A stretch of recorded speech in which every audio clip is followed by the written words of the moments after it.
Hello students, welcome to Byju's IAS. In this particular video, we'll have a discussion related to what is the importance of the subject of economy or Indian economy in UPSC exams, and what should be your approach for countering the questions which are asked not only in the prelims but also in the mains on this particular subject. First and foremost, in case of UPSC exams, understand this, there's a very huge importance that has been given for Indian economy or the idea of the economy in terms of questions being asked. If you see this particular trend, again you don't have to mug up how many questions have appeared in which year. The general trend is generally more than 15 questions are asked on the subject of economy. Now please understand the next point also. These particular 15 questions are basically from the static part as well as the dynamic part of the portion or the syllabus. Now, what is the basic idea of the static and dynamic? If I want to replace a single terms with respect to these particular terms here, dynamic is nothing but current affairs, and static is nothing but what you read in the books. So, in case of UPSC, the questions are asked from the dynamic area of the economy as well as the static area of the economy. But the combination of this has kept on varying over a period of time. Earlier, the number of questions which are asked strictly from the current affairs perspective were generally higher compared to the questions which are asked from the static part, that is strictly from the books. But in the recent times, this particular trend is changing, but that is not a guarantee to say that questions will only come from the books that you're going to read. No, that is not the correct approach for UPSC exams, especially for a subject of Indian economy. Understand the idea here? Yes, it might so happen, again I'm underlining the term, it might so happen that majority of the questions will be from the static part in the prelims. You can get through that, but you'll definitely face an issue if you're not reading the current affairs in the mains. Because in the mains, generally it has been seen that very high weightage has been given on Indian economic questions, or especially the questions from the current affairs. For example, GST, goods and services tax. You don't have to mug it up right now, because we'll discuss the idea of GST in detail in later part. The concept of a GST, goods and service tax, is very, very important. If you see the previous year question papers, there will definitely be at least one question on GST in the prelims and one question on GST in the mains. For example, very recently, there was a lot of discussion with respect to compensation under the ambit or under the idea of a GST. There's a lot of discussion happening related to this. Suddenly, UPSC asked the implication of the implementation of reforms such as GST on the financial relation between center and state. They also asked a question on the compensation issue which is plaguing or which is happening between central government and state government. So understand this. Yes, the combination of the static and dynamic number of questions may vary from one year to next year, but based on that particular parameter itself, please do not start your preparation for UPSC, especially in the subject of Indian economy. Because what happens is UPSC is very unpredictable. In some of the years, he might simply ask a large number of questions from the static part and a few number of questions from the dynamic part. But that doesn't mean that he's going to continue with the same trend next year also or this year also. He might simply reverse the trend and ask a majority of the questions from the current affairs, one or two questions from the static part. Is that possible? Definitely yes. This is how UPSC has been referred as an unpredictable public service commission. So my recommendation to you people is please do not try to differentiate everything in Indian economy into static and dynamic. Please have a wholesome approach, or please have a very, very comprehensive approach related to idea of study of Indian economy. Yes, there are certain modules which we will see in just a couple of minutes. There are certain modules which are basically filled with the idea of a static part itself. But UPSC will ask questions from the static part of this particular module or other modules where the dynamic approach is much, much higher or dynamic aspect is much more important. Anything can be done by UPSC. Now, what you must study for the UPSC exam under the concept of Indian economy. Strictly speaking, for prelims, no defined syllabus has been provided by UPSC. And in the mains, yes, syllabus has been provided, but if you see the syllabus, there are only one word in each of these particular chapters. That is, in chapters, he will simply say investment modules, but he will not tell you what you're supposed to read under investment modules. He will use a term such as subsidies, but under subsidies, what is all the concepts that you're supposed to read? There are indications here and there, and you will have to understand what is important from which chapter based on the previous year questions. That will give a very good indicator of what actually is the boundary for these particular modules. Now, in this particular approach with respect to Indian economy, after end of every chapter, this will be the approach. After end of every module or every chapter, we look at the questions which have been asked in the prelims as well as mains from this particular chapter. Having said so, understand this, in mains, there will be certain doubts with respect to whether this particular question is strictly from this particular module or this particular chapter or this particular chapter. Because in case of the Indian economy, these particular concepts are all interrelated. For example, manufacturing sector, don't you think it is having a direct impact on employment generation? And don't you think manufacturing sector has a direct impact on GDP growth rate also? So UPSC might simply ask a question on the connection between all the three. Or he might simply ask a question where you need to explain the connection between all the three. And what are the issues presently in the Indian economy and why there is a very low growth rate, especially in the last couple of months.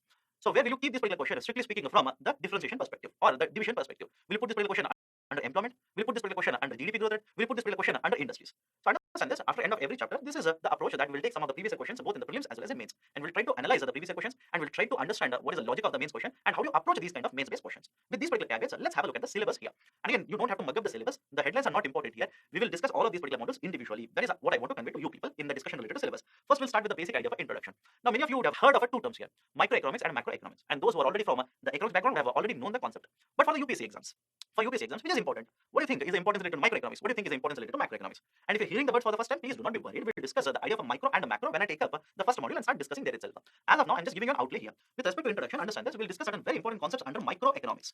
And from a UPSC exams perspective, it is macroeconomics which is very, very important. Is it okay? From UPSC exam perspective, it is macroeconomics which is very, very important. That is the precise reason. Rest of the syllabus, for example, banking will have a macroeconomic approach, budgeting, macroeconomic approach, industries, a macroeconomic approach, subsidies will be a macroeconomic approach, inflation is a macroeconomic approach. So understand this, from the UPC exams perspective, between micro and macro, macroeconomics is very, very important. But suddenly once a while, what UPC does is, it will pick up a question from the microeconomics and ask you in the prelims. Again, the idea related to microeconomics is present in prelims also and mains also. But microeconomics is most of the times, or in the last 10 years, has been limited to the prelims itself.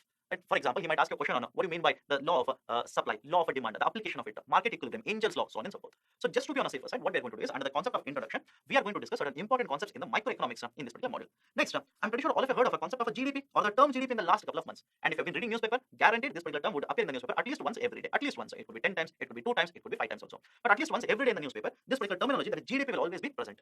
Now, what do you mean by GDP?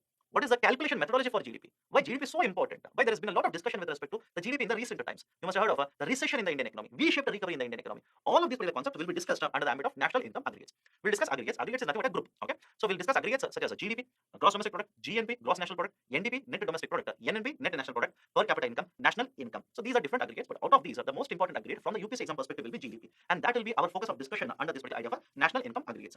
Once we are done with this, we'll look at inflation. What do you mean by inflation? How inflation is measured? What is the WPI? What is CPI? What is the role of RBI in controlling inflation? What measures are taken by RBI? What measures are taken by Government of India? Right? What are the factors which induce inflation in the market? All of these will be discussed under the ambit of inflation. Next, another very important module, taxation. Please understand, the ambit of taxation, guaranteed questions have appeared in UPSC prelims as well as mains. And taxation and banking are two very important models for the UPSC, both prelims as well as mains. Understand, under the ambit of taxation, we'll start with what are the basics of taxation. What do you mean by a tax? Why does government impose a tax? What is the importance of it? What are the important rules of a good taxation system? Basically, you would have come across good tenets of taxation. What are the features of Indian taxation system? What is a direct tax? What is the indirect tax? What is the cess? What is the surcharge? What are the direct types of taxes? For example, corporate tax, income tax, GAR, MAT, so on and so forth. And what are the indirect taxes? For example, countervailing duty, surcharges, the anti-dumping duty, so on and so forth. And the most important one will be GST, goods and services tax. And once we have understood all of these particular taxes, we look at what are the issues in the taxation system in India. What reforms have been taken by the Government of India to address these particular issues? What committees have been set up? What recommendations have been provided? So on and so forth. That will be the coverage under this particular concept of taxation. Once we're done with this, next one will be banking, RBI, and NBFCs. Right, banking and RBI are very, very important from exam perspective. We'll start with the bank as a structure or bank. What is the bank? What is the feature of a bank? What do you mean by money? Very often we come across terms such as a fiat money or bank money, so on and so forth. What do you mean by all of this? What is the structure of banking in India? What is the role of RBI in the banking structure in India? What do you mean by monetary policy? How RBI plays a very important role in terms of a promotion of a growth, controlling inflation, forex reserve, so on and so forth. And finally, the concept of a NBFC, non-banking financial company, which have been there in the newspaper very recently for various reasons. What is the idea of NBFC? Why NBFCs are important? What has been the issue with the functioning of NBFC in the recent times? What reforms have been announced? And within this particular banking sector, we'll also cover different types of banking units such as a payment bank. We'll cover a small finance bank, cooperative bank, etc. Okay, so all of this will be covered in detailed manner in this particular chapter. After this, the concept of a fiscal policy, right, where we'll be discussing the idea of budgeting of the government as well as the finance commission. Now, please understand, generally the UPSC will ask one question in this particular module in prelims as well as in mains. For example, recently 15th Finance Commission has submitted a report for the time duration of 2021 to 26. This becomes a very important part and parcel for your UPSC preparation now. So we'll discuss what is the idea of budgeting, how government prepares a budget, what are the considerations, how the budget is passed, what do you mean by finance bill, what do you mean by appropriation bill, right, and what are the types of deficits in the budget. You must have heard of fiscal deficit, primary deficit, right, so on and so forth. We'll discuss all of these particular concepts under this particular module. Once we're done with this, we'll take up financial markets. What do you mean by stock market? What do you mean by bond market? That is basically equity market and debt market. What are the different issues plaguing these particular markets? What is IPO? What is FPO? What is a green bond? What is the issue in case of the mutual funds in India? All of these will be the points of coverage in this particular concept of a financial market. After this, we'll take a concept of a planning. And what is the concept of a plan? What do you mean by 5-year plans? Why India adopted this particular 5-year plan? What has happened in all these particular 5-year plans over a period of time? What is the evaluation of these particular plans? We'll discuss. And after this, we have shifted to concept of a Niti Aayog now. What is the basic difference between a planning commission, Niti Aayog? How Niti Aayog is much better as a structure compared to planning commission? What has been the performance of a Niti Aayog in the last couple of years? Right? We'll discuss all of these particular concepts under this particular module of a planning. And once we're done with this, we'll go to international trade. Under international trade, we'll discuss exchange rate. Very, very important. How the value of a dollar against rupees is determined. Right? And what is the impact of let's say change in the value of a rupee against foreign currency such as a dollar? How the RBI plays an important role in determining or in stabilizing the exchange rate in India. We'll discuss all of these particular concepts. And if there is any policy change in external markets such as a Federal Reserve of US, if they change any policy, what is the impact of that on exchange rate in India? We'll discuss all of these particular ideas under international trade. Once we're done with this, we'll also discuss a foreign trade policy. Some of the very important concepts such as RCEP, Regional Comprehensive Economic Partnership, which was there in the newspaper very recently. Idea of the MEIS scheme, RODT scheme, PLI scheme, so on and so forth. All of these will be covered under the ambit of international trade. Next will be the concept of subsidies. What do you mean by subsidies? What is the importance of a subsidy? Why does government provide a subsidy? If government is providing a subsidy, then what is the issue? What are the concerns related to subsidies? Next, what are the types of subsidies which have been provided? For example, there is a subsidy on LPG which is being wiped out by government of India now. There is a subsidy on fertilizers which they are trying to revamp now. There is the issue of a food subsidy. There is involvement of a WTO in India's food security system. What is the important issues related to WTO? Why there is a contention between the government of India and the government of US with respect to food subsidies in India? We'll discuss all of these particular concepts under the ambit of subsidies. Next, agriculture and food processing. Another very important module with respect to UPSC exams. What is the issue of MSP? How do we calculate MSP? What is MSP in the first place? What has been the evolution of MSP in India? What is the importance of MSP? Then there is a concept of agriculture credit. What type of agriculture credit is provided? What is the role of the government in providing agriculture credit? You must also have come across a concept of the agriculture loan waiver. Right? We'll cover all of these. Right? In addition to this, we'll discuss a concept of ENAM. What is the importance of ENAM? What is the concept of agriculture mechanization? Why it is important? And then we'll discuss the idea for food processing. What is the food processing? Why it is important? What reforms have been taken by the government? What have been the issues in the food processing? That will be the scope of coverage in this particular module. Then we'll pick up industries and services. You must have heard of a manufacturing industry. You must have heard of a services sector. You must have heard of a export industry, exporting, importing. What is the issue here? What has been the issue with the MSMEs? Government of India has implemented reforms such as Make in India, Startup India, Stand Up India. What are the issues? What they are trying to achieve through these particular policies? That will be the scope of coverage in this particular concept of industry and services. Next, we'll discuss the concept of investment models, where we'll discuss PPP, public-private partnership, EFDI, and EFPI, foreign portfolio investment, foreign direct investment. We'll discuss special economic zones. We'll discuss national investment, manufacturing zones. Once we have taken care of these particular investment modules, we'll start discussing the idea of infrastructure in India. Infrastructure such as power infrastructure, very, very important. We'll discuss railways infrastructure.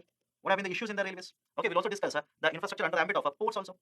Right, so these are some of the types of infrastructure that we'll be covering in this particular module. Next, we'll discuss a very important concept of poverty, but please understand the discussion will be focused on the economic aspects of poverty. For example, how do you define poverty? I'm pretty sure most of you will simply say, sir, if a person doesn't have enough food, enough clothing, enough housing, right, he'll be classified as a poor. But how do you define enough clothing? How do you define enough housing, enough food? Right, so there is a need of understanding the idea of poverty under technical lens as such. How do you define poverty? In India, how do we find out who are poor, who are non-poor? There are technical terms such as a poverty line, above poverty line, below poverty line. You need to understand all of this. And once you identify what do we do? What does government of India do? What does state government do with this particular poor population? What important reforms have been implemented at the central level in order to eradicate, in order to address poverty in India? Despite being more than 60 plus years in case of India's independence, why are we still struggling with the idea of eradicating poverty? Why there's so much of population lying in the poverty? We'll discuss all of this under the ambit of poverty model. Next one is employment. Right? What is the basic idea of employed person, unemployed person, labor force, workforce? What do you mean by demographic dividend? What has been the issue with respect to employment in India? Why do we say that in the last 1 decade India is experiencing a jobless growth? What reforms have been implemented? Where are we falling short with respect to these reforms? Very recently, Government of India has announced rationalization of 4 labor codes. Right? There are 4 labor codes: code on wages, code on social security, so on and so forth. We'll discuss all of these particular issues under this particular model. And then there is a model with respect to inclusive growth. What do you mean by inclusive growth? How are we trying to achieve inclusive growth? Has India achieved inclusive growth? Then what are the issues? Despite implementing so many reforms, why are we still struggling with the idea of inclusive growth in India? Right? All of this will be covered in this particular model. So this is basically what we'll be discussing in this particular the whole next set of videos as such. Now, next important question that you will have, sir, if you're saying that we are supposed to read all of this, what are our references? From where we must take the notes from, or from where we should get the notes from? Now, these are the references. Please understand, for the sake of convenience, I've divided these references into static references, or the reference related to static part, and references related to dynamic part. With respect to static and as well as the dynamic, you can refer the institution books as well as the tablet. The books will take care of the static part for you. The webinars will take care of the dynamic part. The YouTube videos will also take care of the dynamic part. Right? So institution books as well as tablet are important for understanding the static part as well as the dynamic part. Now, in terms of the static part itself, my recommendation is please read these particular 4 NCERT books. These are very basic books, very small books also.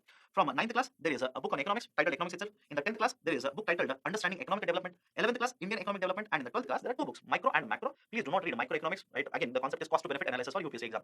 I know most of you have a very limited amount of time, and within this particular limited amount of time, whatever efforts you want to put, you want maximum benefits from these particular efforts.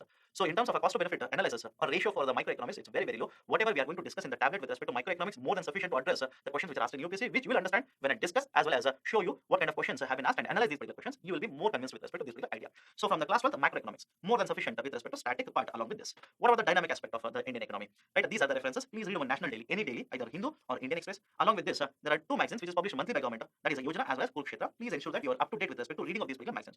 Many of the times it has been seen that UPSC will pick up direct questions from the government documents itself. For example, Yojana and Kurukshetra.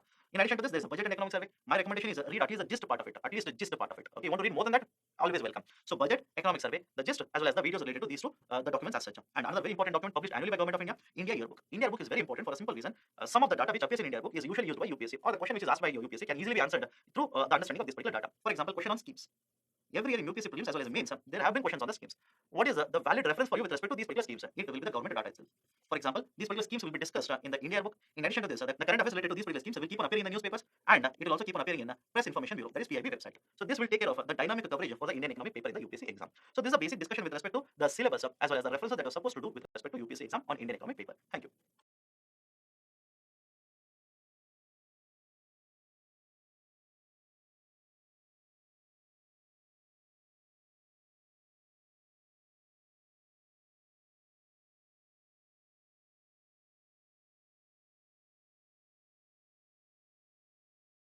Hello students, let's have a discussion on the first very important module, that is basically the discussion on economics, the concepts in microeconomics. Now, as earlier discussed, some of you are very much concerned about the concept of microeconomics. Is it important for UPSC? I would be lying if I simply say no, for a simple reason. There is one question here and there, right, once every, let's say, 2 years, 3 years, in prelims, that is asked on the concept of microeconomics. And if you know the basics of microeconomics, that will be more than sufficient for you to answer the question that is asked in case of UPSC prelims. Now, is it asked in the UPSC mains? The trend of UPSC is that no, it is not asked in UPSC mains. In case of UPSC mains, even if you go to the syllabus of UPSC mains, the general studies paper on Indian economy, they have not mentioned microeconomics anywhere. And as such, microeconomics is more of a detailed discussion when you enter into a detailed discussion of economics, and that is not the purview of UPSC. That is discussed in case of graduation courses. UPSC doesn't test you in case of microeconomics to that particular extent. But that doesn't mean that there will be no question absolutely on microeconomics. Like I've already mentioned, every now, here and there, let's say once every 2 or 3 years, there will be one question on the microeconomics which is asked. And for you to answer that particular question, if at all you come across such questions, what we'll be discussing today will be more than sufficient. Okay, so what we'll be discussing is we'll start with introduction economics and some of the very important concepts in microeconomics. We'll discuss that and we'll connect it to certain macroeconomic ideas also. So to begin with, right, what we'll be discussing here, we'll start with the definition of economics. You cannot expect the questions on definition of economics, but essentially what do you mean by economics, right? How economics originated, etc. You need to understand, right? So one will start with the definition of economics, then we'll understand the difference between microeconomics and macroeconomics. What has been the evolution of economics over a period of time? You must have heard of the terms socialism, capitalism, right? Mixed economy, etc. Let's try and understand that. Then what are the four factors of production? Law of demand, law of supply, the concept of market equilibrium, different types of goods, different types of elasticities, and then we'll connect all of this to a macroeconomic concept, that is savings, investment, and capital formation. Okay, so let's start the discussion now. First, we'll start with the definition of economics. Now, to be more precise, there are different definitions which have been given. Should you mug up all of the definitions? No. I'll discuss two definitions. One is a scarcity definition, and the second one given by Paul Samuelson, which is a modern definition of economics. In case of a scarcity definition, what do you mean by economics, right? Now, before I start the discussion, some of you raise this big question, sir, I read somewhere that economics is an art. And some of you will simply say, sir, I read somewhere that economics is a science. What is it? Whether economics is a science or is it an art? Again, from UPSC exams, these terminologies are not important, but essentially understand this. Yes, economics is considered to be a science as well as an art. And different definitions will prove that yes, it is a science also, it is an art also. You don't have to be worried about it. But how do you define economics? Let me give you a definition here. Generally, as human beings, we would want to purchase a lot of goods and services in the market. You would want to invest in the market. You would want to purchase cars in the market. You would want to eat foods in the market. You want to travel, etc. So the basic idea is our wants are too many. Is it okay? Right? We want to purchase everything that is available on the earth, given a chance. But the problem there is, even though we want to purchase everything, we do not have sufficient resources to purchase everything. For example, imagine here's a person who has a resource that is 100 rupees. So using this 100 rupees, he wants to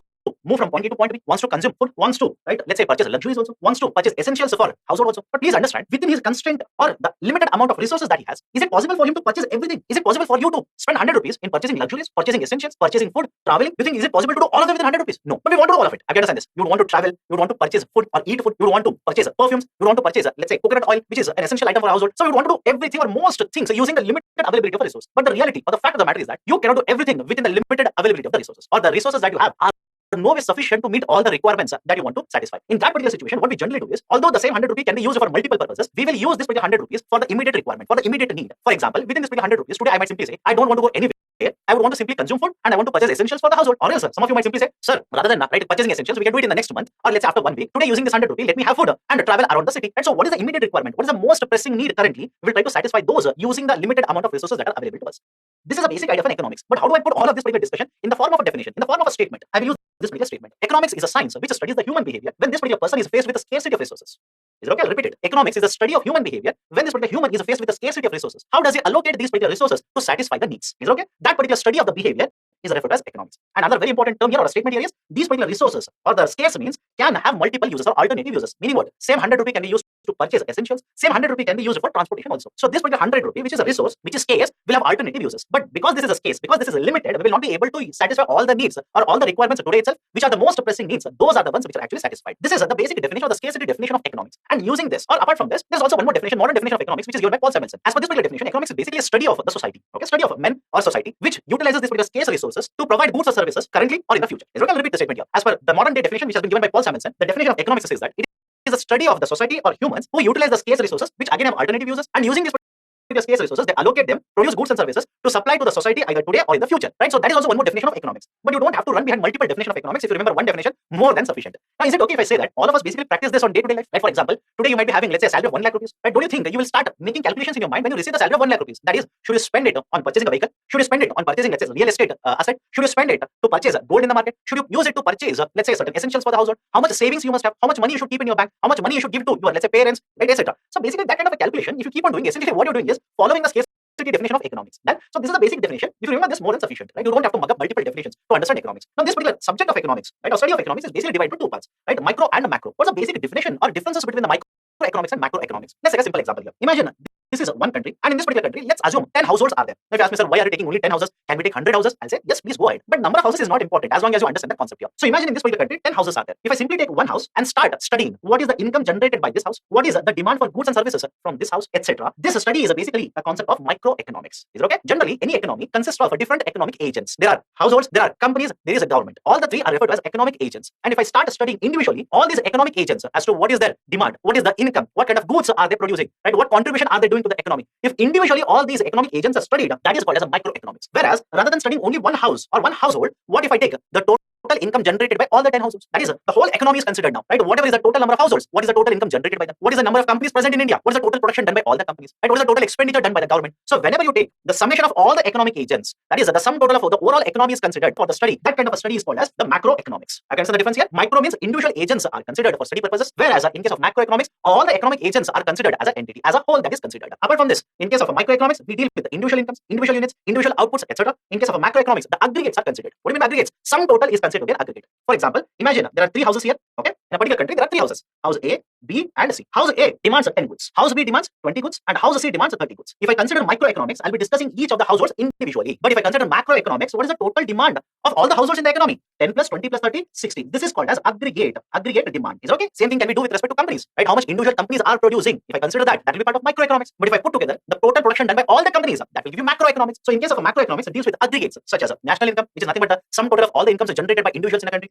the total employment, total production, total supply, etc. The main tools in case of microeconomics are demand as well as supply. The main tools in case of macroeconomics, right, again, are aggregate demand and aggregate supply. Okay, so these are some of the very important differences between microeconomics and macroeconomics. Beyond this, right, there are multiple differences, but for UPSC, you don't have to go to that particular extent or depth to understand the difference. If you can understand that when individual economic agents are considered, studied, we refer to that as microeconomics, and overall economy is considered for the study. That is basically idea for macroeconomics. And if you can understand this, more than sufficient.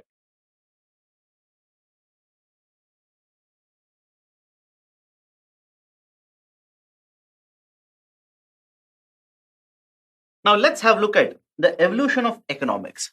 That is, I'm pretty sure all of you have heard of the terms capitalism, socialism, mixed economy, etc. What's the meaning of all of these particular terminologies? Let's have a look at it. Now, many of the books or the literature that you're basically referring to, they've given you the whole discussion on the evolution of economics. Now, the importance of that for UPSC perspective is very little. All you need to understand is the basic differences as to what you mean by the concept of capitalism, how it is different from the concept of socialism, and how both of them are different from the concept of mixed economy, which most of the countries, for example, India, is actually following today. And the idea of the capitalism, what are the important features? Okay, what I've given here is the differentiation or the features which will make these particular three types of economies different from one another. I've made the comparison as to based on the features in all the three systems of the economy. Let's try to understand these three systems are based on these particular features. Now, before understanding this, there's a concept called as four factors of production. We will again discuss that in detail after a couple of slides. As of now, simply understand this. The idea of the four factors of production is in any economy, for the production to take place, you need to have these particular four factors. Is it okay? In any of the economy, for the goods to be manufactured, for the production to take place, you should have these particular four factors. For example, let's say I want to manufacture a particular product in India. Now, to manufacture this particular product, what are the things I actually require? I will require human labor, I will require machineries, I will require raw material, I will require money to invest in manufacturing, I will require land on which I can place the manufacturing facility or build the manufacturing facility wherein these particular goods will be manufactured. So essentially what I'm trying to say here is for any economic activity to take place, for any production to take place, there are resources which are available to you and you will have to rearrange these particular resources or arrange these particular resources so as to get certain output. And these particular resources which are available to you will basically be divided into four factors. Hence this is called as the four factors of production. What are these particular four factors? Land, labor, capital, and entrepreneurship. Is okay, I'll repeat it again, it is important. Land, labor, capital, and entrepreneurship. These are the four factors of production. Now some of you will basically say that, sir, if you're saying only four factors are required for production to take place, what about the raw material? You did not mention raw material. What about the machines? You did not mention the machines in the four factors. The argument here is when I talk about the four factors, don't go literally by the names of these particular factors. For example, when I say capital, this is one of the four factors of production. Do not literally take the meaning of the term capital here. Generally, in layman terms, the term capital means money. Is okay, right? In layman terms, for a common man, capital essentially refers to money or the investment that is done. But in case of the four factors of production, the term capital refers to money that is invested or loans that are taken by companies, machines that are purchased, investment that has been done, etc. So the idea here is, although I'm using the terms land, labor, capital, and entrepreneurship, do not literally take the meanings of each of them and restrict your understanding. You'll have to have a wider viewpoint. You'll have to have a wider understanding of these particular four factors of production, which we'll discuss. Now, what is the application of these particular four factors of production in the discussion between the capitalism, socialism, as well as the mixed economy? The application of that is the first very important feature. Who owns these particular factors of production? In case of the capitalism, it is the private sector, it is the private enterprises which will actually own these particular factors of production. In economies such as USA, which is very close to capitalism, right? You cannot have a complete capitalistic economy. There will be certain intervention of the government in the market or in the economy, but there are certain countries which are very closer to the idea of capitalism. For example, USA, right? In case of USA, majority of the goods or services are actually produced and supplied in the economy by the private sector enterprises. The land, labor, capital, entrepreneurship, all of them are majorly owned by the private sector enterprises itself. Now, whenever you come across the term private and public, the difference is simply this. In terms of the public enterprises, these are owned by the government. Is it okay? Public enterprise or public sector enterprise essentially refers to those entities wherein majority of the ownership lies with the government, whereas the private sector entities are those where the private sector has the ownership. That's the basic difference here. So in case of the capitalism, the role of the government is very minimal. The government's role is only limited to facilitating the growth, providing the guidelines, providing an environment where the private sector can actually thrive. Why this is important? Generally, in case of the goods and services, we say that private sector is much more efficient in terms of utilization of the resources, much more efficient in terms of usage of technology, producing more and more goods and services, supplying them in the market, etc. And whenever you have a thriving private sector, generally we say that it creates a lot of employment or makes a lot of investment in the market. Goods and services are produced and you will have a virtuous cycle of a growth, or you will have contribution to growth majorly from the private sector. That is what we expect from the idea of capitalism. Because the logic here is private sector knows where to invest. Private sector doesn't have to necessarily produce the goods for the social welfare. Rather, they will produce the goods for making more and more profits in the market. And when the private sector participation is very high, the utilization of the resources will be much more efficient. Contribution in terms of investment will be higher. Employment generation is there. Contribution to GDP is very high, etc. That is what we expect from the private sector participation. And moreover, the argument here is, in a market, the role of the government should be very minimal because the buyer and the seller should come together to decide on the quantity as well as the pricing. There is this concept of invisible hand of the market, which was given by Adam Smith, who is the propounder of this idea of capitalism, wherein he basically says that the invisible hand of the market, that is the price discovery mechanism, will determine what is the price of the product, at what quantity they should be supplied, And all of this is basically determined based on the concept of supply and the demand forces in the market. Is okay? Supply and demand forces in the market will determine what quantity will be supplied, who is going to produce it, how much the production will be there, and what prices will be sold, in which market it will be sold, etc. Right? All of these particular questions will be answered in the concept of capitalism through the participation of the private sector. That is the basic idea for capitalism. So first, factors of production are owned by the private sector.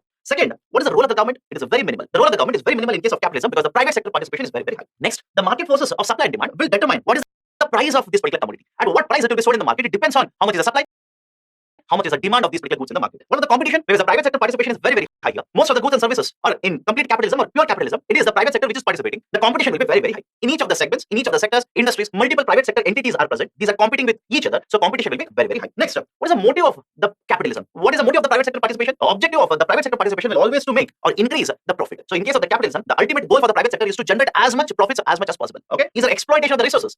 Is there exploitation of factors of production? Yes. Right? In case of capitalism, there will definitely be exploitation of the resources. For example, labor. Right? In case of the capitalism, one of the advantages associated with that is there is efficient utilization of the resources. Whatever resources are there, we want to utilize them and attain as much maximum output as possible. But having said so, in the process, what actually happens is because the investment is done by the owners, the majority of the profits will get concentrated amongst the owners themselves. Is the logic okay? Imagine you are the owner of a company, you have invested, you own the assets in the company, so the profits of the company will belong to whom? The owner of the company. But in the process of maximizing your profits, you might end up paying very less amount of salaries or wages to the employees. So there's always this particular income inequality or wealth inequality that is created because of the idea of capitalism. So is there an exploitation of the resources? Right? Are the owners exploiting the resources that are available in the market? Definitely yes. That is one of the biggest issues with respect to the idea of capitalism. And what are the outcomes? What kind of outcomes can we expect from the idea of capitalism? One, the investment from the private sector will be very, very high. Capital formation, which I have not discussed, I'll discuss this, do not worry. Capital formation will also be very high here. Private sector participation, very high. Competition, very high. And when there is a very high competition, what is the outcome of this? The customers will be able to get access to better products in the market. Quality will be much better. Usage of technology will be much better, etc. Having said so, are there any issues or concerns related to outcomes of the idea of capitalism? Definitely yes. In case of capitalism, what you'll see is there is social stratification. There are wealth inequalities, income inequalities that are present in the economy. So social strata, increasing income gap, etc. are the negative outcomes out of the idea of capitalism. Now, as a reaction to capitalism, there is emergence of the concept of socialism.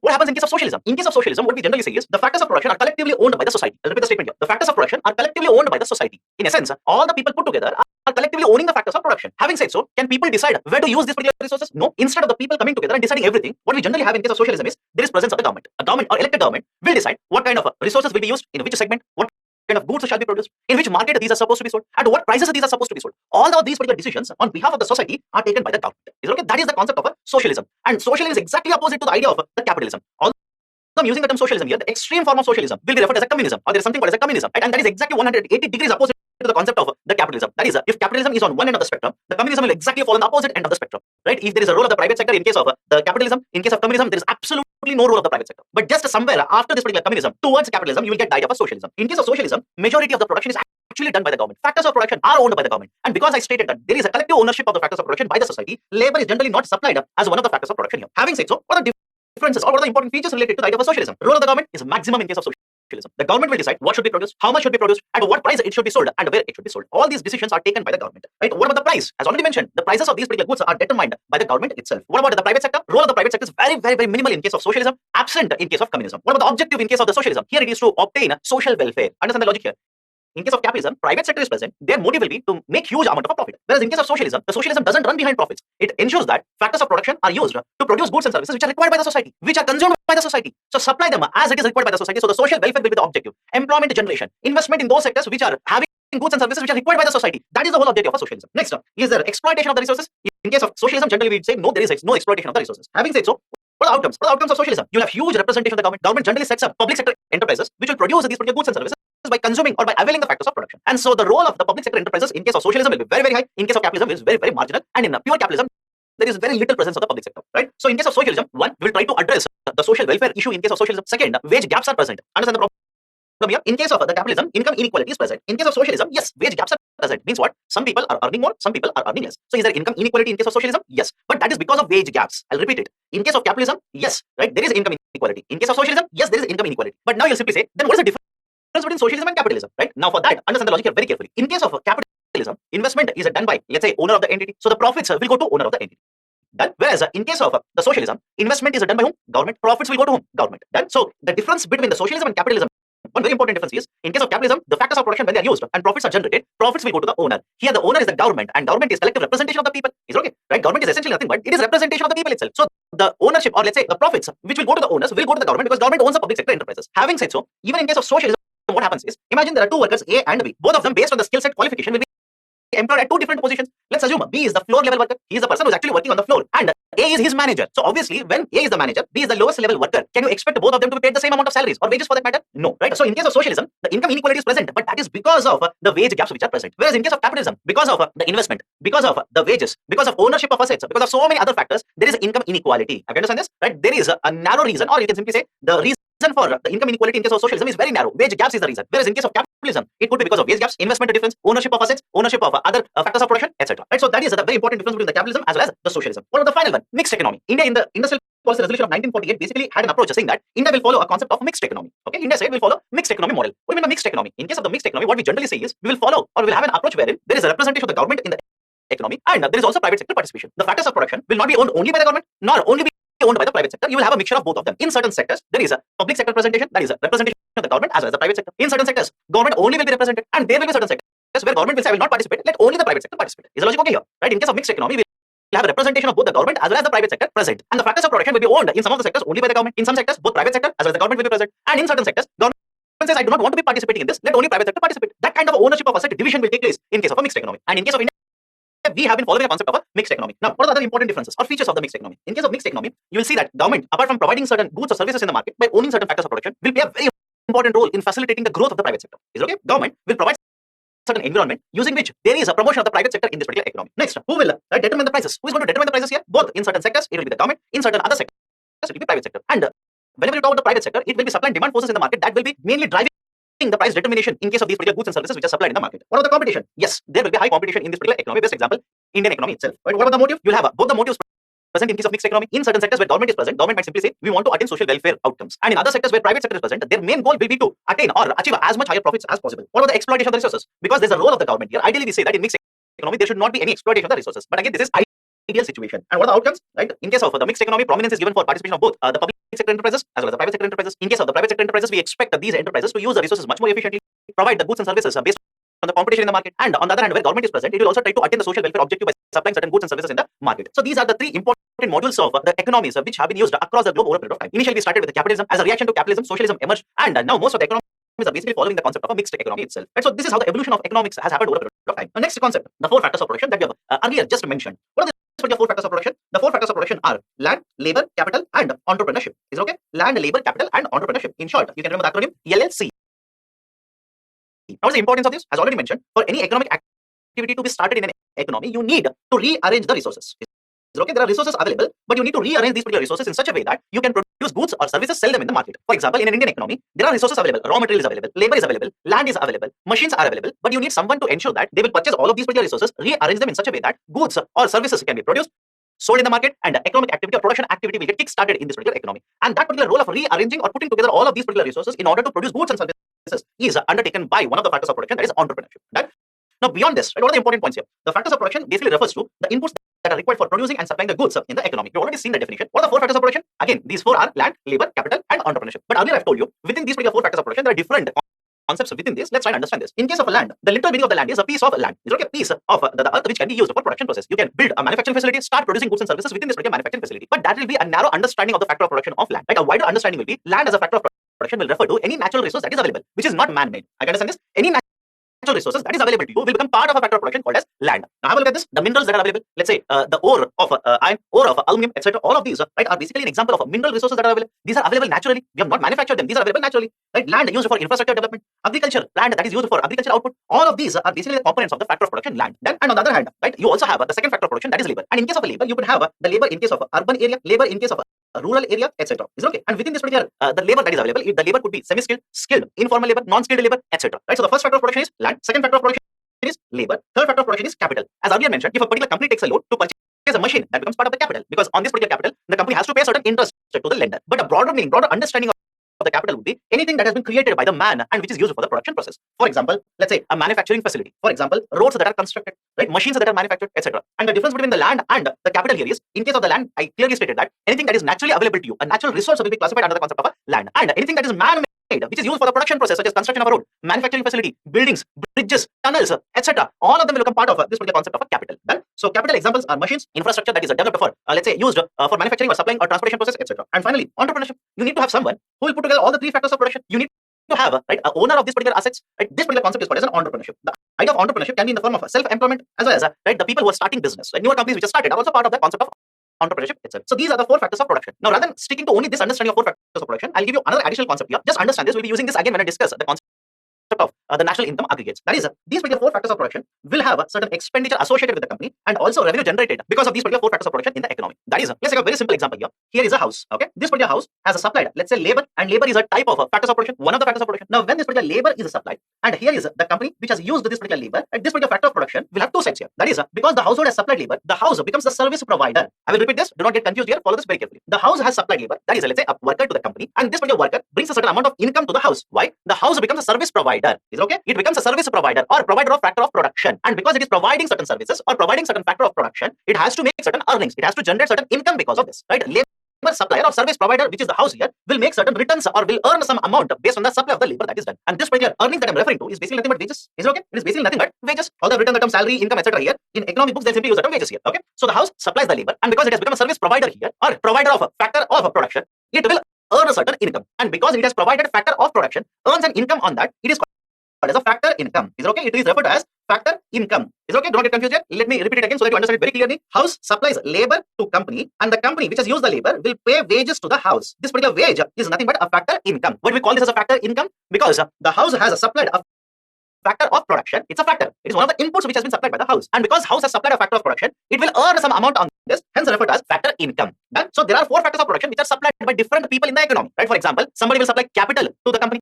Right? Somebody will provide loans to the company. Somebody will make investment in purchasing a machine in the company. Somebody will provide land to the company. Right? So in all of these 4 factors of production, because these are supplied, because these are provided, the company will have to pay a certain amount to the one who has supplied or provided these particular factors of production. For example, imagine you are the owner of the company. I've given a land on a rent to you or on lease to you, and when you've taken this particular land, you'll have to pay a certain amount to me. Is the logic okay? Right? Can I provide land on a rent to you where you will manufacture the goods and you will not pay anything to me? Is that possible? No, that is not possible. Because you're using a resource which is owned by me, you'll have to pay a certain amount to me. I will supply raw materials to you. Don't you think you'll have to pay a certain amount to me? I can understand this. Right? So all of these particular factors of production which are used by the company, I can understand this. These particular factors of production are used by the company and are owned by someone else in the market or in the economy. And when this particular company uses these particular factors of production, it will have to pay a certain amount of money for having used these particular factors of production. And because this is the income that is generated by the service providers after supplying or after providing the factors of production, is it okay? These can also be referred to as factor incomes. Right? For example, a house will supply labor to the company. Company will pay wages. This wage can be referred as factor income. Right? House will provide a loan to a particular company. Company will pay interest on this. Right? This interest is on account of loan being provided, because the house provides a loan or bank provides a loan to a company pays interest on this, right? Hence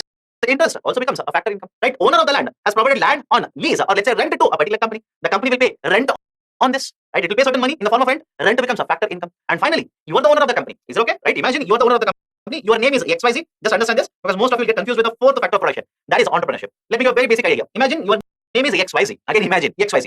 And you have opened a company ABC. So who has opened the company ABC? You. Your name is XYZ. Who has invested in this particular company ABC? You have invested. Who owns the machines that are there in the company ABC? You own the machines. So you are the owner of the company. In a nutshell, what I'm trying to say here is you are the owner of the company. You have put together the remaining 3 factors of production. Goods or services are manufactured or produced, sold in the market. Company has generated profit. Now these particular profits should belong to whom? And the company ABC has made profit. But the profits of the company belong to whom? The profits of the company will belong to owner of the company. Is it okay? The profits of the company belong to owner of the company. And who is the owner? You are the owner, right? So the profits will be taken away from company's account and will be given to the owner. That is the reason the 4th one I've written, right? The entrepreneurship profit is a cost for the company. It is an expenditure incurred by the company. And on the other hand, the same profit will be the income generated by the owner, right? Profit also becomes part of the factor income. Even if now you're concerned as to how this can be done, right? It is confusing, sir. Let me give a very simple example, very crude example nevertheless. Imagine here is an auto. I know it doesn't look like an auto. Let's assume it is an auto. Here is an auto, and the person ABC owns this particular auto. Is it okay? So investment in the auto is done by whom? ABC. So this auto makes a certain profits. Is it okay?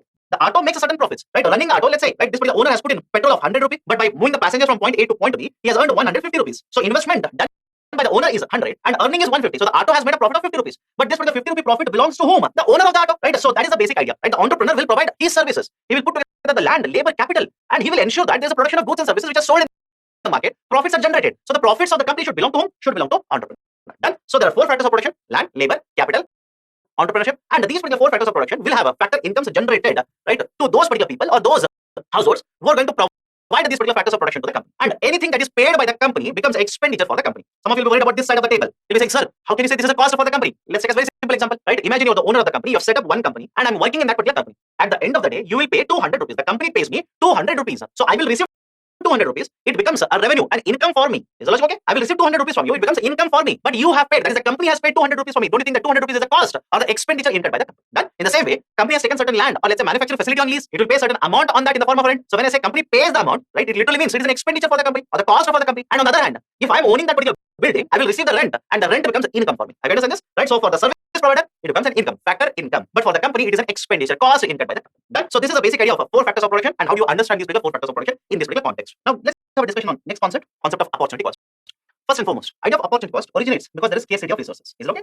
Because there is a scarcity of resources, there is this concept of opportunity cost. Now you will simply ask me, sir, what do you mean by opportunity cost? First tell us that. Yes, let me discuss that. But before that, let's take an example. We'll connect it to concept of opportunity cost. Imagine you have 100 rupees. Okay? Imagine you have 100. Now if you ask me, sir, why 100? I'll assume I have 1 lakh rupees. Very good, assume it. But let's take a simple example here. Imagine you have 100 rupees. That is the only amount you have to invest in the market. Now, to keep this particular 100 rupees in the form of fixed deposit, that is one option that is available to you. Or you can invest this particular 100 rupees in the stock market. Is the logic okay? Now you have only 100.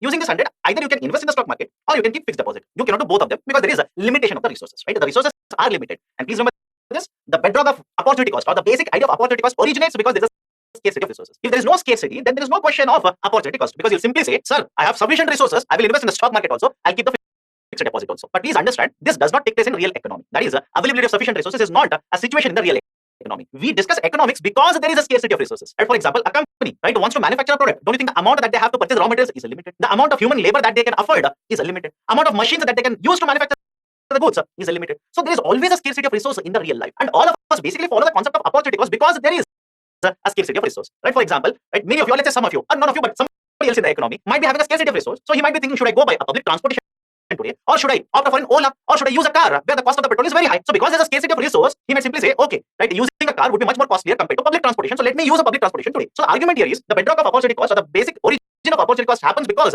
there's a scarcity of resource. Now what happens here is because there is a limited amount of resources available with you, you might simply decide, okay, let me go with the fixed deposit. Let me keep my money in the fixed deposit and forego right, the option of investment in, let's say, stock market. But what if I were to tell you, after 1 year on your fixed deposit, you will earn, let's say, 6% rate of interest. Okay, on your fixed deposit, you will earn 6% rate of interest. But if you had invested same 100 rupee in case of stock or let's say share of a company, you would have purchased the share at 100 rupee. After 1 year, if you had sold this particular share in the market, you would have earned, let's say, 108 rupees. In essence, I'm trying to say that after 1 year, your returns would have been 8% here. I can say logic here. By investing in the fixed deposit, you earned 6%. But if you had invested in the stock market, purchased and sold a particular share of a company, you have earned 8% rate of interest. So by choosing one option or another option, either you will gain certain amount or you'll be losing certain amount. Is the logic here? What is opportunity cost? Opportunity cost is basically the concept wherein a person has to choose one option and forego the benefit that they would have derived by choosing other option. Is the logic okay? I'll repeat it again. Opportunity cost is a concept which is originated because there's a scarcity of resource and wherein person is forced to choose one option over all the other available option, thereby foregoing benefits that they would have arrived or derived by choosing other next best available option. And that is the basic idea of an opportunity cost.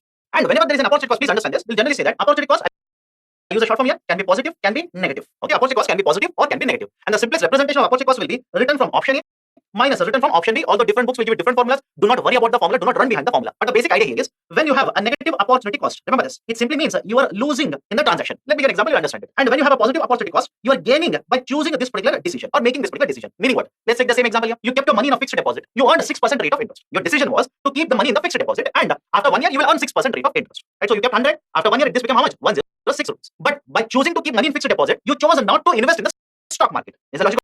Okay, either of the one is possible. You chose fixed deposit, you foregone, or you basically left off making an investment in the stock market. You said, no, not possible now, only 100, I'll keep it in FD. But by foregoing a decision to invest in the stock market, you are losing an opportunity to earn 8% rate of interest. So by investing in FD, you earned 6%, good, 6% rate of interest. But by choosing to invest in FD, you have foregone a decision wherein you could have earned extra amount, right? That is, you could have earned 8% or 8 rate of interest. But instead of that, you decide to invest in FD and you earned 6% rate of interest on this. If I substitute that here, let's say 6% is your right rate of interest that you earned and 8% that you would have earned if you had made an investment in the stock market. So whenever your opportunity cost is negative, simply remember this, whenever your opportunity cost is negative, it essentially means you are losing based on your decision making. Or else you would have earned 8%, but you have earned 6%, so you have lost right extra earnings of 2%, and this is a negative opportunity cost. And in the context of a positive opportunity cost, you can simply remember this, if you have a positive opportunity cost, it essentially means that you are gaining from this particular decision making. That is, what if rather than this, in case of the stock market, the returns were let's say 3%? Is it okay? What if rather than this, the returns in the stock market was 3%? In such cases, you have made a decision to invest in the fixed deposit, you have earned 6 rupees, but if you had made a decision to invest in the stock market, you would have earned only 3 rupees. So there is a positive opportunity cost. Is it okay? The opportunity cost in this case is positive, and in case of a positive opportunity cost, it simply means you are gaining from this particular decision making. Done. So this is a discussion with respect to opportunity cost. Next,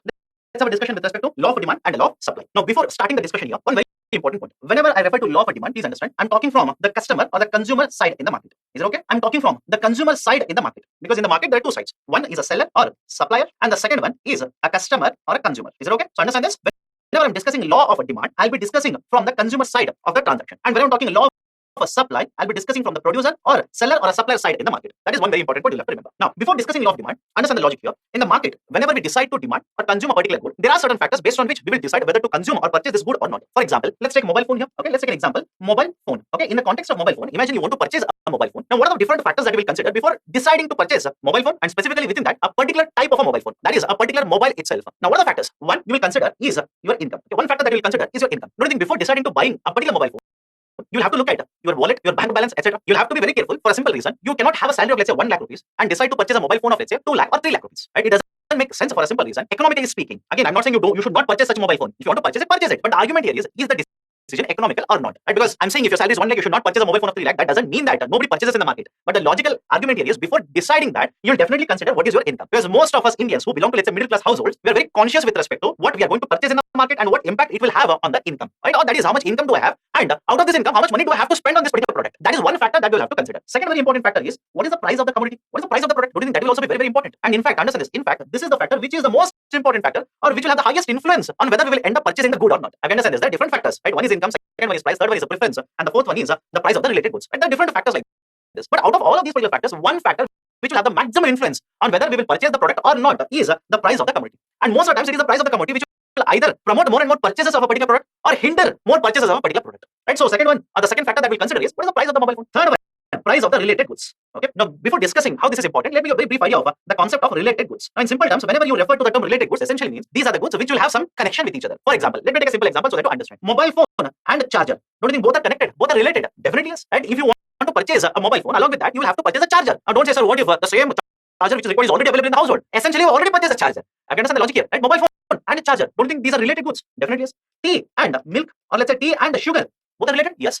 Car and fuel. Both are related? Yes, definitely yes. Right? So in the market, there are certain goods which are related like this. These set of goods are referred to as related goods. And in case of the related goods, again, you'll have two classifications. Okay? In case of related goods, there are two classifications again here. One set is referred to as substitute goods. Okay? And the second one is referred to as complementary goods. One is a substitute good and the second one is complementary good. What's the basic idea? In case of the substitute goods, these are set of goods which on consumption individually will give you same satisfaction or utility. I will repeat it again here. Substitute goods are those set of goods which are consumed individually and they will give you same amount of satisfaction or utility. For example, tea or coffee. Is it okay? Both of them are substitute goods. Either you will consume tea or you will consume coffee. None of us will combine both tea and coffee and consume it. Again, if there are some people who are doing it, right, don't worry about them. But essentially the idea is either you consume tea or you substitute that with the consumption of a coffee. Or else let me give you another example. Mobile phones. There are different mobile phones in the market produced by different manufacturers. You will purchase one of these particular mobile phones. Right? I can understand this. Nokia, Samsung, Xiaomi, Apple, etc. There are umpteen number of mobile brands in the market. But you will ultimately decide to purchase, let's say, Samsung mobile phone or an Apple mobile phone. You will not purchase one each of all of the products. At least not in the middle class household.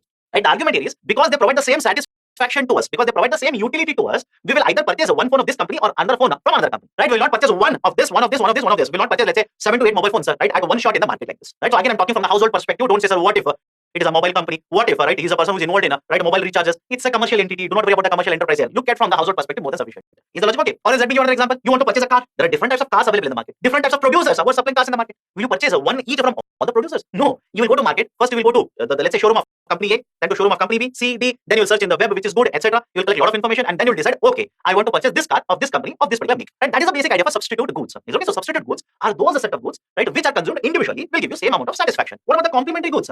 The complementary goods are those set of goods which are consumed in combination will give you satisfaction. Is okay, will give you certain utility. For example, mobile phone and charger. Is okay, mobile phone and a charger. These are complementary goods. You'll have to consume them in combination. If you purchase only mobile phone, from what you will charge it? Using what you will charge it? You have to have a charger. If you purchase only charger, what is the point of purchasing that without having a mobile phone? Same way, car and fuel. Is it okay? Fuel could be electricity, fuel could be petrol or diesel here.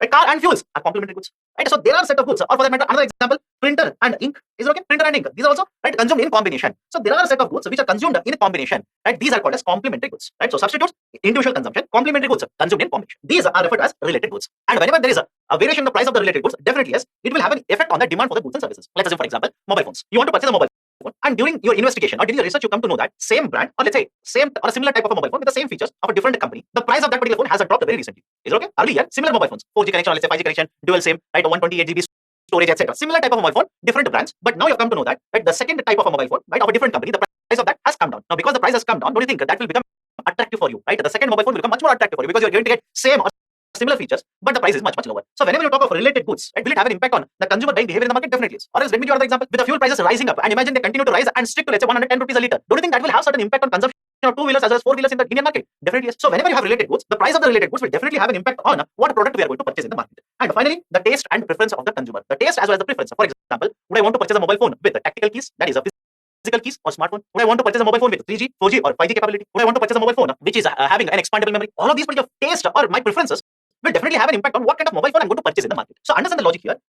Before discussing the law of demand, we are basically looking at certain features or certain factors which will definitely have an impact on demand for goods or services in the market. Having understood this, having looked at the factors now, let's have a look at law of demand. What does the law of demand states? Ceteris paribus, or if all the factors remain unchanged. What is the meaning of this? There are various factors which are going to have an impact on the goods and services that you're going to consume. Right? There are factors such as price of the product, price of the related goods, taste and preference, and income of the consumer or income of the buyer. These are some of the factors which will have an impact on what good you will purchase or consume in the market. I'm saying that if you keep these particular factors unchanged, that is related goods, price doesn't change, the taste and preference doesn't change, income of the consumer or buyer doesn't change. If you keep these particular factors unchanged and you change only one factor, that is price. Okay, you change only one factor, that is price. And whenever you change this particular factor, that is price, and keep all the other factors unchanged, the demand for goods or services in the market is also going to change. Is okay? I'll repeat the statement here. Law of demand states that if all the other factors remain unchanged or ceteris paribus, the price and the demand of the goods are negatively related. That is, when the price changes, demand for the good will also change. Right? Why does it happen? We'll have a look at it later. But the argument here is when the price changes, the demand should also change. Right? And this particular relation between the price as well as the demand for the good are negatively related. Means what? When the price rises up like this, demand will fall. And when price falls like this, the demand for the good will rise. Is it okay? This is a basic idea of a negative relation. That is, the price as well as the demand are moving in opposite direction. I can understand this. Both are moving in opposite direction. If price falls, demand rises. And if price rises, demand falls. This is a negative relation that exists between price and demand, as exhibited in the case of the law of demand. But important point here, you will have to keep other factors which will determine the demand unchanged. You will have to keep these particular factors unchanged and only change the price. And only then you will see this kind of relation exhibited between price as well as the demand for a commodity. Now the question is, why does this happen? Why is that when price rises, demand falls? And why is that when price falls, demand rises? And is it observed in all the cases? Right? Answer to the first question is this. Understand this. This curve which I've drawn is called as a demand curve. Okay? This particular line or graphical representation is a demand curve. And understand the logic here. How the demand curve is drawn. I'll answer to both the questions. Don't worry. How the demand curve is drawn. We are taking the demand for particular good in the market from the overall economy at different price levels. Let's say hypothetically, I'll write price and demand here. I'll use the short forms. Instead of writing full price, I'll simply write P here, and the demand I'll represent by D. Imagine when the price is 10 rupees, demand for the goods, right, let's say is 40 units. When the price increases to, let's say, 15 rupees, demand falls down to, right, 34 units. Price further increases to 20 rupees, demand further plummets to 30 units. Price, right, increases to 24 rupees, demand further plummets to, let's say, 21 units. Again, I'm just giving you arbitrary number here. Some of you will ask, sir, why is this particular demand declining like this? The reason for that is, have a look at this. Whenever the price increases, it will have an impact on the purchasing power. This is the first reason. Okay, it will definitely have an impact on the purchasing power. Let me take a simple example to exhibit this. Imagine you have 100 rupees. Using 100 rupees, you want to purchase a particular commodity whose cost today is 20 rupees per unit. So within 100 rupees, at 20 rupees per unit, how many units of this particular product can you purchase? 5. And if you keep the same amount, 100, but the price has increased to 25 rupees, how many units can you purchase using the same 100 at 25 rupees now? 5 units. So when the price increases, the quantity that you can purchase, right, within the same amount of money will become lower and lower. You'll be able to purchase lesser and lesser quantity with the rise in the price. So price is increasing, demand is coming down, right? So you can have the opposite movement, right? You can observe the opposite movement here itself, right? So this is one reason. That is, when price changes, demand will change in opposite direction. Second reason is people will start substituting. Is it okay? People will start substituting this particular product with another product. Means what? Let's take a very simple example here. You are purchasing product A, product B. Both are giving the same amount of satisfaction. But if the price of the product A rises, is it okay? Price of the product A rises up like this, it will become costly for you. Now you'll simply say, why should I purchase a product A now? More and more, I will purchase product B for a simple reason. Both of them are giving me same amount of satisfaction. So price of A increases, I will reduce the consumption of A. Rather, I'll start consuming more and more of B. So demand for A will come down. Demand for B will increase. That will what will happen, right, when the price of the product changes like this. And the third one is law of diminishing marginal utility. What is this law of diminishing marginal utility? First and foremost, utility refers to usefulness of a particular product. For example, I will purchase food. Does food have certain usefulness to me? Yes. I will purchase water from the market. Does it have any usefulness to me? Yes. I will purchase fuels from the market. Is it having any usefulness to me? Yes. So the idea of a utility is a product having certain usefulness for the consumer or the buyer in the market. First point. Second point, as we keep on consuming the same product again and again, understand the logic here. As we keep on consuming the same product again and again, the usefulness, right, per unit of consumption will keep on decreasing. And the concept of a law of diminishing marginal utility basically states that as we keep on consuming more and more units or consecutive units of the same product, the usefulness that we derive out of the product will keep on declining. That is, in case of utility, there is one principle, that is a cardinal utility. Again, all of these are very detailed discussions, right? In simple terms, cardinal utility is quantifying, giving certain quantity representation to the usefulness. For example, imagine I will have a cup of coffee. How much utility I derive out of this, or how much usefulness does this cup of quantity give me? I'll provide it in the form of numbers. Let's say for every cup of coffee I'm drinking first, I will get utility of 10 units. Second cup of coffee, I will not be deriving usefulness of 10, rather I'll be deriving usefulness of 8 units. Third cup of coffee, I'll be deriving 5 units of usefulness. Fourth cup of coffee, I'll be deriving, let's say, 2 units of usefulness. And why does this happen? It happens for a simple reason. Before consuming the first cup of coffee, the intensity of the demand for this particular coffee unit will be very, very high. But first unit of coffee is consumed. Now I know how much satisfaction I will derive. Hence, as I keep on consuming more and more units of the same product consecutively I keep on consuming, right, the usefulness that I derive will keep on declining. This is called as law of diminishing marginal utility. Now, understand this. As per law of diminishing marginal utility, as the utility derived will keep on declining like this, the willingness of the buyer to pay the same price will also decrease. Is it okay? I'll repeat it again. As per law of diminishing marginal utility, as we keep on consuming the same product, right, that is consecutively, units of the same product are consumed like this, the usefulness or the utility derived will keep on decreasing. And because there is a declining utility like this, the willingness to pay the same price will also come down. And that is the precise reason this law states that during this particular period of time, when the willingness will come down, the money or the price that is charged by the seller will have to be decreased. So when the price comes down, the consumer is willing to pay, right, the same price, that is the declined price, and continue to consume this particular product all over again. Is the logic okay here? I'll put everything in a nutshell. Follow this very carefully. As per law of diminishing marginal utility, as the consecutive units of the same product are consumed, utility derived will keep on declining. Hence, the seller will have to reduce the price so that the consumer will be able to purchase the product at a lower price. Now, when the prices will come down, the consumer will pay the price that is the lower price and continue to consume the product. Right? So when the price has come down, what will happen to demand? The demand will start increasing or rising up like this. So these are the reasons why you will see that there is a negative relation or inverse relation between the price as well as the demand. And please be very, very careful. In this case of a law of demand, move from the price to demand. Do not go from demand to price. You tend to make a mistake. Again, if you know how to go from the demand to price, please do that. But generally, when we use the law of demand, we say that if price comes down, demand goes up. And when the price rises, the demand will fall. This is the reverse correlation or negative relation that exists between price and demand. Now you will say that, sir, anyways, price is coming down, demand is increasing or demand is rising. I'll read it like this. Demand rises up and the prices go down. No, that is wrong. Because please understand the sequence here. The price goes down, hence the demand goes up. Have you understand this? The price goes down and the demand goes up. Right? That is a concept of a dependent variable and independent variable. Right? So in this particular example, the price goes down. As a result of that, because the prices are going down, the demand is going up. Have you understand this? Right? So do not go from demand to price. If you know how to write it, use it. Otherwise, right, simply start from the price, then shift it to the demand. So in case of law of demand, price falls, demand rises, price rises, demand falls. And that is the precise reason I've written this particular table. Here, when the price is rising, demand is actually falling. So what I'm doing is, for a particular product, what is the price, right, different price levels, and what is the demand at different price levels? What does it represent? In Indian economy, for a particular commodity, when the price is 10 rupees, right, overall demand will be at 40 units. When price is 15 rupees, the demand is 34 units, price 20, demand 30, price 24, demand 21. Right? This is right, the table which represents the price and demand for various commodities. In this particular graphical representation, in economics, generally what we do is, we will draw the price variables, or let's say price parameters, along y-axis, and quantity, that is the demand for a particular product, along the x-axis. Now, some of you who are from economics background, right, I'm pretty sure you've come across this particular doubt earlier, and you will continue to have this particular doubt if I do not resolve it. Generally, in case of statistics, okay, purely in statistics, what we do is, whenever we draw x and y-axis like this, whatever is the independent variable, we'll plot it along the x-axis. Whatever is the dependent variable, we'll plot it along the y-axis. Right? That is, in this particular situation, right, price is an independent variable. Is okay, remember this. Price is an independent variable and demand is a dependent variable. Now, some of you will say, sir, what do you mean by independent and dependent variable? The demand is changing based on the price changes. Is the logic okay? The demand changes because there is a change in the price. So whatever is the demand, it is affected, it is dependent on the price in the market. So whatever is the demand, because it is affected by the price, it is a dependent variable. Is okay? It is a dependent variable. Price is an independent variable. Purely in statistics, whatever is the independent variable, will plot it along the x-axis, and whatever is the dependent variable, will plot it along the y-axis. But in economics, we do not follow this particular rule, because starting right from the beginning itself, this classification or this kind of representation has been followed, and we are continuing the same representation. That is in case of the demand curve, supply curve, etc. In case of economics, we are going to draw the dependent variable along the x-axis and independent variable along the y-axis. That is, the price will be along the y-axis, and the quantity demanded for a particular product will be drawn along the x-axis. Now have a look at this. Price is a 10 rupee, demand will be 40 units. Let's plot it, right? So imagine these are the different quantities of the products which are being demanded: 21 units, 30 units, 34 units, 40 units, etc. Right? Obviously, the graph will continue like this. I've taken only 4 numbers here, right? And at 21 units of demand for a particular product, the price will be 24 rupees. Okay. And later at 20 rupees, there is one more. 15 rupees, there is one more. And at 10 rupees, there is one more. So what I've done is, I have basically derived certain coordinates based on what is the demand as well as the price for a particular commodity. I will connect all of these particular coordinates or the dots. What I get is the demand curve. Is okay?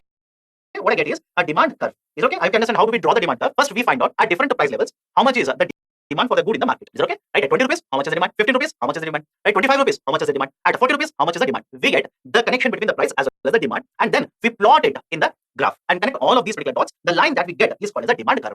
And it essentially means at 15 rupees per unit of this particular product, the demand for or the quantity demanded for this particular product will be 34 units. At 24 rupees per unit, the demand for the quantity will be 21 rupees. Then this is a concept of law of demand. Next one is law of supply. Now in the beginning I've told you, law of demand discusses from the consumer or the buyer side in the market. Law of supply discusses from the seller side in the market. Now in the same way that we discussed in case of law of demand, there are factors which will determine the supply of certain commodities in the market. That is, the factors such as price of the commodity, price of the related goods, price of raw material, taxation imposed by the government, technology cost that is incurred by the company, etc. There are so many factors which will determine how much will be the supply of goods and services in the market. Now at this particular point of time, we use the same concept, ceteris paribus, to define the law of supply. Ceteris paribus essentially means keeping all the other factors unchanged. Is okay? There are so many factors listed here. Keeping all these particular factors unchanged, if I change the price of the commodity only, then what will happen in case of law of supply? Okay, so law of supply states that if all the other factors being equal, that is unchanged, the price of the commodity changes, then the quantity supplied will also change. And the connection between the price and quantity supplied now will be positive. Is okay? Will be positive. In simple terms, as the price of the commodity rises up in the market, the quantity supplied of the commodity will also rise up. Is the logic okay? I'll repeat it again. In case of a law of demand, again, do not get confused here. Law of demand, consumers, buyers. Law of supply, suppliers, producers. In case of a law of demand, if all the factors remain unchanged and price changes, the quantity demanded will change in opposite direction. Whereas in case of a law of supply, keeping all the other factors unchanged. If the price of the product changes, then the quantity supplied will move in the same direction. There's a positive relation between price and supply. In case of law of supply, there is a negative relation between price and demand in law of demand. Now, why does it happen? It happens for a simple reason. If every factor remains constant, that is raw material cost same, cost of technology same, GST imposed by the government same, right? Cost of labor same, cost of related goods same. If everything remains the same, unchanged, and the price of the commodity that you're supplying the market increases, your profit margins will start increasing. You're going to earn more and more now. So will you increase the supply or decrease the supply in this particular situation? You will increase the supply of this particular commodity in the market. Done. So that is the law of supply here.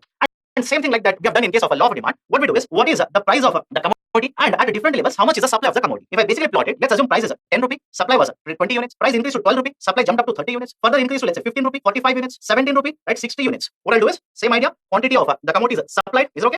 How much quantity is supplied? How much is the price? Let's plot it. At a price of 10 rupee, let's start from x-axis here. At 20 units, at a supply of 20 units, what is the price of the commodity? Let's say 10 rupee. So I will plot, right? This will be the first point. Second, at 30 units, right? How much will be the price now? Price will be 12 rupee. At 45 units, how much will be the price? 15 rupee. At 60 units, right? How much is the price? 17 rupee. So these are the points which I have derived. I will connect all of these particular points.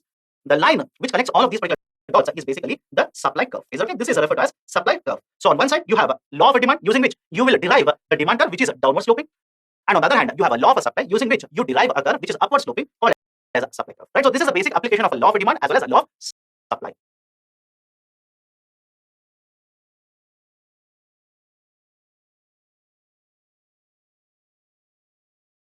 Now we have discussed the concept of law of demand as well as law of supply. Now let's apply this. There's a concept called as market equilibrium. In case of market equilibrium, until now what we have done is we have discussed law of demand separately and law of supply separately. That is, we have assumed other factors remaining constant or unchanged. What will happen when the price changes in case of the demand, and what will happen when the price changes in case of supply. But more importantly, we have discussed the law of demand separately. We have drawn the curve of law of demand separately as well as the law of supply curve separately. But in the market, please understand this: the demand as well as supply are happening in real time. That is, there is a demand for goods and services in the market, and there is supply for these particular goods and services in the market. So both the demand as well as supply are happening or are taking place at the same point of time. If you're feeling confused with respect to this, imagine you're a buyer in the market, and in regards to you as a consumer or as a buyer, there is a law of demand. Okay, what you consume, how much you consume, basically is dictated by the price variation in the market, assuming other factors remain unchanged. And if I'm a supplier in the market, assuming all the factors remain unchanged, it is the price which will determine how much I will supply in the market. But don't you think how much I supply, how much you consume, both of them are related in the market? You're demanding the goods and services, hence I'm supplying these particular goods and services in the market. So the demand as well as supply both are taking place at the same point of time in the market. And that is exactly what we are doing in case of the concept of a market equilibrium. In market equilibrium, we are superimposing, or let's say we are drawing the law of demand or the demand curve as well as supply curve in the market.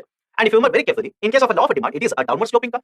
And in case of a law of supply, it is an upward sloping curve. The demand curve will keep on going downwards like this, and the supply curve will keep on moving upwards like this. So both are moving in opposite direction. Basic statistics, or let's say geometry back in your high school, will tell you that when there are two lines which are moving in opposite direction like this, one is going upwards and the second one is moving downwards like this, both of them will have to intersect at a particular point. Is it okay? And this particular point of intersection basically refers to the market equilibrium point. Is it okay? The point of intersection between the demand curve as well as supply curve, it is nothing but the market equilibrium point. And the market equilibrium point represents a situation in the market wherein the amount of goods which are supplied is equal to the amount of goods which are demanded. In simple terms, this particular point, let's assume, it represents 50 units of a particular good and price is 20 rupees. Is the logic okay? Right? The point which is common on both the lines, the curve of supply as well as the demand curve, I'm assuming that it will represent the coordinates along x-axis quantity demand is 50 units and along the y-axis the price is 20 rupees. So at this particular point of time, this particular point is present not only on the demand curve, it is also present on the supply curve. Means what? The point which represents the quantity as well as the price is present on the demand curve as well as the supply curve, simply meaning the demand is equal to supply in the market. Is okay? So understand this. What is the meaning of market equilibrium? Market equilibrium represents a point or a situation in the market where the demand is equal to supply,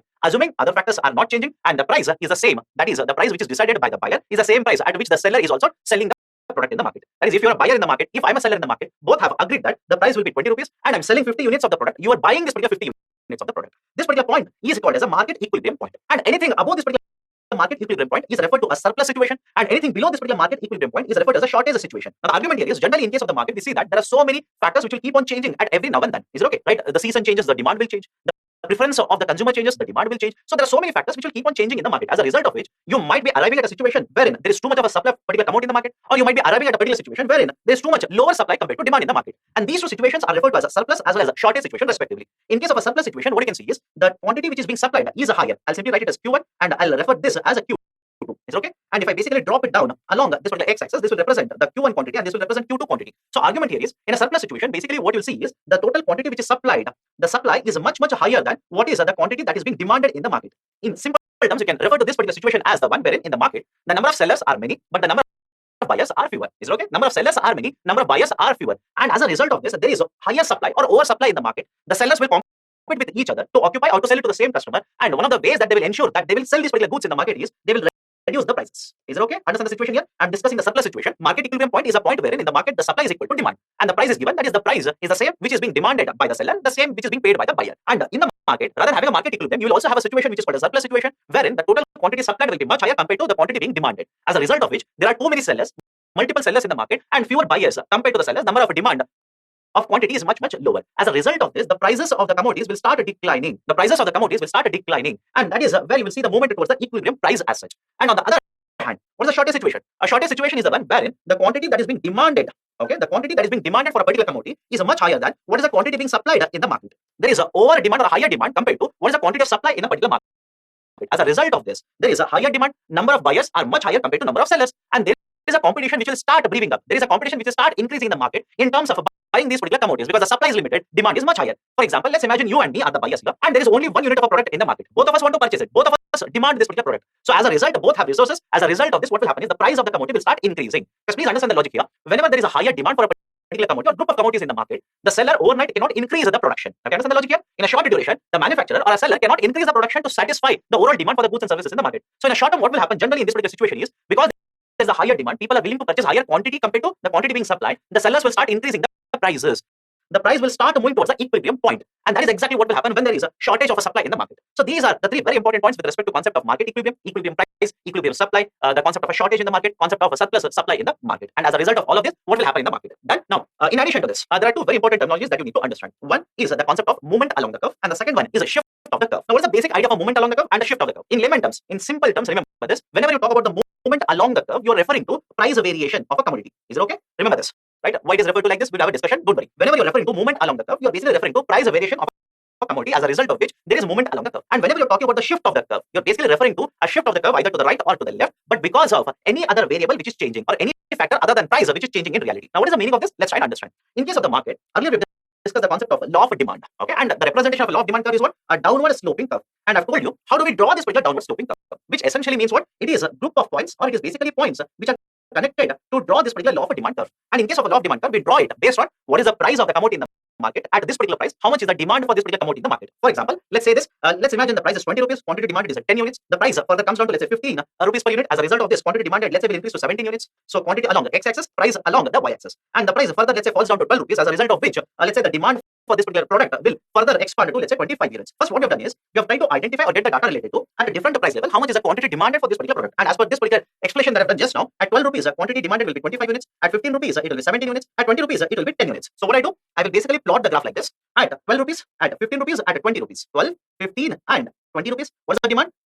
10 units, 17 units and 25 units. So the first point will be here, second point will be here, and the third point will be here. So what we have done is we have plotted this, and now we will connect these particular dots. Although all the dots are not connected yet, don't worry about it. This is generally how the demand curve is drawn. Now have a look at this. Whenever you're talking about movement along the curve, you are measuring that in terms of a variation in the price. That is, a movement along the curve is always associated with variation in the price of the commodity itself. Again, it is connected only with the variation in the price of the commodity. The price of the commodity changes. As a result of this, the demand for the commodity will also change. And because the price as well as the quantity demanded is changing, any variation in price and quantity will always fall on this particular curve itself. For example, imagine you are here. Okay, you are at this particular price and the demand for the good combination as such. At price 15 rupees, the demand for the goods is how much? 17 units. Now, what if the price changes from 15 rupees to 12 rupees? The law of demand basically dictates that with the price reduction, obviously there has to be an increase or there has to be a rise in the consumption or the demand for this particular product. So obviously there is a rise in the demand for the commodity as such. So when the price falls to let's say 12 rupees, the demand will rise to 25 units. But have a look at this. The price of 12 rupees as well as the quantity demanded of 25 rupees, both of them are basically represented on the same curve itself. Earlier we were here, right? That is a price of 15 rupees as well as the quantity demanded at 17 units. As a result of this, what has happened? The price has come down and the demand has increased to 25 units. So the new point of the coordinates or the representation of the coordinates will be a point on this particular curve itself. And the curve in the first place has been drawn by taking these particular coordinates itself. So whenever you're going to vary the price, the demand is also going to vary, and the movement will always be in opposite direction. That is what we have discussed in case of law of demand. Having said so, understand this. Whenever you're talking about the movement along the curve, you're talking about the price variation of the commodity, and when the price variation happens, the demand also should vary, and the new coordinates will basically fall on the demand curve which we already drawn. And that is the precise reason this is referred to as a movement along the curve. Either the movement will happen in an upward manner like this or a downward manner like this whenever there is a variation in the price. Right? If the price falls down, the demand will rise up, and if the price rises up, demand will fall down. But essentially, these particular new coordinates will basically be located on the demand curve which is already drawn. Hence, this is called as a movement along the curve. And the technical terms that are generally used in the context of the movement along the curve is that they will use the terms such as a contraction and expansion. That is, when the price contracts, is okay. When the price contracts, the demand will expand. I can understand this. The demand will expand, and vice versa. That is, when the price will expand, the demand will contract.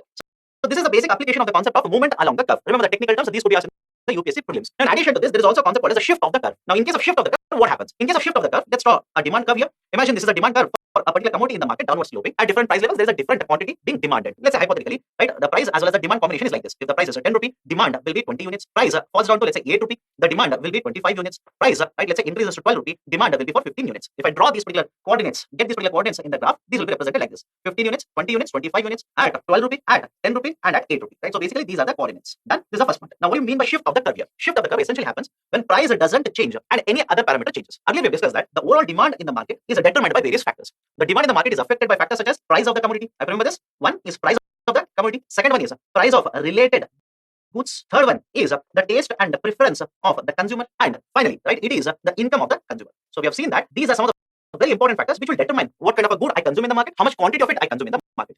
Now, in case of movement along the curve, I'm simply saying it is the first factor which changes, as a result of which you will see there is movement along the curve. Price changes, quantity should also change. But in case of a shift of the curve, the first parameter doesn't change. Is okay. The first, that is the price of the commodity, doesn't change. Rather, other factors such as a taste and preference, price of the related goods, income of the consumer, etc., changes. As a result of this, at the same price, either the demand for the commodity will increase or demand for the commodity will decrease. Is it okay? It is important. Please don't get confused here. Let me repeat it again. Whenever you're talking about movement along the curve, you're basically referring to price variation of a particular commodity. And when price varies, the demand also varies. Hence, you will keep on getting newer coordinates, which will keep on falling on the demand curve itself. But in case of a shift of the curve, price of the commodity doesn't change. Price remains the same, but other factors which will determine the demand will keep on changing. Let's take a very simple example here. Imagine for a particular commodity that I've written here, for 10 rupee, the demand for the commodity will be how much? 20 units. Now, what will happen is, the income of this particular consumer will change. Imagine earlier, he was earning 10,000 rupees.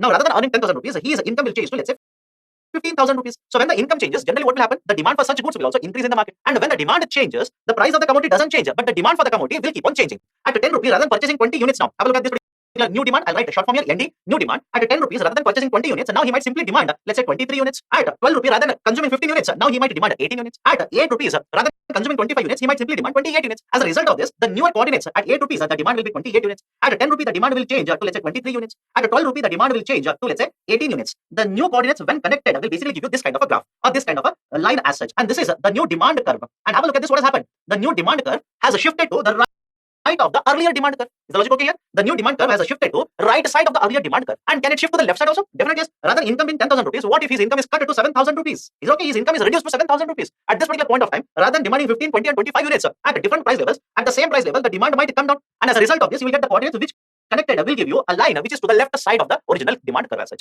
So the demand curve can either shift to the left side of the original demand curve or earlier demand curve or to the right side of the demand curve. And for different types of the products, these particular demand curves will be shifting either to the left or to the right based on what kind of a factor is actually changing in the market. So whenever you're talking about the shift of the curve, it is because of the various factors other than the price which are changing, as a result of which the price of the commodity remains the same. But at this particular price, the demand for the commodity will change, which will lead to either shifting of the demand curve either to the left or to the right. Now, two very important points here. Is it always applicable for the demand curve? Can we apply the concept of a movement along the curve as well as a shift of the curve to supply curve also? Yes, you can apply it to the supply curve also. But if you understand the concept more than sufficient as to what is the meaning of the movement as well as the shift of the curve, you don't have to read everything under the microeconomics for UPSC. First point. Second point, is law of demand as well as law of supply always applicable in this particular fashion? Are there any exceptions to this? Definitely yes. There are many exceptions to this which we'll discuss later. Right? In case of a law of demand, although I've drawn a straight, a downward sloping curve like this, but in reality, it is always a curved slope. The line always is not a straight line like this. When you take a longer duration, right, usually the curve will become a straighted line, or it will move towards becoming more and more a straight line as such. But if you have a detailed study, let's say for a month or 3 months or 6 months, a year, etc., generally these kind of lines will be a curved line like this. Okay, these are the two very important points with respect to the concept of a law of demand, law of supply, market equilibrium, movement along the curve as well as the shift of the curve.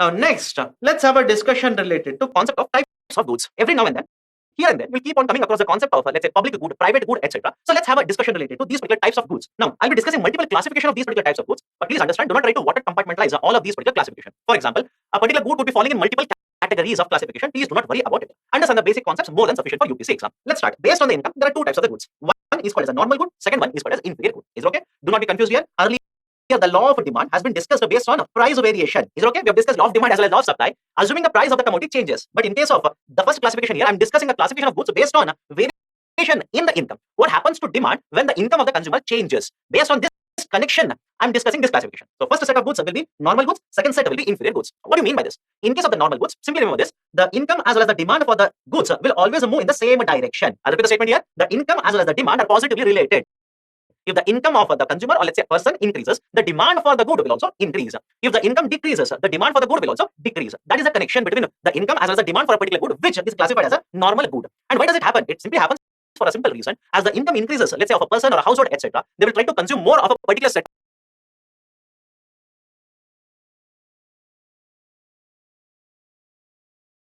for a simple reason. As the income increases, let's say of a person or a household, etc., they will try to consume more of a particular set of a good. For example, imagine this is a household which was dependent on wages so far. Is it okay? The only livelihood source was wages, and because the terminal wages basically refers to certain amount of earnings on day-to-day basis as such, there is no guarantee of how much you are going to earn, whether you are going to earn throughout the year, etc. There is uncertainty attached to this. What if the same household, people in this get jobs either in the private sector or let's say in the government sector, or they start their own enterprise, as a result of which the income of the household increases, and when the income of the household increases, can I simply say that they will start consuming more and more of a certain set of goods. For example, they will prefer to travel by their own vehicle, they will prefer to consume a quality rice which is available in the market, etc. So these kind of goods, the demand for which will keep on increasing with the rise in the income is referred to as a normal goods. The best example for this is private vehicles. Is it okay? Private vehicles and quality food. So second, inferior goods. In case of inferior goods, understand this. The logic here is the demand for these goods will move in opposite direction of the income. Is it okay? The income as well as the demand are negatively related for these particular goods. In case of a normal goods, positive relation. In case of the inferior goods, a negative relation. Means what? If income of a person increases, the demand for such goods will decrease. If the income of the person decreases, the demand for such goods will increase. Such type of goods are called as inferior goods. Generally, the low quality food grains or low quality rice, public transportation, etc. are examples of inferior goods.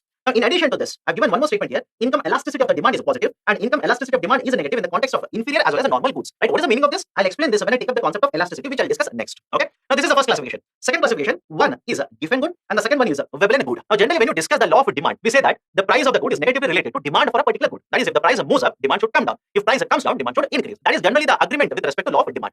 But there are certain sets of goods in the market which defy the concept of law of demand. Okay, there are sets of goods, or there are different types of goods which will defy the law of demand. Right? One set of such goods is the concept of a Giffen good, and another set is Veblen good. There are goods which are essentials, etc. So, in many of these particular cases, you will see that despite the change in the price, the demand might not move in exactly opposite direction. For example, imagine here is a patient who is consuming drugs, and when I say drugs, I'm referring to tablets. Okay, medication. Now, what if I simply say this particular tablet or medication is necessary for the consumer? Right? It is essential for this particular person. Now, at this particular point of time, what if the price increases for this particular commodity? Do you think the patient will reduce the consumption of these particular drugs? Obviously, no. These are necessary. These are essentials, right, for him to stay healthy. So, there is no option but to continue to consume it and pay higher amount for these particular drugs as such. So, generally, when we discuss the concept of a law of demand and law of supply, we generally take certain assumptions. We are assuming other factors are not changing, right? The income and preference is same for everyone, etc. But in reality, what generally happens is there are exceptions to law of demand as well as exceptions to law of supply. And I'm discussing one set of such exceptions. So, based on the prices, there are two classifications or two types of goods. One is called as a Giffen good, and the second one is referred as a Veblen good. Now, what is the concept of a Giffen good? Now, earlier we have seen the concept of inferior goods. Now, within this particular concept of inferior goods, there are certain set of goods which are classified as Giffen goods. Is okay? So, Giffen goods are nothing but inferior goods itself. But why these are called as Giffen goods? Now, understand this very carefully. In the context of the Giffen goods, as the price of the good increases, the demand will also increase. Is it okay? As the price of the good increases, demand also increases. That is, the price as well as the demand are moving in the same direction in case of the Giffen good. Now, please do not be confused here. Why this happens, I'll explain this. Earlier, in the context of the inferior goods, we have connected income as well as the demand. Now, in the context of a Giffen goods, which are nothing but inferior goods, types of inferior goods itself, we are connecting the price as well as demand. Do not get confused. Now, the question is, sir, why is that? With the rise in the price, demand is also increasing. Now, to understand this, let me take a very simple example. Imagine here is a person who has very limited amount of income. Is it okay? Understand the assumptions? Only then you'll understand the concept of a Giffen good. Imagine here is a person A, and this particular person A has a very limited amount of income. Now, using this particular limited amount of income, imagine he's consuming rice as well as a pulse, or you can simply take rice or meat, which is a protein source. Now, understand this. He's using the wages that he's earning to purchase rice as well as pulses, and he is getting sufficient amount of these particular food grains, just sufficient, right? He is not able to satisfy his hunger, but the amount that he's earning is sufficient to ensure that on day-to-day basis he is able to get access to the rice as well as pulses. Now, at this particular point of time, imagine the price of rice increases. Okay, at this particular point of time, imagine the price of rice increases. First thing, when the price of rice increases, his income is not changing. His income is limited. As the price of rice increases, how much rice he can consume, how much rice he can purchase will be affected. First thing. Now, if he wants to shift to another quality of a rice, what if I were to tell you that the rice that he is purchasing right now will cost him 10 rupees, and the next available quality of a rice or another variant of rice which is available in the market is 20 rupees per kg. So earlier the cost of rice was 10 rupees. Imagine the cost has increased to 12 rupees. He cannot shift to a next variant of rice or next quality rice because it is much more costlier. Is it okay? He cannot substitute this. It is much more costlier. So there is no option for him but to continue to consume this quality of rice itself, even though the price has increased. Now, some of you simply say, sir, you're saying that with increased price, the consumption increases. But how does consumption increase? Let's go to the next point here. When the price of the rice has increased from 10 to 12, his income is not increasing. But can I simply say that when he purchases the rice at 12 rupees, how much pulses he can purchase will become lower? Is it okay? The amount of pulses that he can purchase will become lower now, right? Let's take a very simple example here. Imagine rice plus pulses he wanted to consume worth 200 grams. Is it okay? I'm just taking arbitrary numbers here. Do not mug up the numbers. Concept is important. Numbers are not important here. So within this particular 200 grams, what if I were to say that he was purchasing and consuming 190 grams of rice and remaining 10 grams was actually pulses? Now, as a result of a rise in the price of a rice, can he continue to purchase the same 10 grams of pulses? No, it is not possible. So he will have to reduce the consumption of pulses from 10 grams to let's say 8 grams. But if he consumes 190 grams of rice and 8 grams of pulses, will be able to meet the requirement of 200 grams of total consumption? No, it is not possible. As a result result of this, what he will do is, he will increase the consumption of rice. Have you understand this? He cannot shift to the next quality of rice because it is very costly. First point. Second, because the price of rice has increased, he will not be able to purchase and consume same quantity of pulses also. Now, as a result of all of this, he wants to consume, let's say, 200 grams of rice plus pulses. But because the consumption of pulses will come down, he will increase the consumption of rice in order to meet this particular criteria of eating 200 grams of rice as well as a pulse. What has happened in this particular situation? Price of a rice has increased from 10 rupees to 12 rupees. But despite that, the demand as well as the consumption of this quality rice has actually increased in the market. So such types of inferior goods wherein the price increases, with increase in the price, the demand also increases, are referred as giffen goods. Okay, so these are referred as a giffen goods. Second set of goods is Veblen goods. Now, what are these particular Veblen goods? Veblen goods are basically high-end luxury products, very high-end luxury products, which are generally consumed by rich people. And the technical definition of a Veblen goods is that with the rise in the prices, is okay. In case of Veblen goods, with the rise in the prices, the demand will also rise. The demand as well as the price of both are moving in the same direction. Such types of goods are referred as a Veblen goods. Now, some of you basically say, sir, hold on. Earlier, in case of a giffen goods, you say the same thing. In case of Veblen goods, you are saying the same thing. That is, the price and demand are moving in the same direction. And what is the basic difference between both of them? The types of goods which are classified under both giffen and Veblen are completely different. Giffen goods are generally those set of goods which are consumed by poor households. Very poor people consume these set of goods. Whereas the Veblen goods are consumed by rich class or the high-end luxury products which are purchased by very rich people in a particular economy. Now, why is that? With the rise in the price, the demand is also increasing. Right? Generally, it has been seen that in case of any economy, there is a certain section of the society wherein the amount of money that they have, amount of assets that they have is very high. Right? In case of India also, you can see there are certain people who will own huge amount of assets who are very rich in the Indian economy. For this class of population, generally what happens is, as the prices of the commodities will keep on increasing, they generally associate this increased price with the quality of the product. And because the price is very high, poor people do not afford or cannot afford these particular products. There is an universally higher demand for such products by the rich people. And that is generally referred as a snob effect. A snob effect is basic phenomenon wherein there are certain set of goods, the demand for which is inversely related. That is, the rich people demand huge amount of these particular products because they feel that or they know that the poor people cannot afford this, hence they cannot purchase these particular commodities. Hence, right, we will be purchasing it and it will provide us a certain social status in the economy. Is okay in the society by acquiring these particular assets, certain status is provided to these particular buyers in the market. That is the reason more and more of such goods are demanded when the prices of these particular goods are tend to increase or increasing in the market. For example, high carat diamonds, high-end real estate, luxury real estate, luxury cars, sports vehicles, etc. So as the prices of these particular products will keep on increasing, there is a small section of the society in any economy for that matter who will demand more and more of such goods. Right? That is the set of goods referred as Veblen goods. So based on the income, normal, inferior. Based on the prices, Veblen and giffen. Next, based on the utility to the society, you have merit goods as well as the demerit goods. I'm using the term demerit goods. Some of the books will use the term non-merit goods also. Now, what is the basic idea for merit good as well as the demerit good? Generally, in the context of the merit goods, more the consumption of these particular goods, the economy or the society as a whole will get the benefit of it. Is it okay? I'll repeat it again. Merit goods are those goods, the consumption of which will provide certain utility or the benefit to the whole society as such. For example, more is the consumption of, let's say, green vehicles, more is the consumption of education, sanitation, quality transportation, quality healthcare, etc.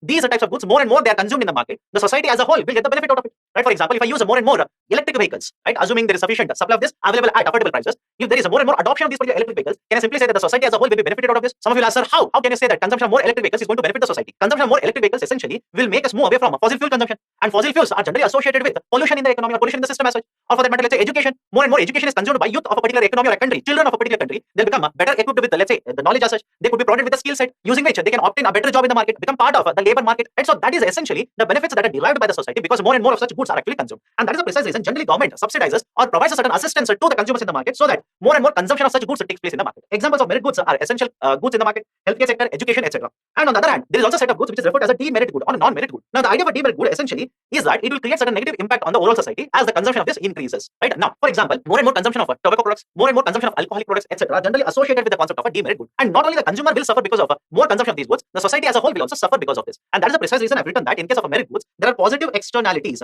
Is it okay? There are positive externalities, whereas in case of a demerit goods, there are negative externalities. That is, because you are consuming this particular product, the whole society will get the benefit out of this higher consumption. And because you are consuming a demerit good, the society as a whole will suffer because of this. Right? So negative externalities are associated with demerit goods, positive externalities are associated with the merit goods. So this is one more classification with respect to the goods based on the utility for the society. Next one, based on who is the producer, there are two more goods. One is a public good, second one is a private good. Okay, public good and private good. In case of the public good, I'll be using two terminologies. Understand this. One is non-rivality and the second one is non-excludable. Public goods are those set of goods which are non-rival as well as non-excludable, whereas private goods are those set of goods which are excludable as well as rival. Now, some of you will basically say, sir, you are using a technical term such as excludable, rival, non-excludable, non-rival. What do you mean by this? Let's understand these particular terminologies, using which again we'll go back to the definition of both public as well as private goods. The idea of rivality or rivalry as well as excludability refers to this thing. That is, when a particular product will be available to only those particular people who are paying it. Is it okay? When a particular product, good or a service, for example, is available to only those who pay for this, that feature is called as excludable. Is it okay? Right? For example, I will pay for this particular pen. So the pen is available only to me. Only I can use this particular pen as such. Right? You will pay for a mobile phone. Right? So that is a product is available to you. So whether you get access to a particular product or not depends on whether you are paying for the product or you are not paying for the product. that particular feature is called as an excludable. If the product is available to you, you can consume the product or a service only when you're paying for it. That is called as excludable feature. And if you're not paying for it, even then you're allowed to get access to this. Such feature is called as a non-excludable product. Now, generally in case of the public goods, these are non-excludable. Is okay? These are non-excludable. Private goods are excludable. The pen, you will have to pay for it.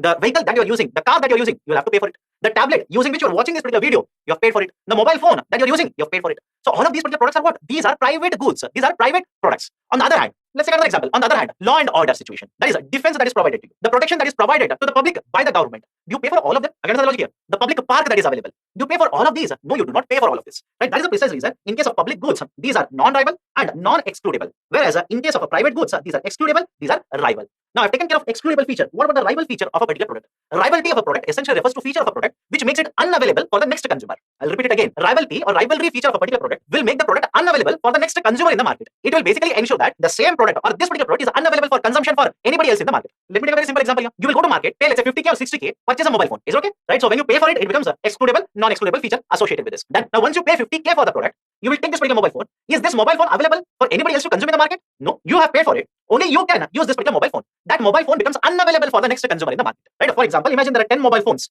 Out of 10, you've purchased one. 9 are available, but not 10th mobile phone now. Right? That particular feature of a product, wherein once purchased, once consumed, this product is unavailable for the next consumer. It is called as a rivalry feature. And for a private good, rivalry is applicable. For public good, these are non-rival. Is it okay? These are non-rival. But to be more precise, again, the concept of public and private is further divided into two more classifications. Now, what is this further division that I'm talking about? Now, let me write this particular table, understand this particular table very carefully. On one side, I will write rival, non-rival, and on the other hand, I will write excludable and non-excludable. These are the features. Okay, so whenever a particular product is a rival as well as excludable, we'll write this particular product as what? Private good. Now, what if a particular product is a rival, but it is a non-excludable? Okay, what if the good is a rival, but it is a non-excludable? Right, those set of goods are called as common goods. Okay, those set of goods are referred to as common goods. What's the meaning of this? Let me give an example later. Just give me a minute. Let me complete the table first here. Okay, so first classification is those set of goods which are excludable as well as rival, private goods. Those set of goods which are rival but non-excludable, common goods. Next, those set of goods which are non-excludable as well as non-rival. These are what? Public goods. Okay, these are public goods, and there are also certain set of goods which are non-rival but excludable. These are called as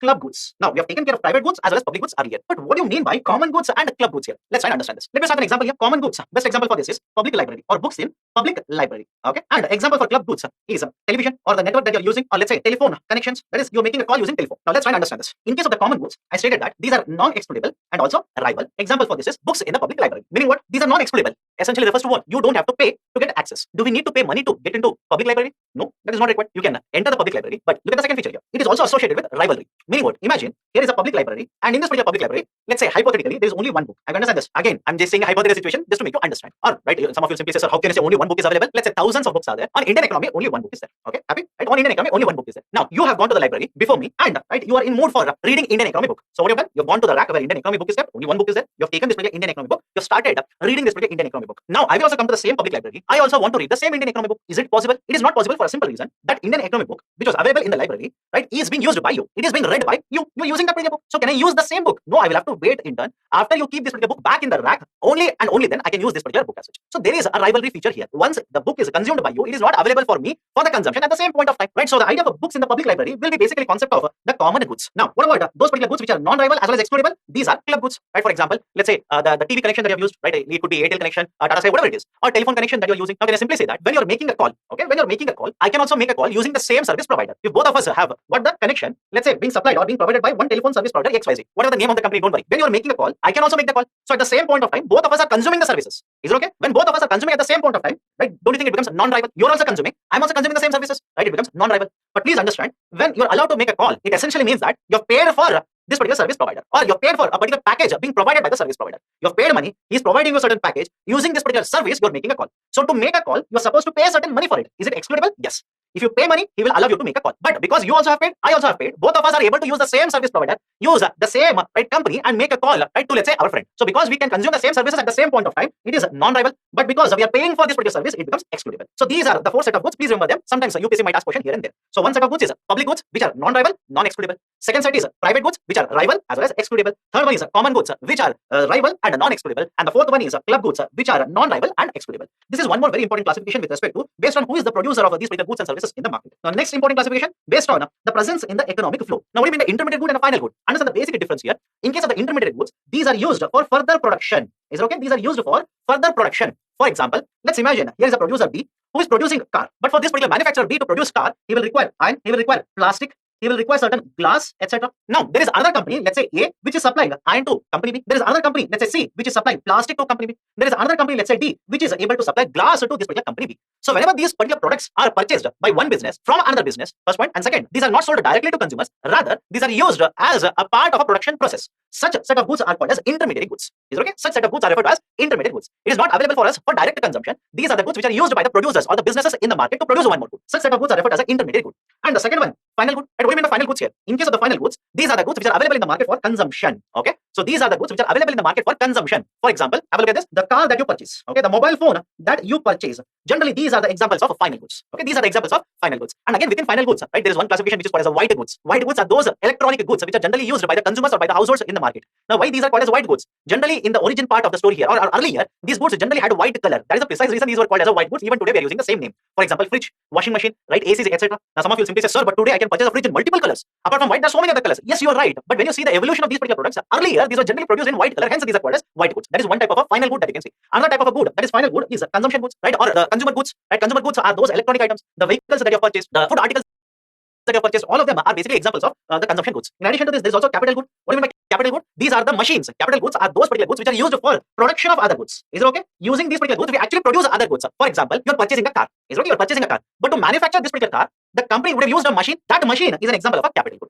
I can understand this? And that machine is an example of a capital good. So again, the final goods can be divided into multiple types, but essentially, final goods are available in the market for consumers. Right? These are the goods which are available in the market for final consumers. Okay? So there is no value addition process which is happening here, because some of you have written this particular statement because some of you will get confused with respect to this particular terminology that I've used in the context of final goods. Right? That is, some of you basically say, sir, earlier when you were discussing intermediate goods, you stated that these are the goods which are used in the production process. And now when you're discussing final goods, especially in the context of capital goods, again you're saying these are used in the production process. How can we differentiate between the capital goods and intermediate goods? And now let me give a very simple example. Right? Imagine you're a car manufacturer. Okay, imagine you're a car manufacturer. So you will purchase steel, you will purchase aluminum, you will purchase glass, you will purchase tires, you will purchase, let's say, engine, etc. You will put together all of these particular components. The car is ready. Okay, the car is ready. This particular process is called as value addition process. Is it okay? It is referred to as value addition process. You have purchased all the raw materials, let's say at 3 lakh rupees. After the car is manufactured, you will be selling in the market, let's say at 5 lakh rupees. So in essence, you've added a value of 2 lakh rupees to the economy. But more importantly, it means that I'm adding value to these particular raw materials or intermediary goods. Is it okay? I'm adding value to these particular intermediary goods. Right? Hence, these are examples of intermediary goods. But have a look at this. You have purchased all of these intermediary goods. You'll need a particular machine to manufacture the car using all of these particular goods or intermediate goods. That machine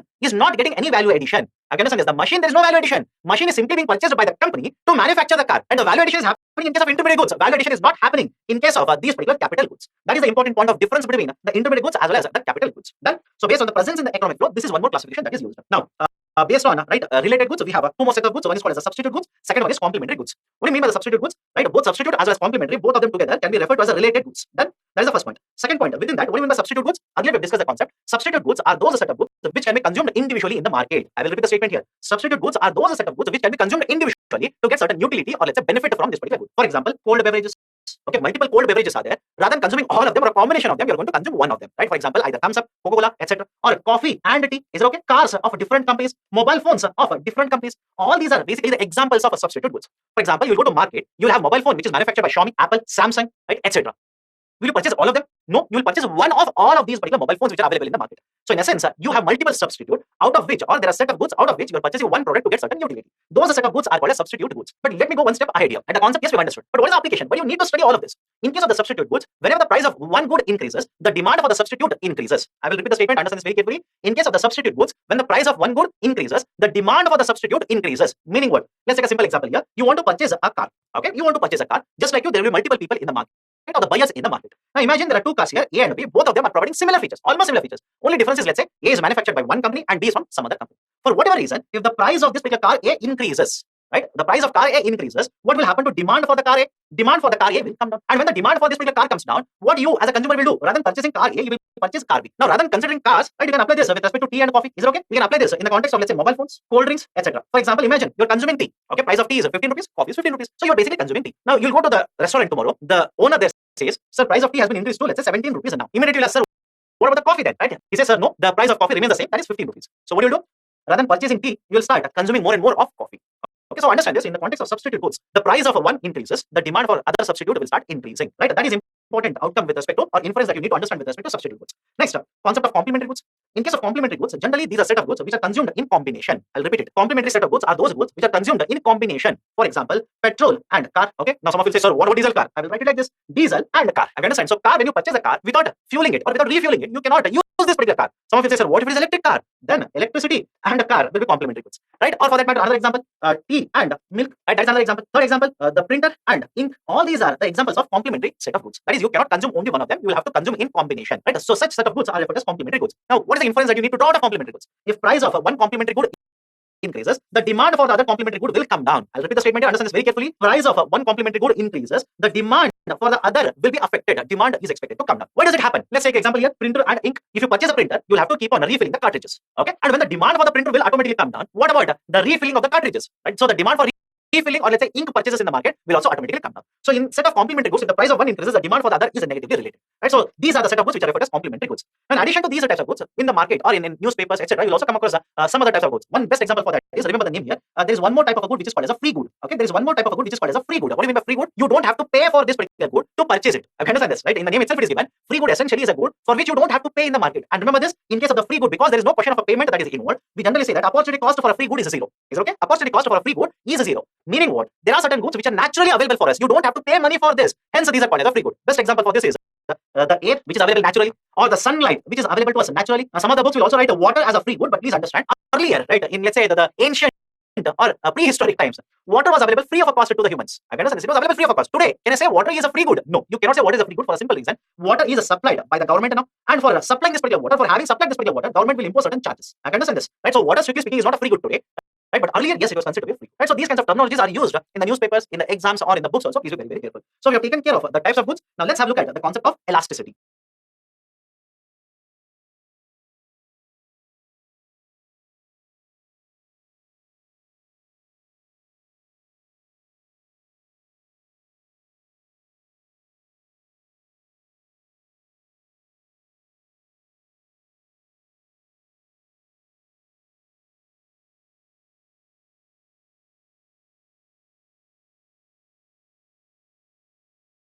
Now, before discussing the types of elasticities, what is the meaning of the term elasticity? Let's have a look at it. Elasticity basically is a measure wherein we are taking two important factors, the change in one of the factors, to what extent it will elicit or have an impact and change in the second factor. The measurement of this is called as elasticity. Is it okay? I'll repeat it again. In case of elasticity in economics, what we're doing is we're considering two factors. For example, price, demand, income, demand, the price, supply, etc. And with variation of these particular factors, there is one factor, to what extent it will have an impact on the second factor. The measurement of this is called as elasticity. There are four types of elasticities.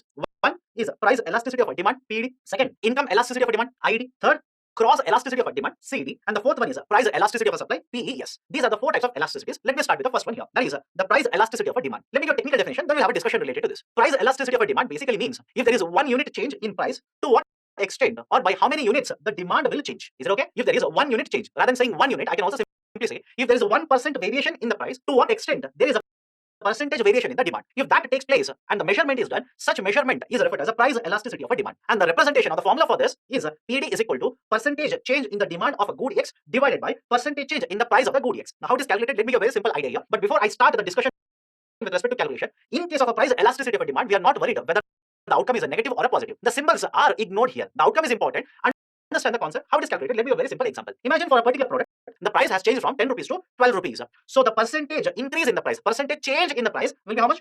20%. I can understand the calculation here. It's a simple CSAT calculation. Price has changed from 10 rupees to 12 rupees for a particular commodity or a particular product. So the change in the price is how much? 20%. And when the price changes, obviously the demand should also change. Let's say hypothetically, I'm taking a hypothetical number here. The demand for this particular commodity earlier was 100 units, now has fallen down to 96 units. Is okay? Earlier it was how much? 100 units, now has fallen down to 96 units. So in terms of quantity demanded, it has come down by 4 units. But in terms of percentage, the demand has come down by 4%. So here is the percentage change in the quantity being demanded, and here is the percentage change in the price of the product. Substitute both of them. What is the outcome? Based on that, you will decide whether the product is inelastic, elastic, etc. Now, substitute these particular numbers in the numerator. How much is the percentage change in the demand? Again, please be very careful while discussing price elasticity of demand. Yes, the demand has come down. So technically, we must be writing that it is minus 4%. That is, the demand has come down by 4%. But in case of price elasticity of demand, do not worry about the symbols. Do not worry whether it is positive or negative, and apply this only in the context of PED. Now, how much percentage variation has been found in case of demand? 4% variation. And how much percentage variation has been found in case of price of the commodity? 20% variation. So what is the outcome? The outcome is, right, 4 ones are 4 5s are, outcome is 0.2. Is okay? Outcome is 0.2 here. And whenever you have an outcome like this, using this, you can find out whether the good is an essential good, whether the good is a non-essential or luxury product, etc. Now, the classification using this, right, you can infer that whenever the price elasticity of a demand is lower than 1. Is it okay? Whenever it is lower than 1, such type of goods are called as inelastic goods. I'll repeat it. Whenever the PED outcome is less than 1, these are types of goods are referred to as inelastic goods, and generally these are essentials. Okay, the essential goods will generally exhibit that the price elasticity of demand is less than 1. And why this happens? If the price varies, let's say by 20%, you will not suddenly change the demand for this particular good, right? The demand change will happen, but the change in the demand will not be very high, but marginal, right? For example, imagine the price of rice increases by 50%. I understand this? Price of rice increases by 50%. You will change your consumption, right? Marginally, you will reduce your consumption, or you might hold it constant also. But argument here is you will not drop your consumption by a large margin. I understand this. Overall in the economy, yes, there is a slight decrease in the consumption because the price has increased. All the people will not be able to afford or purchase the same amount of rice now. So obviously there is a slight variation in the demand, but it will be just marginal. Small amount of a demand variation is going to take place. That is the reason we generally say that PED is less than 1.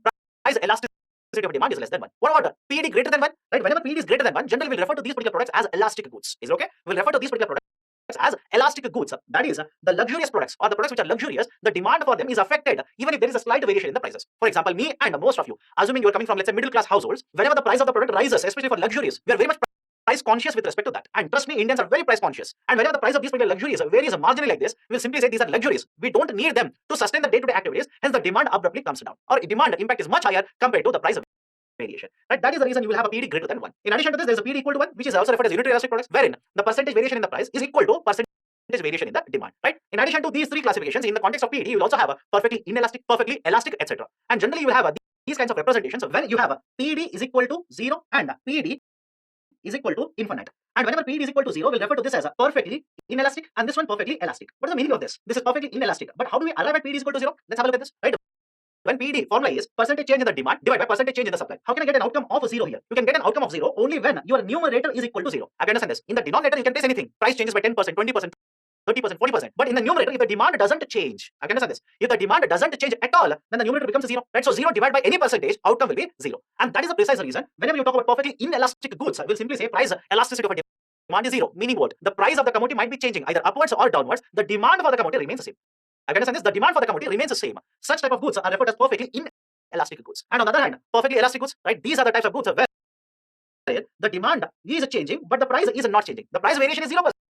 Right? But the demand for the products in terms of percentages is changing. Such type of products are referred to as perfectly elastic goods. And in case of perfectly elastic goods, you will have an outcome of infinity. And how can you get an outcome of infinity within this particular formula? When the denominator is 0, irrespective of the numerator, outcome will become infinite. Okay, so this is basically the application of a concept of price elasticity of demand. Second, income elasticity of a demand, IED. What do you mean by income elasticity of demand? If there is a 1% variation in your income, how much percentage variation is observed in a demand?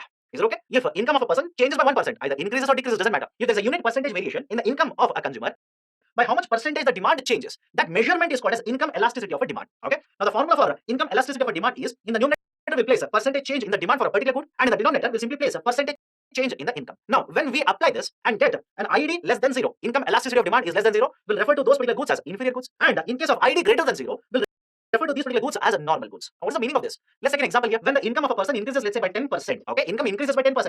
So increases means, right, plus 10%. But a particular commodity, let's say inferior quality of a rice. So the demand as well as the consumption of this particular inferior quality of a rice falls down by, let's say, 4%. Is it okay? Falls down means what? It decreases by 4%. Replace that in the formula here. Right? So IED is equal to, numerator is minus 4% and denominator is plus 10%. So percentage cancel. What is the outcome? Minus 0.4.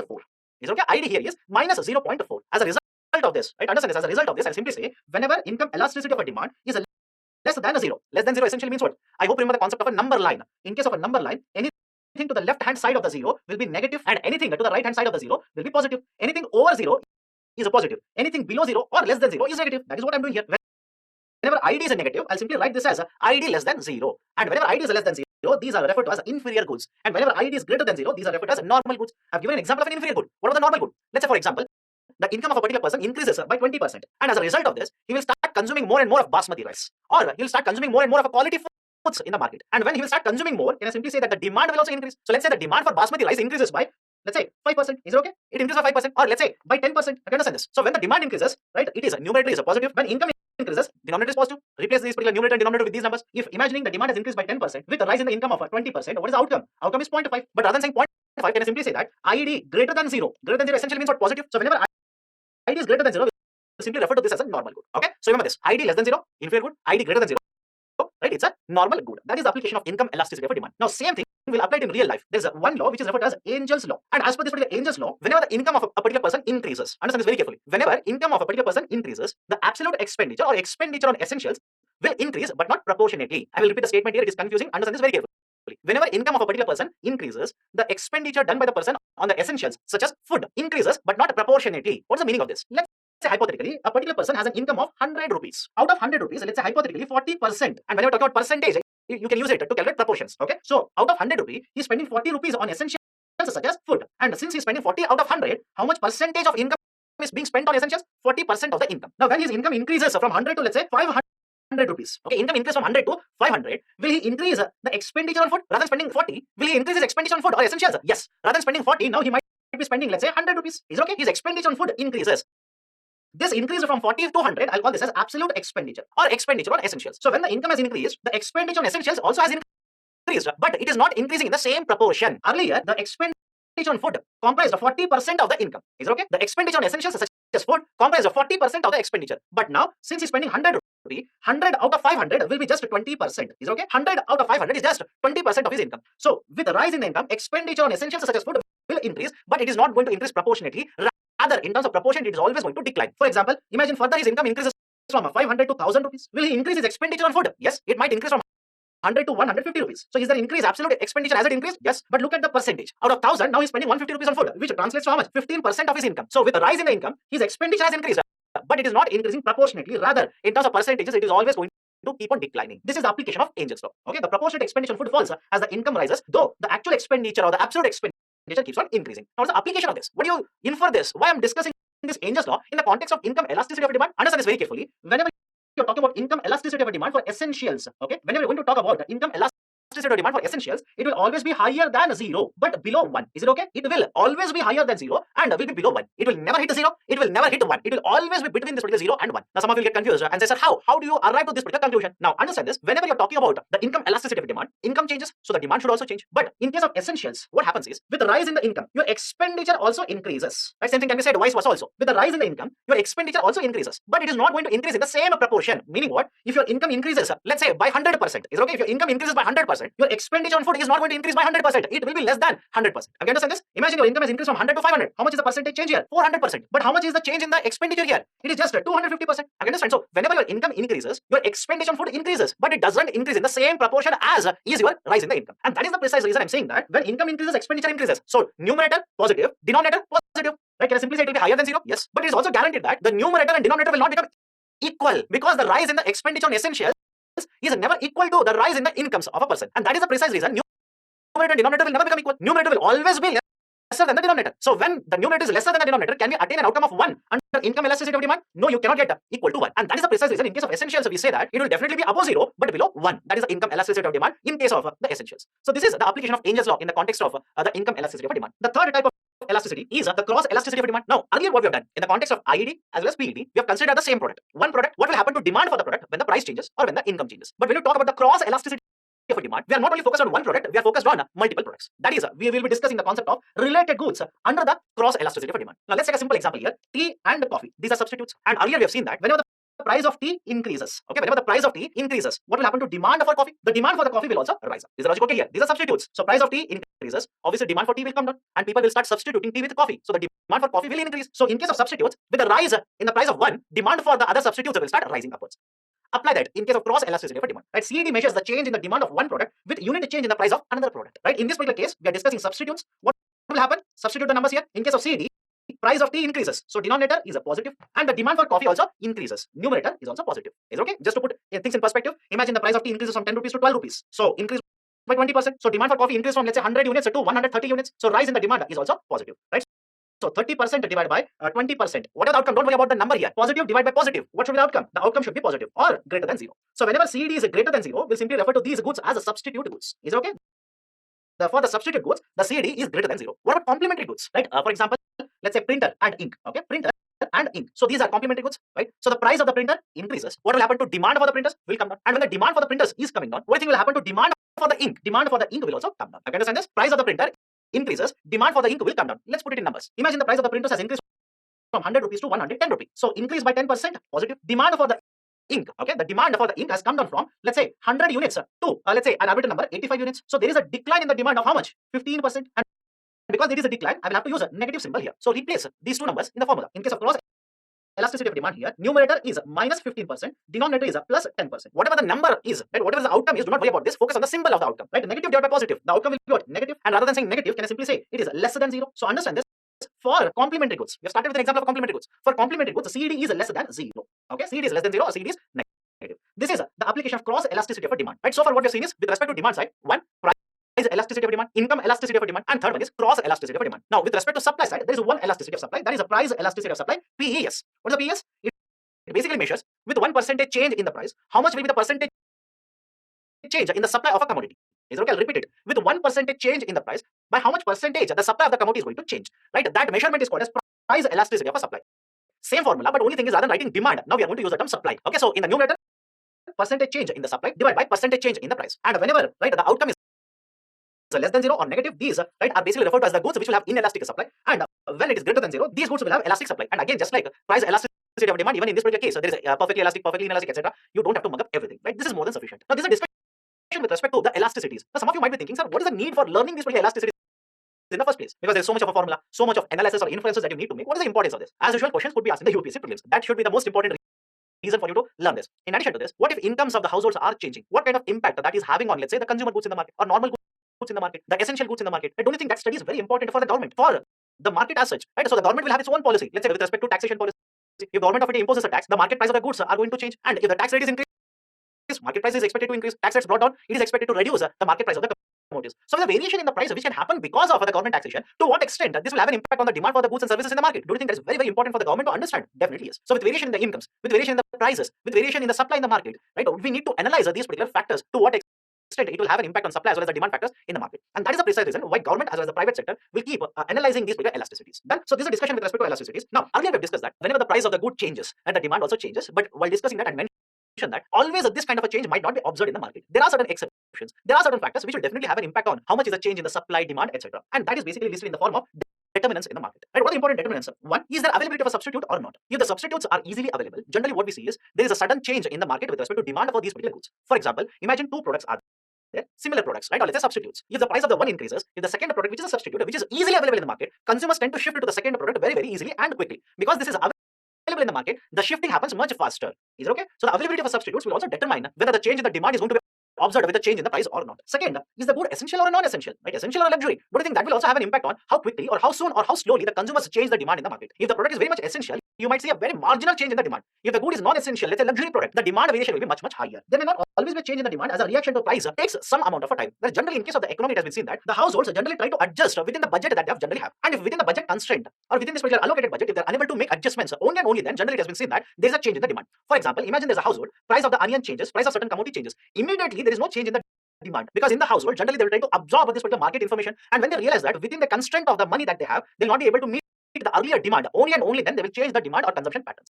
Right? So there is a time horizon, there is some time that is taken by these particular consumers in the market to absorb as well as change the consumption pattern or demand pattern. And finally, right, connected to the third point, only when there is a higher impact or effect on the budget, same budget or within the limited availability of resources, same consumption cannot be continued, only and only then there is a change or there is a pattern change in terms of demand in the market. So these are some of the other factors which will determine to what extent, how soon, how slowly or how quickly the demand patterns or consumption patterns will change in the market. Now, having understood the concept of elasticities, let's try and understand the last concept within the introduction module, the concept of savings, investment, and capital formation.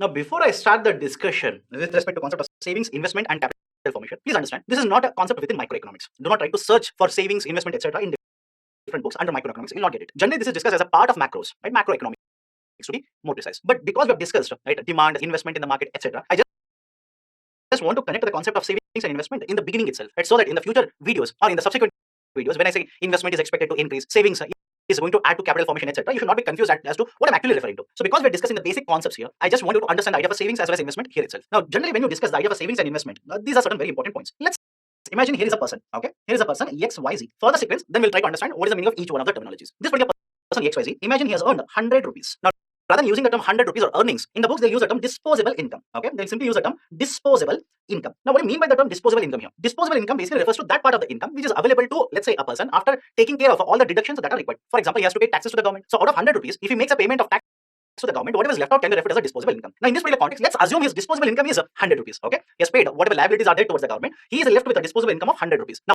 with this particular 100 rupees, let's say out of this, he will use 40 rupees for immediate consumption. Okay, he will use 40 rupees for immediate consumption. What do you mean by immediate consumption? He will use 40 rupees for food, travel, clothing, etc. So, if you take out this particular 40 rupees, which is an expenditure part here, what you are left out with 60 rupees, and this particular 60 rupees is savings. This particular 60 rupees is savings. First point. Second very important point. The same what we have discussed right now can be given in the form of a formula, and that particular formula is the savings is equal to the income minus expenditure.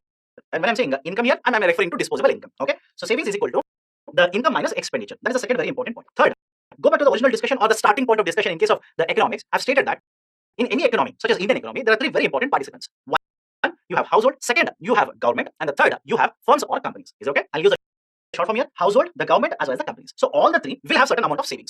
And why these particular savings are important? Savings get translated to capital formation. Is it okay? Savings are translated to capital formation in the economy. Now, what do you mean by capital formation here? Let's assume there is an economy, and in this particular economy, there are 4 companies. Okay, 4 manufacturers are there, and all the 4 manufacturers put together have 10 machines. Is it okay? They have 10 machines. Now, if in addition to these particular 10 machines, if they purchase 2 more machines, total number of machines will be how much? 12. And these particular machines are basically nothing but, okay, these are nothing but assets in an economy. What do you mean by asset? Asset refers to anything which will have certain value. We will store the value or wealth in certain form, and this is referred as an asset. Is it okay? Anything that is a wealth or the storage of a wealth is referred as an asset. So machine can be used to produce goods, can be used to manufacture goods, goods can be sold in the market, value can be obtained, right? So machines are assets, right? For example, manufacturing facilities are assets, roads are assets, bridges are assets. So anything, right, which will store the wealth like this can be referred as an asset. I'm just taking a simple example here. In an economy, I'm assuming there are 4 companies, 4 manufacturers who earlier had 10 machines, which are nothing but assets. But in this year, they have purchased 2 more assets or 2 more machines. That becomes addition to the existing assets. So this particular addition of 2 machines is nothing but capital formation. Is it okay? This is nothing but capital formation. So in essence, whenever investments that are done in an economy get translated, get converted into creation of an asset to the existing assets, we will add certain assets in a particular year, and that is nothing but the capital formation. Okay, let me take another example. Imagine the total value of the assets in Indian economy are worth 1 lakh crore rupees. Okay, worth 1 lakh crore rupees. Now the existing value of this particular assets of 1 lakh crore rupees in this year, what if I've created assets, I've added assets worth 50,000 crore rupees? Is it okay? Right? What kind of assets? National highways, tunnels, bridges, machines, goods, etc.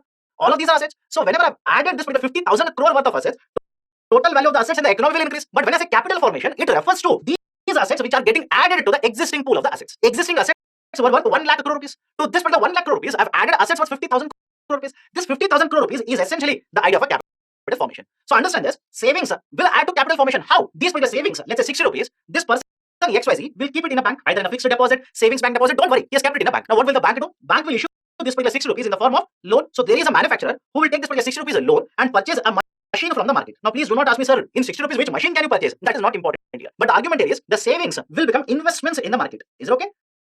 So the manufacturer is investing this particular 60 rupees to purchase a machine, which is nothing but an asset. So when he purchases a machine, invests in the market, this investment will add to the creation of an asset, and this is nothing but leading to capital formation in the market. Is it okay? It is leading to capital formation in the market. Now the investment in the market can be done by the companies, yes. Can be done by households, yes, like this. Can be done by the government, yes. So the total investment that is done in an economy could be coming from the households, could be coming from the government, could be coming from the companies or corporates or firms. But within these particular corporates, again, you will have 2 divisions.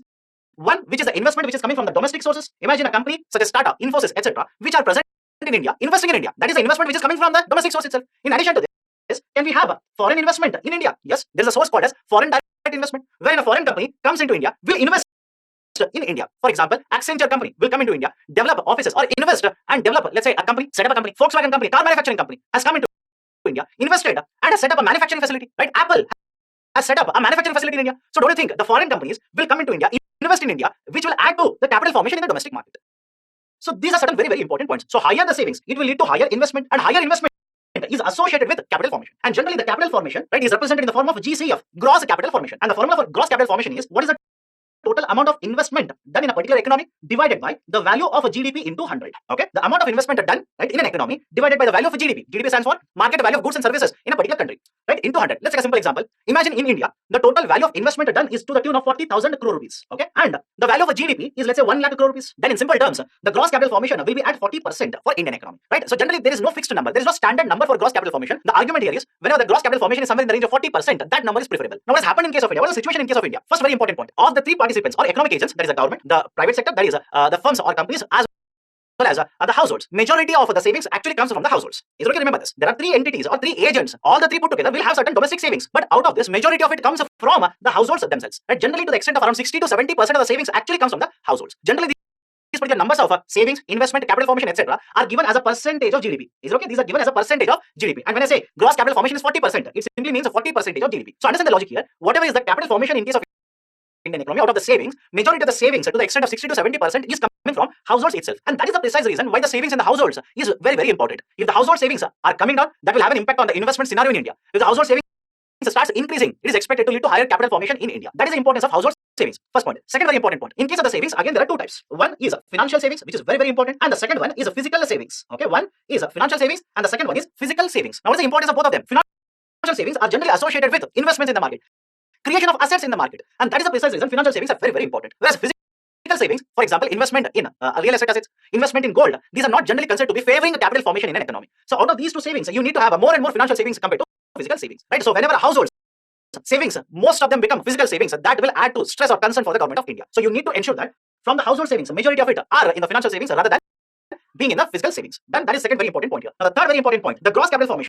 generally is divided into two parts. Okay, the gross capital formation is generally divided into two parts. One, assets such as infrastructure are referred to as a gross fixed capital formation, and assets such as stocks or inventories are referred to as a stock. And please understand, both of them are assets. No doubt, both of them are assets. Right? For example, let's assume here is a manufacturer B. He has taken, let's say, loan from the market. Using this particular loan, can he purchase a machine from the market? Yes. Using this, can he construct a new manufacturing facility? Yes. Using this, can he manufacture goods and services in the market? Yes. And using all of them, right? All of them are nothing but the assets itself. Right? Some are mobile assets, some are immobile assets. But the argument here is some of the assets related to infrastructure, related to manufacturing facility, roads, national highways, ports, etc. These are clubbed under the concept of gross fixed capital formation. And the other part of the GCF is basically stocks. Is okay? For example, the raw materials which are held in the manufacturing segment, the inventories which are stored, or the change in the inventories which are stored right in the warehousing, etc.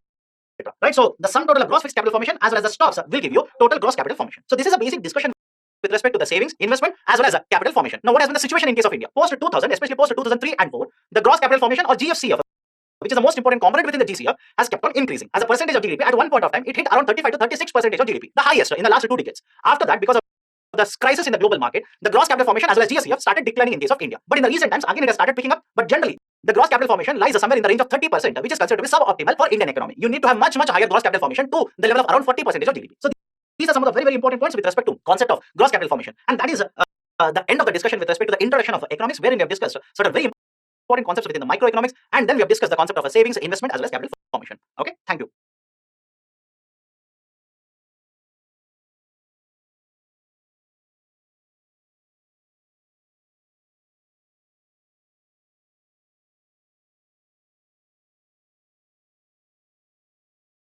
Very important concepts within the microeconomics, and then we have discussed the concept of savings, investment, as well as capital formation. Okay, thank you.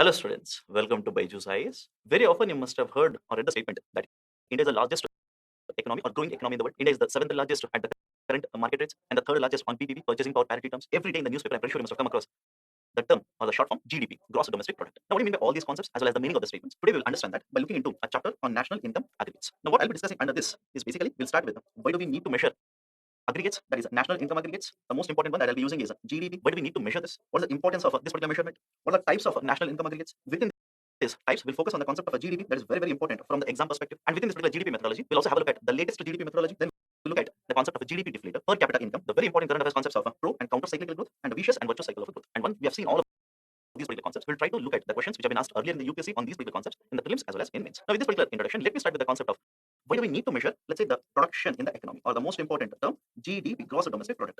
Please understand certain very important reasons why we measure productivity in terms of economic growth is one, we want to make a comparison. Comparison of what? Comparison between India's performance presently and India's performance in the past. For example, you must have heard of the statement, India's economy grew at a Hindu rate of growth post-independence till 1990s. Now, the term Hindu rate of growth basically refers to a conservative GDP growth rate of 3.5%. But post-1990, because of various reforms implemented by the government, especially the LPG reforms, liberalization, privatization, and globalization reforms, the growth rate in the Indian economy has been much, much higher. So you want to have a comparison with respect to how the Indian economy is performing today and how it was performing, let's say, in the last couple of decades. Second, we also want to make a comparison between the performance of Indian economy with the other countries also. For example, you must have heard of G20 countries. It's a grouping of 20 countries. Within this, we want to make a comparison between India's growth rate with other countries. We also want to make a comparison within BRICS economy, that is basically standing for Brazil, Russia, India, China, and South Africa. Within this particular grouping also, we want to make sure how Indian economy is performing. Third, we also want to ensure that whatever is the need of the policy or whatever changes are needed in the policy are done in order to achieve higher GDP growth rates or higher productivity in the Indian economy. For example, in the last couple of years, Government of India has introduced various reforms such as Make in India, Startup India, labor reforms, LPG reforms, so on and so forth. What's the importance of these particular reforms? Ultimately, we want these particular reforms to boil down to contribution in terms of a higher productivity or higher production in the Indian economy, which essentially means we are achieving higher GDP. And apart from this also, there is also central banker. In case of India, the central banker is Reserve Bank of India. This particular Reserve Bank of India is formulating a policy. Now, please understand this. The policy formulated by Reserve Bank of India is referred to as a monetary policy. Now, you do not have to be worried about this particular concept of monetary policy right now, because under the concept of a banking, we'll discuss RBI in detail, and within RBI, the most important concept for you will be monetary policy. Generally, in case of Indian economy, or for that matter, any economy, there are two types of policies. One is the fiscal policy, which is formulated by the government, and the second one is monetary policy, which is formulated by the central banker. Now, the decision making in terms of fiscal policy as well as monetary policy is also very important in order to ensure that all of these particular policies in one or the other way, or directly or indirectly, will have an impact on the overall production in the Indian economy, which will lead to higher GDP growth. Now, I know that I've not covered the concept of a GDP. Please hold on to it.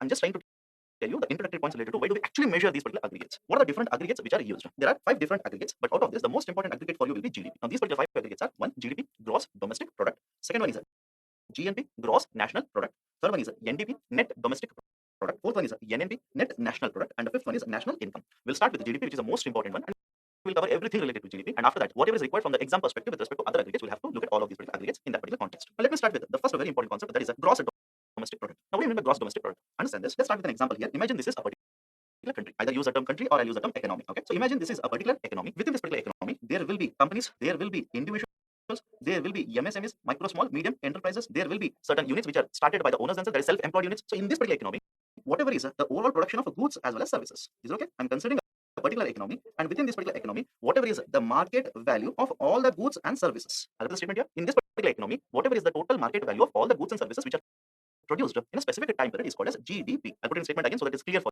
you, and this is important to understand. Within a particular economy, or else they will use the term territory, whatever is the market value of all the goods and services which are produced for a specific time period is nothing but GDP. Now imagine in this particular economy, 10 goods have been manufactured, and the market value of these particular 10 goods is, let's assume, 10 rupees. I'm just taking simple numbers here. So 10 goods, market value per good is how much? 10 rupees. So total market value of goods and services produced will be how much? 100. So this is nothing but a concept of a GDP in this particular example. Now there are certain points to be understood here. First, whenever I say market value, what do you mean by this? Whatever is the market price at which the goods are sold and bought in the market is called as the market price. Now there will be certain goods which are also referred as intermediary goods. What do you mean by intermediary goods? Understand this very carefully. In case of the concept of intermediary goods, these are nothing but the goods which are used in the supply chain process or in the overall production supply chain. Let me give you a simple example. Imagine here is a car being manufactured. To manufacture this particular car, you'll require thousands of raw materials. Let me take the example of a tire. Now to manufacture this particular tire, you'll require rubber. Now have a look at this. Rubber is the first to produce, and this will be converted to tire. Tire will be used to manufacture a car. Now what we purchase in the market is nothing but a car.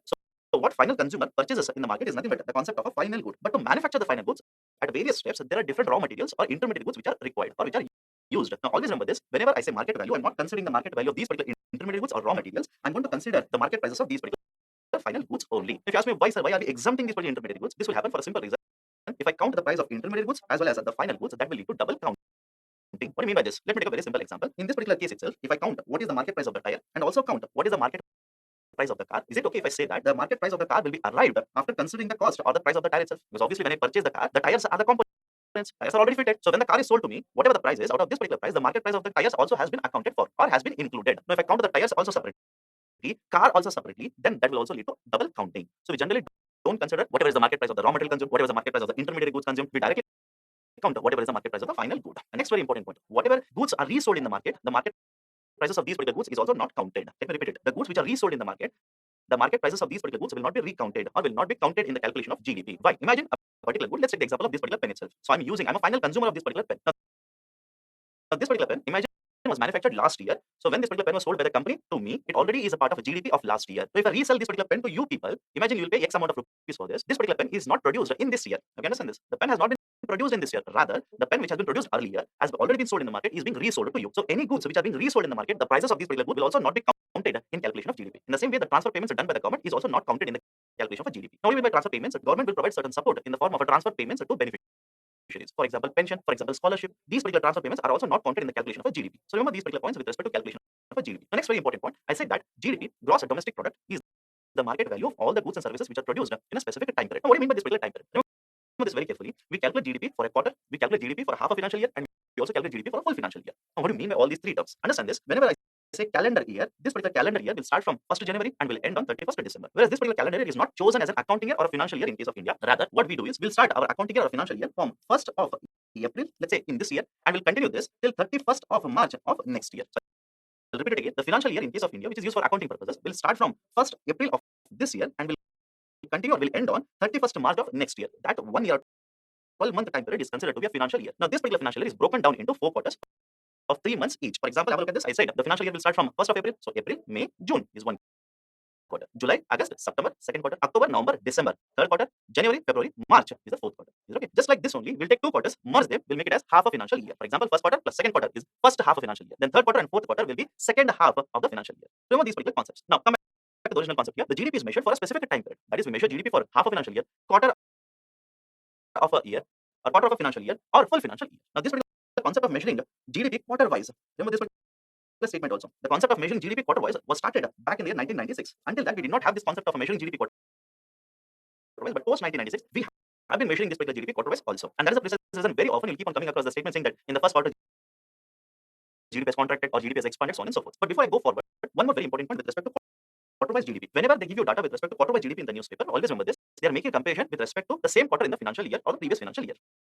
Now, what do you mean by this particular statement? Let me give a simple example. Imagine for the first quarter of a financial year 2022, they are telling you the GDP data. They'll simply say GDP growth rate is this much. Now, what do you mean by this? It simply means they're comparing the first quarter data of financial year 2022 with the same quarter, that is quarter 1, but for previous financial year. Previous financial year was financial year 2021. So this is how the quarterly wise data is published in the newspaper. Do not get confused. Now, let me go forward. As of now, what you've seen, you have taken care of what do you mean by GDP? GDP is gross domestic product, market value of all the goods and services which are produced in a specific time period in a particular economy or in a particular territory. Now, how this particular GDP is measured? GDP is measured under 3 methods. These 3 methods are output or product value method, income method, expenditure method. Is okay? Output or product value method, or some books will say production method. Second one is income method, and the third one is expenditure method. Now, before understanding this, please understand this statement very, very carefully. Whether I calculate GDP through first, second, or third method, the GDP value will remain same under all the 3. Is okay? I'll repeat the statement here again. Whether I calculate GDP through production method, through income method, or through expenditure method, the value of GDP will remain same under all the 3. Yes, understood that. Difficulty is in terms of a calculation and there will be certain discrepancies, but the NSO, National Statistical Office, this is the main authority which is involved in the publishing of the data related to GDP. We use certain adjustments to ensure that the value will remain same under all the 3 heads. Why the value remains the same under all the 3 heads? To understand this, there's a concept called as a circular flow. Now, what do you mean by circular flow? I'll use a statement, then I'll give explanation. The expenditure of one is an income for another in the economy. What do you mean by this? Follow the example very, very carefully. Here is a household and here is a manufacturing company. This particular household will provide labor services to the company. Now, what do you think manufacturing company will do the labor? Obviously, it will produce goods or services. So, have a look at this. The company has manufactured either goods or services using the labor. Now, for having provided labor, for having supplied the labor like this, the household would also expect something in return. That is, it actually wants what? Wages. So, have a look at this. From one side to another side, from the household to the company, the labor has been supplied, and in return, this particular company has supplied or paid wages to the household. So, on one side, goods and services have been manufactured, and on the other side, the households are sitting with wages. Now, don't you think the households will require goods and services for consumption? For example, households will require food articles, households will require milk, households will require oil, atta, so on and so forth. So, what will happen? Households will use these particular wages, pay for these particular goods or services. Households will use this particular money, pay for the goods or services. And on the other hand, the company will supply the goods or services to the households. So, have a look at this. Expenditure of one becomes income for another. Now, I'll explain the same thing using this particular example. For this particular company, for this particular manufacturing company, expenditure or cost incurred is what? Wages. So, company is paying wages, and this particular household, which has supplied the labor, is receiving the wages. It becomes income for the household. So, cost for the company is nothing but the expenditure, that is the wages it has paid. But on the other hand, the households which will receive these particular wages, for the households, it will become income. That is the reason this particular concept of a circular flow is used to explain how the money or the goods and services will keep on flowing into the system or in the economy like this. This particular company would use the labor, and because it has used labor, it will pay wages. It will use land, and for having used land, it will pay rent. This particular company will have used capital. That is, imagine you're starting a company, you'll take a loan from a bank. That is nothing but the concept of a capital here. For having utilized capital, it will pay interest. And finally, have a look at this. Company is different, and the owner is different. I understand this. Company is, let's say, XYZ. You are the owner of the company. So, to whom do you think the profits of the company will belong? I'll look at the statement here. Here is a company XYZ, and you own the company XYZ. This particular company, let's imagine, has earned 100 crore rupees this year. To whom do you think these particular profits should go to? Obviously, the profits will go to the owner. So, owner would have put in certain efforts. I understand, just like a labor, owner would have put in certain efforts in this particular company. He has started the company. He is owning the company. So, the profits of the company should obviously belong to whom? The owner himself. So, this is how the circular flow generally happens in the system. And please understand this. These are 4 factors that I've discussed now. That is land, labor, capital, and entrepreneurship. Entrepreneurship, I used a layman term here, owner. So, land, labor, capital, entrepreneurship are referred as 4 factors of production, and every factor will involve certain income generation. Is okay? Every one of these particular factors will involve income generation. If I've not understood this, follow this very carefully. You are the manufacturer, you own a company, you use labor. Imagine I will come to your company and work for you. So, for having worked in the company will pay me salary or wages. So, the salary or wages will become income for me, but expenditure for the company. That is, company has paid, I have received. And second, you are working or you are set up this particular manufacturing facility by taking land from someone else, or you have rented a particular place from someone else. So after every month, you'll have to pay certain rent to the owner of this particular place. For the company, the rent becomes an expenditure. It becomes a cost. But for the owner of the facility, it becomes an income. Third one, to start manufacturing, you have taken loan from a bank. So you'll have to pay interest to the bank. Interest for the company will become expenditure, but for the bank will become income. And finally, you have put together all of these particular resources. You started the company, you hired the labor, you took loan from the bank for the company, you are taking care of the functioning of the company. You would also want certain returns from the company. So the profits which are generated by the company will be given to you because you are the owner of the company. This is nothing but profits debited or basically taken away from the company, becomes a cost for it, will be given to you, becomes income for you. So this is a basic idea of the four factors of production, and generally there is a circular flow which happens in the economy. That is the precise reason why I said whether you calculate a GDP through output method, income method, or expenditure method, the income or the value that is generated under three heads should remain same. Now some of you basically say how you're connecting this with this, how you're connecting circular flow with the three methods. Let me give a very simple example for this also. Have a look at the first one, the methodology to calculate GDP, output or production based methodology. What do we do under this? Whatever is the total production done in the market into the market value. Okay? Whatever is the total production into the market value, market price for that matter. Imagine 10 goods have been manufactured into 10 rupees. I'll put it like this. So what is the value, total value? 100 rupees. That is GDP through output or product value method. But please understand, this 100 rupees can be derived by taking into consideration whatever is the inputs put in by the company also. For example, the labor cost. For example, the interest paid. For example, the profits that the company wants to generate, etc. So is it okay if I say that whatever is the market value of this particular product is arrived by taking into consideration the cost incurred by the company itself? Now let me make it much more clearer to you. Have a look at this particular table. I've already discussed the concept of the factors of production or the factors of production: land, labor, capital, entrepreneurship. So on one side, any cost associated with this, I've kept it on the left hand side of the table, and the same value I'll put it on the right side, but that will become income generated in the economy. For example, have a look at this. Imagine this particular company has taken land on rent. It will pay rent, and this becomes the revenue or income for the owner of the land. We already discussed this. I'm putting this in the form of a table. If you take into consideration the factor expenditures on the left hand side, they will be equal to whatever is the factor income generated on the right hand side. What do I mean by this? Imagine rent paid is 10, wages 20 rupees, interest 30 rupees, and profit is 40 rupees. So don't you think it will remain same on the right hand side also? That is the rent, wages, interest, profit will remain respectively same: 10 rupees, 20 rupees, 30 rupees, and 40 rupees. So this side, when I take the sum total, that will give me 100 rupees. Like we have discussed in the earlier slide, that is 10 into 10, 100 rupees. And this side, when I take, this will also give me 100 rupees. But have a look at this. When I calculate the total production from the left hand side of the table, when I calculate total production in the economy from the left hand side of the table, this will give me GDP through output method. But when I take the same calculation from the right hand side of the table, this will give me GDP through income method. Because like I said, there are four factors of production in the economy. That is land, labor, capital, entrepreneurship. Now, whatever is the income generated by all the four individually, I'll give the statement. Whatever is the income generated by all the four individually, you should take all these incomes in the system and get that sum total. That is nothing but the total income generated. Now, how do I derive this? This is a very simple example. Imagine this particular economy has got only one company, and this particular company has taken land. So on this, rent has been paid. This particular company has taken use of a labor, wages have been paid. This particular company has borrowed money, the interest has been paid, and this particular company or the profits of the company will belong to the owner. So have a look at this. If I take the mini example, or if I take only one example of a particular company, now can I simply say all of these particular incomes are the total incomes generated in this particular account, because we're taking a micro model and we're simply saying only one company is there in this particular system. So whatever is the total income generated in the system, either it has to be in the form of wages, or in the form of interest, or in the form of a rent, or in the form of a profit. So if I take sum total of all these incomes, how much will I get? 100 rupees. So when I calculate GDP through production method, value is 100. When I calculate GDP through income method, value is 100. So is it okay if I say the statement now, whether you calculate GDP through income method or expenditure method or production method, value should remain same under all these particular three methods. Now going back to the original discussion here, there are three methods: output or product value method, second one is income method, and the third one is expenditure method. In case of output method, you take into consideration what is the total production of goods and services and multiply that with the market value of these particular goods and services. And when I say market value, the present market value of these particular goods and services. That will give you the GDP through production method. And second one is income method. I've given a simple statement there: sum of all the factor incomes. What do you mean by factor incomes? We have already seen in the previous calculation. Factor incomes refer to the rent, wages, interest, and the profit generated in the whole system. Whatever is the sum total of all of this, take it, you will get the GDP through income method. And the third one, let me explain this, through expenditure method. What is the side of expenditure method? In case of expenditure method, what we say is, from, if you remember the concept of a circular flow, from one side, that is from the company to the households, the money has been flowing in, the salaries have been paid, and on the company side, the production of goods and services has been done. Now, this particular household will utilize these particular incomes to purchase the goods and services which are being supplied in the market by these particular companies. So basically, in the expenditure method, we will calculate GDP through how much expenditure has been done in the system. Now, before we calculate this, let's have a look at some of the very important concepts first. In any of the economy, please remember this, there's a concept of economic agents. What do you mean by economic agents? Which contribute to the growth. In the Indian economy, let's speak from the context of Indian economy. The economic agents are: one, households; second one is companies. I'm using the term companies. Some of the books will use the term firms. And the third is the government. Some of the books will basically write the fourth one, that is the central banker. I've taken the central banker as a part of the government itself. Now, is it okay if I say that whatever is the expenditure done in the Indian market or Indian economy, either it has to come from the government, or it has to come from the households, or it has to come from the firms or companies? For example, households will spend on consumption of goods and services. The companies will spend on, let's say, investment in the market or production of goods and services, so on and so forth. So any expenditure done in the market, either it has to come from the government, households, or the companies. Now have a look at the first point here. If I take the sum total of the overall expenditure done by all the three, that is, imagine here is a household, it has spent 100 rupees. Here is a company. It also has spent, let's say, it has spent 200 rupees. And here is the government. Imagine this has spent 300 rupees. So 100 for the household, 200 for the companies, and 300 for the government. So overall expenditure done in the economy, in the Indian economy, should be how much? 600 rupees. Is it okay? But here comes the problem. Can I simply say that because this is the overall expenditure done, does it equal to the GDP value in case of India? Absolutely no. Now, if you are still confused how you are connecting expenditure with the GDP is nothing but the market value of goods and services which are produced in the Indian economy. If these are produced and sold in the market, somebody should have purchased them in the market. It's a very simple concept. If I say GDP is the market value of goods and services, how do I arrive at market value? Because I'm selling these particular goods and services in the market. That is the reason I'm saying market value. So if on one side production is the methodology to calculate GDP, on the other hand these goods are sold and bought in the market. So how much is spent? That is nothing but the expenditure. So I'm calculating GDP through expenditure method now. So have a look at this. In this example, I've said the households have spent, let's say, 100 rupees, companies are 200 rupees, and government 300 rupees. If I simply take the total expenditure done in the Indian economy to be 600 rupees, can I say this is the GDP of India? Absolutely no, because there are two very important concepts here. That is one, follow this very carefully. There are some of these particular goods which have been imported. Is it okay? Some of these particular goods which are consumed either by the household, by the company, or here. These have been imported. On the other hand, some of the production that has been done in case of India has been exported. Is it okay? I'll repeat it again. Some of the goods or services which are consumed here have been imported. But when I say GDP, it should be the market value of goods and services which are produced in India only. And if this particular good, imagine this particular pen has been manufactured in USA and we have imported into India.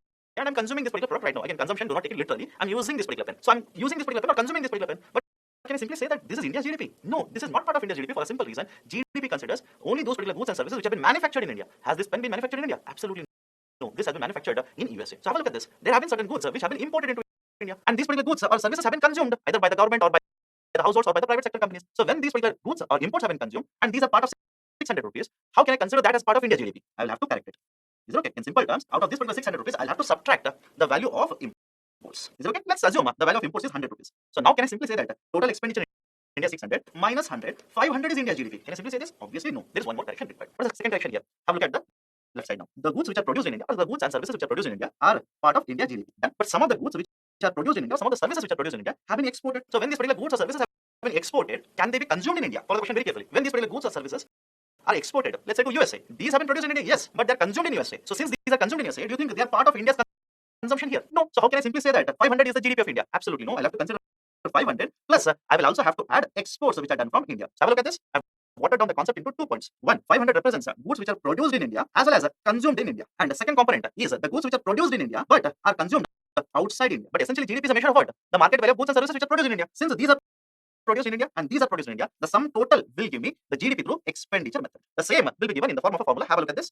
The expenditure method formula for GDP calculation is C plus I plus G within the bracket X minus M. Let me elaborate on this. C represents the expenditure done by the consumers, that is basically households. I represents the investment expenditure done by the companies or firms. And finally, G represents the expenditure done by the government. So this will give me what? Total expenditure done in India. But out of this, there are certain goods which have been imported and consumed. I will have to subtract it. M represents imports. And now this will give me what? The total value of goods and services which are produced in India and consumed in India. One more component is missing. Those goods and services which are produced in India but are exported. Here the component is represented in the form of X. X is nothing but exports. And this particular formula within the bracket X minus M, net exports. Do not get confused. If they have simply written net exports, it represents the exports minus imports like this. So these are the three methods. GDP, gross domestic product, is the market value of all the goods and services which are produced in a specific territory for a specific time period. This can be measured under 3 heads. Irrespective of which measure or which formula you are using, the GDP value will simply remain same. The three methods are: one, production or output value method; second one is the income method; and the third one is expenditure method. And who will publish this particular GDP numbers for you? Officially, it is given by National Statistical Office or NSO. Some of the books would have written CSO, but please make a correction. Earlier, there were two organizations, NSSO, National Sample Survey Organization, and CSO. CSO used to publish the GDP data, but Government of India has basically merged both of them, and the new entity is NSO. I've just given a particular table for the reference here. Do not have to mark up any of these particular numbers. I just want you to understand how NSO will publish the data. Right? This is basically representation of the data which is given in the NSO report. Have a look at this. Right, for 2017 and 2018, the 2018 2019, right, basically P refers to as provisional estimates, and A refers to advanced estimates. Again, not important for you. What you need to understand is this. This particular part of the table is nothing but GDP through production method or output method. And this particular part of the table, it should not surprise you because the term expenditures is used. It is a GDP through the expenditure method. But more importantly, have a look at the GDP value under both of these particular different calculations. GDP here and GDP here. Again, you don't have to mug up the numbers. If you see these particular GDP numbers, these are same in both of these particular tables. That is the reason earlier I stated, irrespective of whether you calculate GDP through production method or output method or income method or expenditure method, the GDP value will be same under all of these three heads or three calculations. Now, within this, understand this, one point of a discussion which is very important for your exams is the GDP methodology. That is, how do you calculate GDP? Yes, we have seen the three methods, but we have seen all of them in brief. But within this, one particular methodology is there in the discussion and which is very, very important for your UPSC exams. That particular methodology that I'm actually referring to is GDP through output method or production method. Okay, what is exactly the process? How do we calculate GDP either through output or production method? As of now, what you're saying, simply the formula: total market value. How do we derive this? The total output into the market prices. That's very simple, right? So how do we actually arrive at this particular formula? The whole process is very important, and this has been there in the newspapers for the last couple of years. So let's have a discussion related to the GDP calculation using production or output methodology. How do we calculate it? Understand this very carefully. The new method of measurement will be the one that we'll be discussing now. First and foremost, the base has been changed from 2004 and 5 to 2011 and 12. Again, the concept of a base year will be changed every now and then. Right? Generally, we say that once every 5 years we keep on changing the base year. Again, there is a discussion with respect to changing the base year again very recently. If it is done, please update it. However, understand this. What do you mean by the concept of a base year here? Now, before I tell you what is the idea of a base year, let me give a very simple example. I'll tell you that there are two students, X and Y, and I'll simply say X has scored 300 marks and Y has scored 500 marks, and I'll put a question to you. Tell me which of the two students has scored better in the exam. Most of you simply say, sir, Y has scored better because he has scored 500. But now I'll tell you, what if X has scored 300 out of 500 and Y has scored 500 out of 1000? Which one has scored better? Your answer will shift to yes. This will happen for a simple reason. You assume that both of them were studying in the same class and both of them were appearing in the same exam. I had not given the data to you. But once I give you the base here, once I give the base for you to compare the marks with, now you will have a better idea of who has scored better in the exam. In the same way, what is GDP? GDP is the market value of goods and services which are produced in a particular time period, in a particular territory. I'll simply tell you the statement that imagine India's GDP is $2.7 trillion. In fact, it is somewhere around $3 trillion now. I'm just giving you past data. I'm telling you, imagine this year, India's GDP is nothing but market value of goods and services. So that value is $2.7 trillion. Now, based on this, what information you can derive from this particular data? Apart from the fact that, yes, India's GDP values how much? $2.7 trillion. Can you derive anything else? Yes, I know you will make a comparison with other countries and you'll say India's GDP is much bigger. In the same way, India's GDP will also be much smaller compared to countries such as China as well as USA. That is not the point here. I'm simply asking you, only this data is given to you. What information can you derive out of this? Nothing beyond the fact that it is the value or it is of the value of $2.7 trillion. But what if I say, last year, for the same economy, the GDP value was $2.5 trillion. Now have a look at this. You are comparing the present value or the value of GDP in the current financial year with the GDP value of the previous financial year. And now you'll be able to come to a conclusion, yes, sir, in the past 1 year, India's GDP value has increased. Again, some of you will convert that into percentages and you'll give the data in terms of percentages. But that's not the point here. Point is, GDP simply looked is nothing but the market value. But how do I come to a conclusion whether the market value is good, bad, or needs improvement? That information can be derived only when I make a comparison of this GDP value with a certain base. For that, we use a concept of a base year. Generally, what happens is, from the base year to the current year, follow this very carefully. From the base year to current year, the market prices of the goods would have changed. For this, there is a concept called as an inflation, which we will be discussing further in a separate module. But as of now, follow this very carefully. Inflation basically refers to increased price level for a basket of commodity. I'll repeat the statement. There is a basket of commodity, that is group of goods as well as services. For this particular group of goods and services, how much I'm paying today is much higher or is higher compared to how much I was paying, let's say, last year or a year before that. And this particular increased price level is referred as inflation. Again, as of now, remember only this. When I take up inflation in detail, we'll have a look at how it is calculated, what is the importance, so on and so forth. What I'm trying to say here is, from the base year, imagine the base year is 2011 and 12. In the base year to present situation, financial year, let's say 21 and 22. Do you think because of inflation, the market prices would have been higher? That is the precise reason. There are two concepts of a GDP. First, you come across a term called as nominal GDP. And second one, you come across the term called as real GDP. And if you're reading the newspaper, you must have come across this. Nominal GDP growth rate, real GDP growth rate, so on and so forth. What's the basic idea?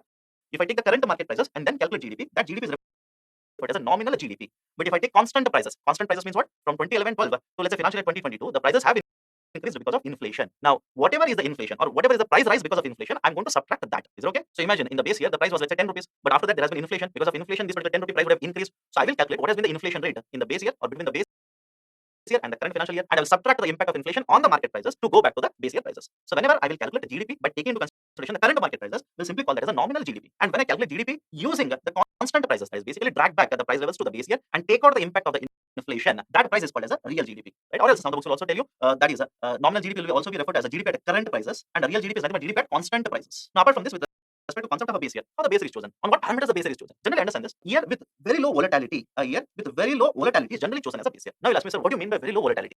Understand the logic here. If you take the example of 2020, I'm pretty sure all of us have lived in this particular year.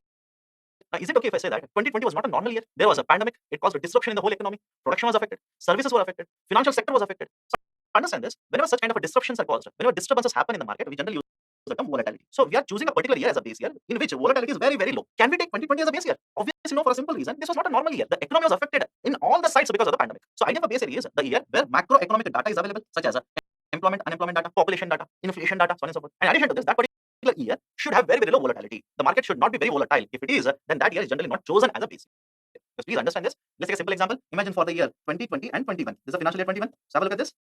In the financial year 21, obviously because of the pandemic, GDP will be lesser. Now imagine, because of the pandemic, the GDP had declined to 100 crore rupees. And generally, in case of India, GDP was growing, let's say from 110 crore to 120 crores to let's say 130 crores. But because of the pandemic, in financial year 21, it has fallen down to 100 crore rupees. Now, if I take this as a base year, even if in the next year we generate a GDP of 105 crore rupees, have a look at this particular GDP with the previous year's GDP. Obviously, it is much lesser. But now what we have done, we have taken this as a base year. So it will seem that India has registered a growth rate of 5%. GDP has grown by 5%. But in reality, what would have happened? GDP would not have increased. Rather, it is much lesser than what was the previous levels of GDP. So that is the reason the concept of a base year is very, very important. And understand this. I'll introduce another concept here. There's a term called as a base effect. Again, we'll come across the concept of a base effect when we discuss inflation. But as of now, whenever the base against which we are making a comparison is abnormally lower or higher, is it okay? Whenever the base against which we are making a comparison is abnormally lower or higher, obviously the data will also be affected by this. Is it okay? I'll repeat it again. Whenever the base against which we are making a comparison is abnormally low or abnormally high, it will definitely have an impact on the outcome. What is the outcome here? outcome here is GDP growth rate for next financial year. But have a look at this. If I take the GDP growth rates in earlier years or GDP value in earlier years, the GDP value was 110, 120 crore, 130 crores. Now if I change the base year to 2021, that's financial year 21, where the GDP value is 100 crore rupees, even if I achieve a GDP of let's say 105 crores or 110 crores, it will show GDP growth rate. But has the economy actually grown? If you compare this data with the earlier years, no, economy has not actually grown. In fact, we have reached the earlier levels of let's say 110 crores, which in effect simply means we have lost 1 year, second year, third year. We have lost 3 years. So we have returned back to the 3 years ago's data assets. So this particular concept is referred as a base effect. Remember this is also there in the discussion in the current affairs. Done. So first very important change that we have done in case of a GDP methodology is what? We have changed the base year. Second, we are following a system of calculation which is referred as a systems of national accounts. This was introduced by United Nations and most of the countries are basically following this particular methodology only. Now what has been the methodology? We'll have a detailed discussion related to that in some time. This has been ratified by international agencies such as World Bank, IMF, OECD, etc. And India has basically adopted this particular methodology in the calculation of GDP now. Now how the method has been changed? What is the new method of measurement? First, understand this. Coverage has been shifted from ASI, Annual Survey of Industries, to MCA 21. MCA stands for Ministry of Corporate Affairs. Now, what do you mean by this? Let me give a simple example here. What we are doing is, we are calculating GDP through production method. Now, imagine this is the economy, and there are two companies, A and B. Okay? Take a very simple example. In this economy, how many companies are there? Two companies. Now, if I want to calculate what is the GDP through production methodology, I need to collect the production data from A as well as B. Imagine, company has produced 10 goods, company B has produced 20 goods, total production will be how much? 30 goods. And if the market price on an average is 15 rupees, then the GDP will be how much? 450 rupees. Okay? I'm just giving a very simple example here. It's not so easy, in fact. So, what we have done in the economy, we have assumed that there are two companies. And from each of the company, I've collected the data. I means NSO has collected the production data and it has taken the market price and has multiplied the production output into the market price to arrive at the GDP value. But please understand, in case of India, there are lakhs and lakhs of companies. Do you think it is possible for NSO to keep on going to every company to collect the data like this? Not possible. So rather than this, what we do is we use a methodology or we are using a system wherein we have identified lakhs of companies and we are telling these particular lakhs of companies which have been identified, which is more than 3 lakh companies right now. We have asked these particular companies to report their production data to NSO. For a simple reason, large number of these particular companies are basically unorganized in nature, informal in nature, which simply means these are not registered, these are not coming under the coverage of any of the laws of the government. In such a situation, how can you collect the production data from all of these particular companies? So what we generally do is, NSO has identified 3+ lakh companies and these particular companies should report the production data on monthly basis to NSO. This methodology of collection of production data is nothing but MCA 21, Ministry of Corporate Affairs 21. Apart from this, it is also part of e-governance initiative of Government of India.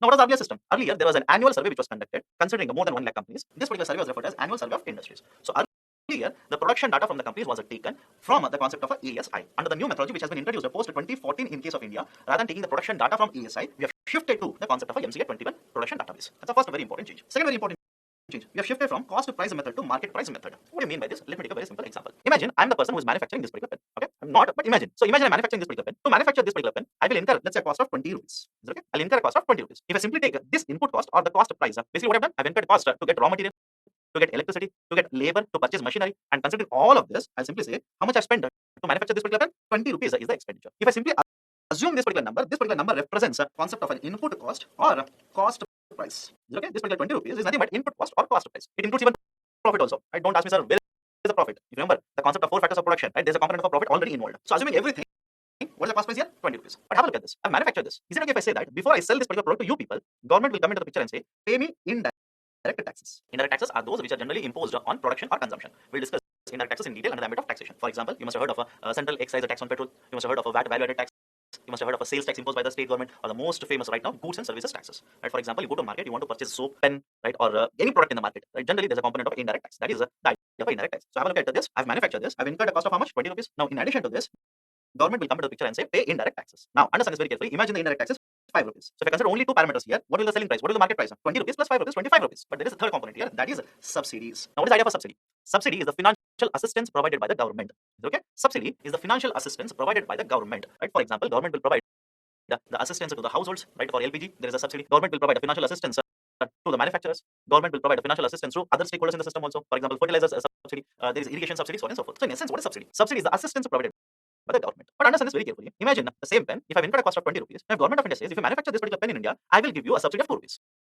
Okay, the cost, which is 20 rupees for me, if I get a subsidy of 2 rupees, can I simply say my cost price will come down rather than incurring the cost of 20 rupees? Now, I've paid 20 rupees for this particular pen, but government will give me 2 rupees. So what will happen to cost price? Cost price will automatically come down. So have a look at this. Before arriving in the market, before I sell the product to you people in the market, first I'll have to consider what? Cost price. Second, government will impose certain indirect taxes. In addition to this, government will also provide certain subsidies. Indirect taxes will add to the cost price, will increase the price. Subsidies will reduce the price. Remember this. So in this particular example, 20 rupees is the cost price, indirect taxes 5 rupees, 25, and the subsidies is 2 rupees. So net effect of all of this, I will sell the pen to you at 23 rupees. This particular 23 rupees nothing but market price. Is it okay? This 23 is nothing but market price. So this is the basic idea of a cost price and the market price. So earlier, before 2014 and 2015, we used to calculate GDP taking the cost price. But post the new methodology, we have started taking the market price and we are calculating GDP through market prices only. Is it okay? Remember this particular change which has happened. Third, we have shifted to concept of a GVA now. We'll discuss. We have shifted to concept of using GVA. What is a GVA? But before that, there's also another statement here. Earlier, we used to use IIP. What is the meaning of this? IIP stands for Index of Industrial Production. It is one of the very important parameters to measure what is the increase in the output. Now, again, we'll have a look at this under the industry as a concept, but as of now, simply understand this. Under the concept of Index of Industrial Production, what generally happens is, imagine in one of the years we have produced 100 goods, and in the next year the output increases to, let's say, 120 units. Then as per IIP, basically the IIP is nothing but 20% here. So by what percentage volume of production has increased? That measurement is nothing but Index of Industrial Production. So earlier, before 14 and 15, whenever the GDP was calculated, we used to use IIP. But now what we have done, we have shifted from usage of IIP to usage of the concept of GVA, gross value addition, in the calculation of GDP.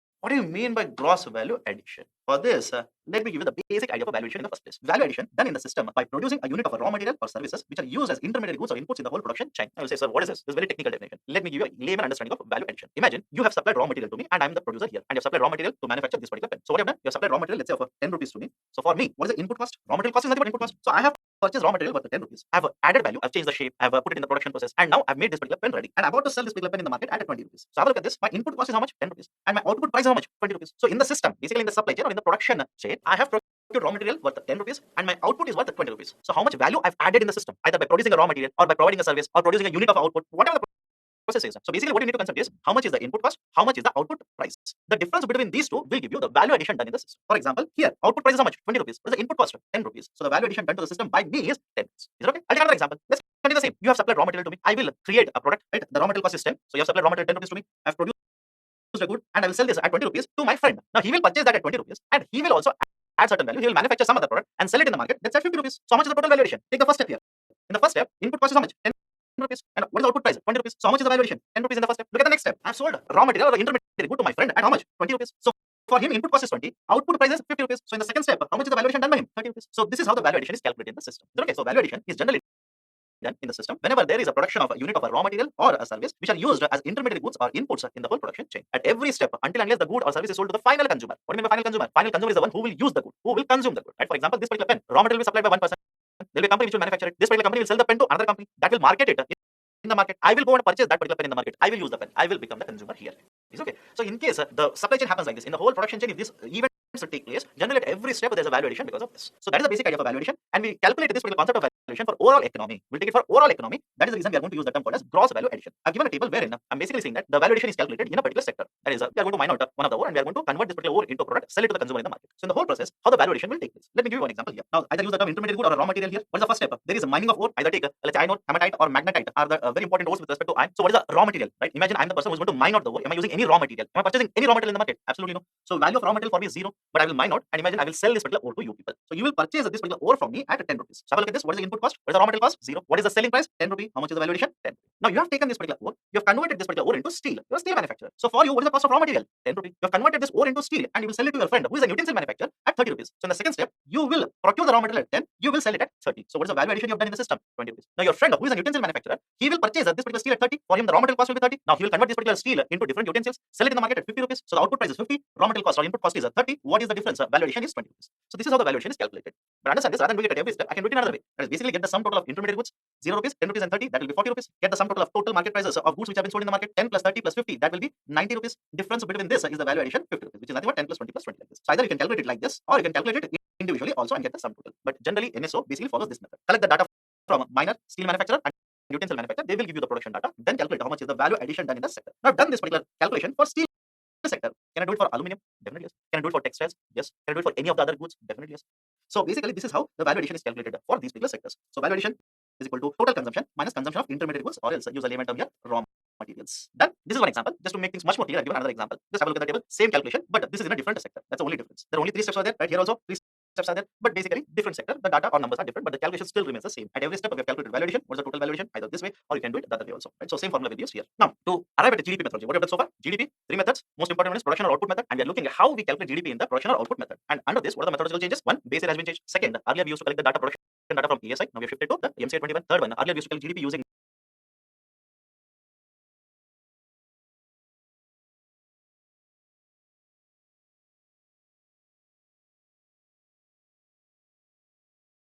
the cost prices. Now we are using market prices. Earlier we used to get the production data using IIP also, right? Index of industrial production, which gave us a change in the volume of production. But now we have shifted to usage of a concept of a GVA, gross value addition. So far, these are the 5 very important methodological changes which we have discussed. Now, before I tell you how actually GDP formula is used or how GDP is calculated using a formula, I want to tell you 2 very important sets of concepts. Right? One is the idea of taxes, and the other one is the idea of subsidies. Now, if you remember earlier, I basically used this particular formula. I started from cost prices, then there was indirect taxes, and then there was subsidies like this to arrive at market prices. Is it okay? But within this, there is one very important change here. The new methodology says these indirect taxes that I've written here are of 2 types. These indirect taxes are of 2 types. These subsidies are of 2 types. Indirect taxes, one, I'll simply write production taxes and product taxes. Is it okay? Production taxes and product taxes. And second, subsidies, production subsidies and product subsidies. I'll explain to you what is the meaning of each of the term. Now, before I go any further, just understand the difference here very carefully. Whenever you use the term product, either for taxes or subsidies, is it okay? Because we've used the product taxes and product subsidies under both heads. Whenever I use the term product, simply remember this either tax or subsidy, that is either tax is paid or subsidy is received, both are connected to volume of units produced. I'll repeat it again. When you say product, either taxes or subsidies, taxes are paid, subsidies are received. So whether you pay product taxes or receive product subsidies, both are connected to volume of units produced. Let me give a very simple example. Imagine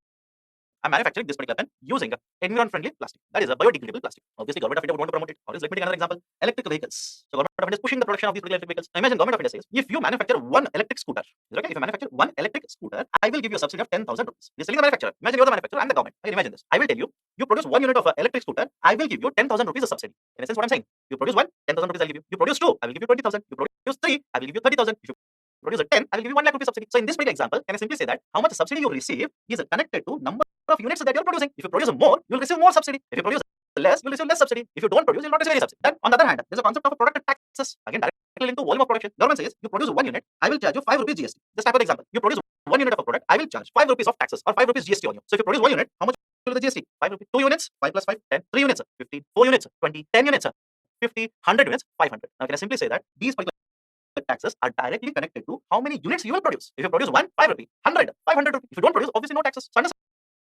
this, within the concept of the taxes and subsidies, there are 2 types: product and production. Product, either taxes or subsidies. Taxes will be paid, subsidies will be received. So when I say product taxes, these are the taxes which are paid by the manufacturers or the market participants based on volume of units produced. Product subsidies received by the market participants based on volume of units produced. It's always connected to volume of units. Whereas on the other hand, production taxes, production subsidies. Let me continue with the same example. You are the manufacturer of electric vehicles. Now, even before you set up this particular electric vehicle plant, is it okay? You're about to set up this particular plant. Government will tell you, I will give you 30 lakh rupees subsidy. So have a look at this.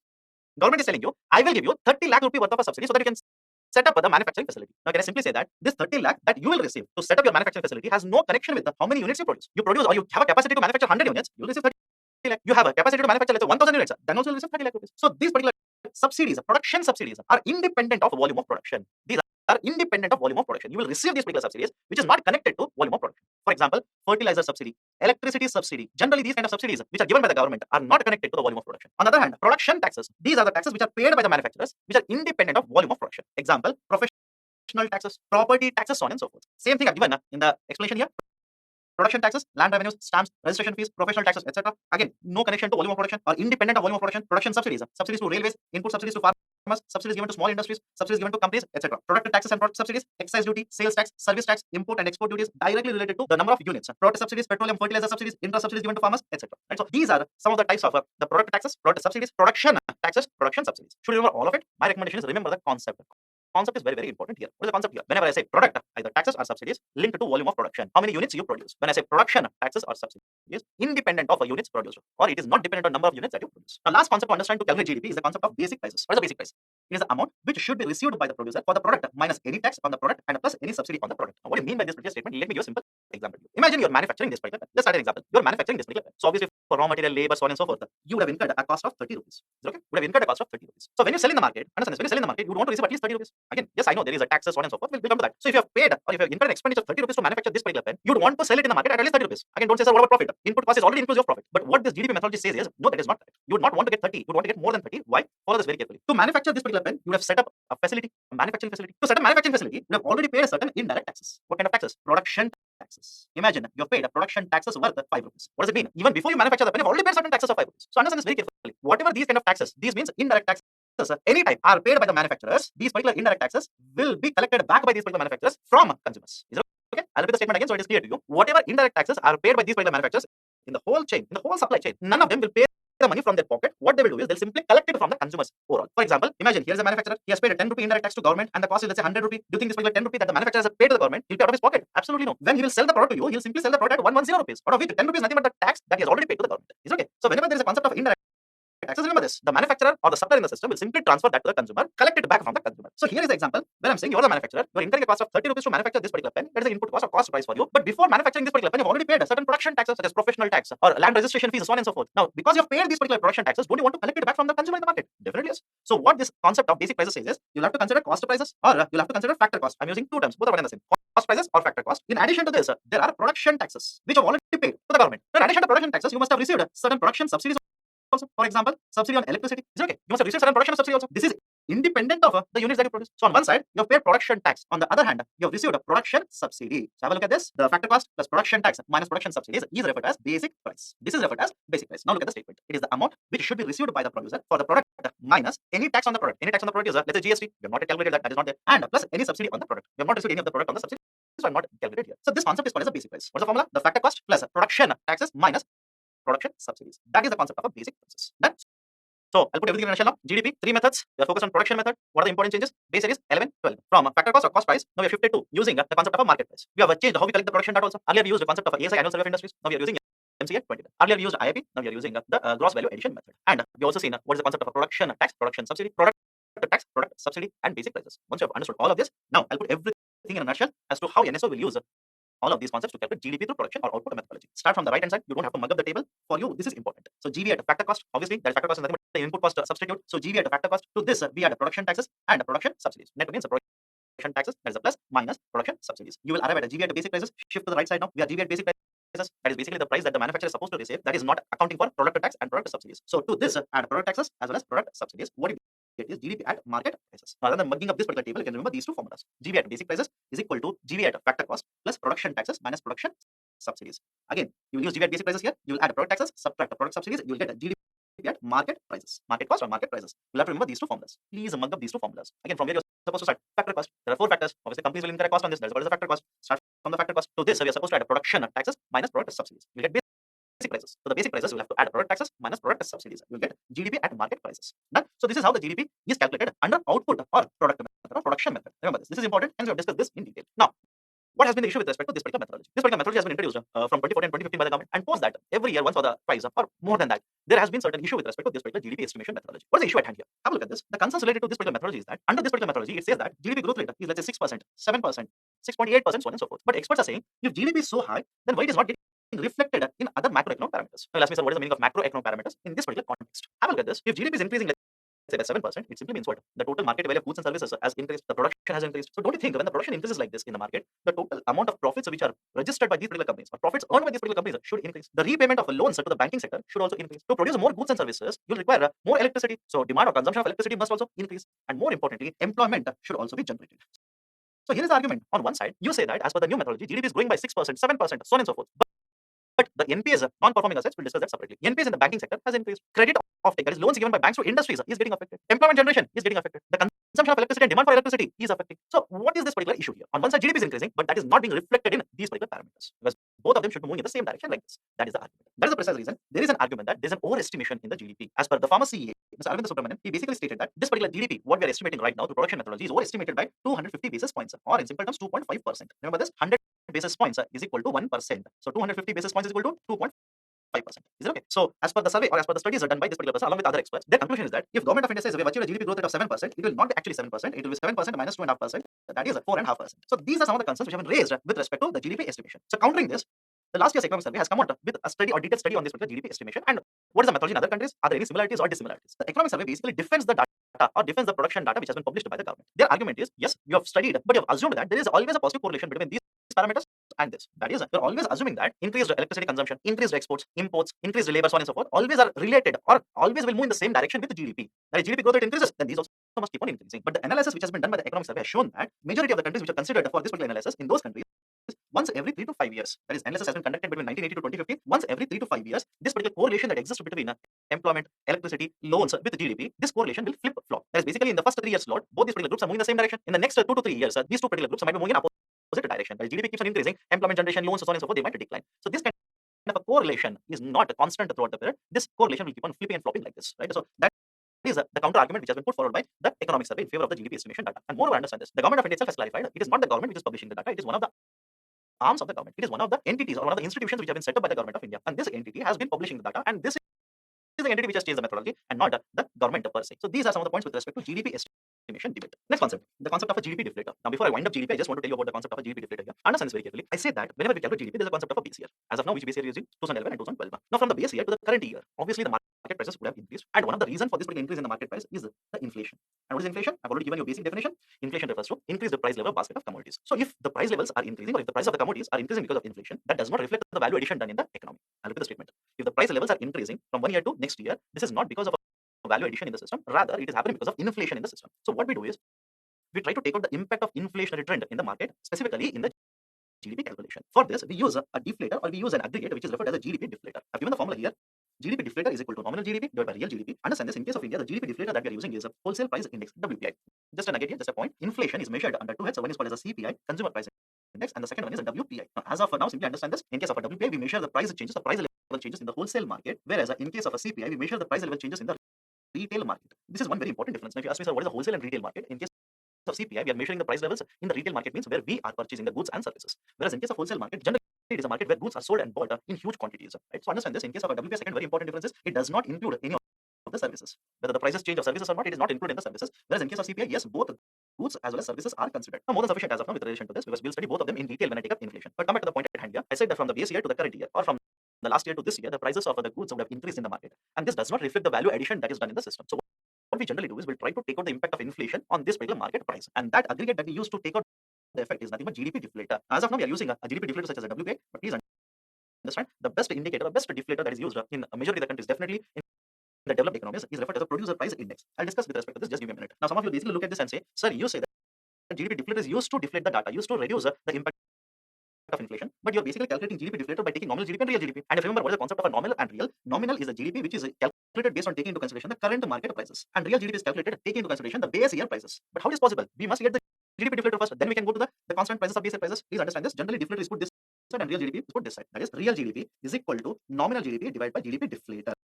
This is the actual formula. That is, whatever is the GDP, market price of all the goods and services, based on the current market prices, divide that or take out the impact of inflation on this, we will arrive at GDP at constant prices or GDP at base year prices, okay, or real GDP. This is the actual calculation. The next very important point, I said that in developed economies, they're using a concept called as a producer price index. Now, what do you mean by producer price index? In case of a producer price index, what generally they do is, imagine here is a manufacturer. This particular manufacturer is selling certain goods in the market. Now, what is the change in the price level of these particular goods? Have a look at the statement here very carefully. In case of a producer price index, what they do is they will measure over a period of time by what percentage these particular prices at which manufacturer is selling the goods in the market has changed. I'll put in a definition form.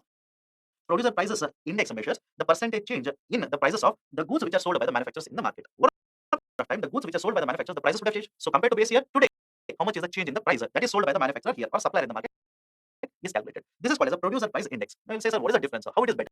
First and foremost, understand this. In case of the CPI, CPI is what? Retail inflation. It is at the market level, at the market where we are consuming or where we are purchasing the goods and services. If I take into consideration CPI and use it to deflate the nominal GDP, that is the GDP at current market prices, the issue here is the CPI is derived or CPI is arrived at after accounting for the indirect taxes which are imposed by the government. Is it okay? Means what? The market prices that we are paying are inclusive of indirect taxes imposed by the government. So there is an impact of indirect taxes on the CPI. First one. If I take WPI and start deflating the numbers using WPI, there is another issue. WPI does not consider service prices itself. So there is a problem with respect to both of these particular indicators being used as GDP deflators. That is the reason producer price index, which basically measures the change in the price level at the manufacturer stage itself,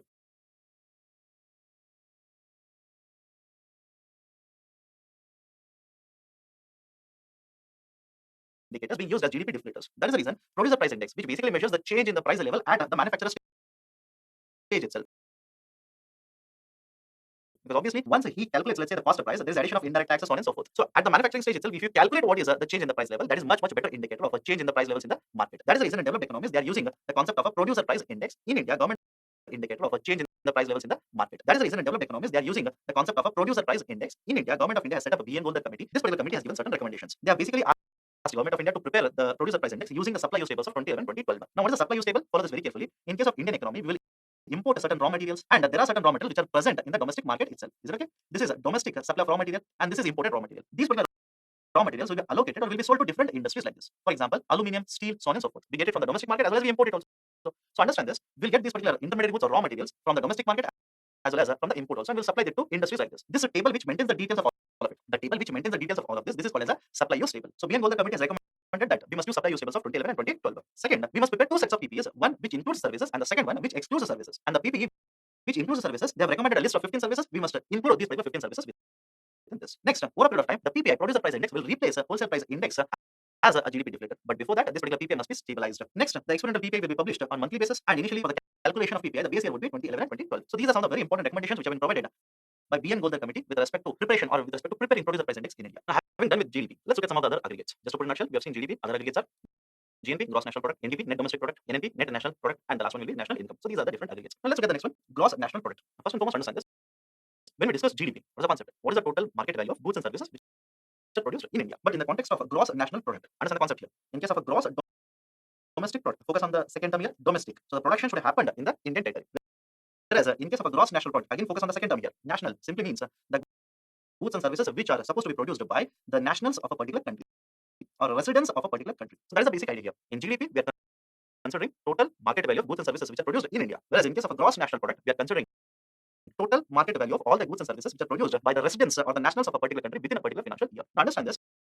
When I say nationals, I could consider citizens or residents of a particular country. Generally, the definition for using a resident in the calculation of GDP is if he is there in India, imagine for a period of less than 1 year, there's a foreign national is there in India for a period of less than 1 year, then he is not considered as a resident of India. In the same way, if an Indian goes abroad to stay, work, and send back the money or bring in the money back to India for a period of up to 1 year, generally he is still considered as a resident of India.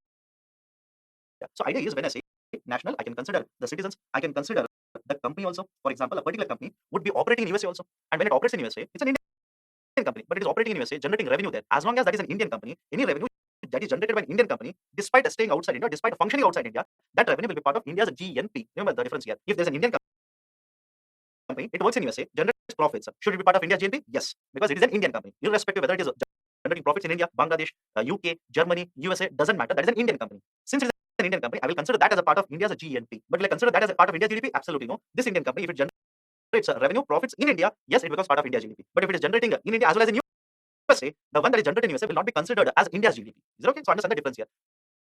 Gross domestic product. Production should have happened in India. Gross national product. It should have been produced by Indian nationals. So how do I derive a GNP here? We already know the concept of a GDP, gross domestic product. Now we'll use the concept of a GDP itself to derive a GNP. Now follow the equation here. When I say GDP, can I simply say this? GDP consists of production done by nationals of India who are living in India. Is it okay? Indian nationals who are living in India. And also considers the production done by foreign nationals.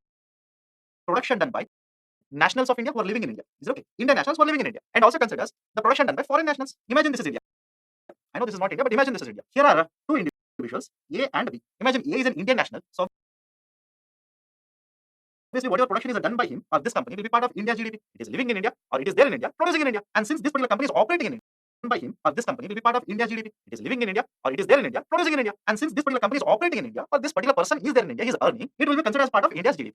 As long as it is produced in India, it will become part of India's GDP. But here comes the second concept, GNP. In case of a GNP, I should consider only Indian nationals. So when I say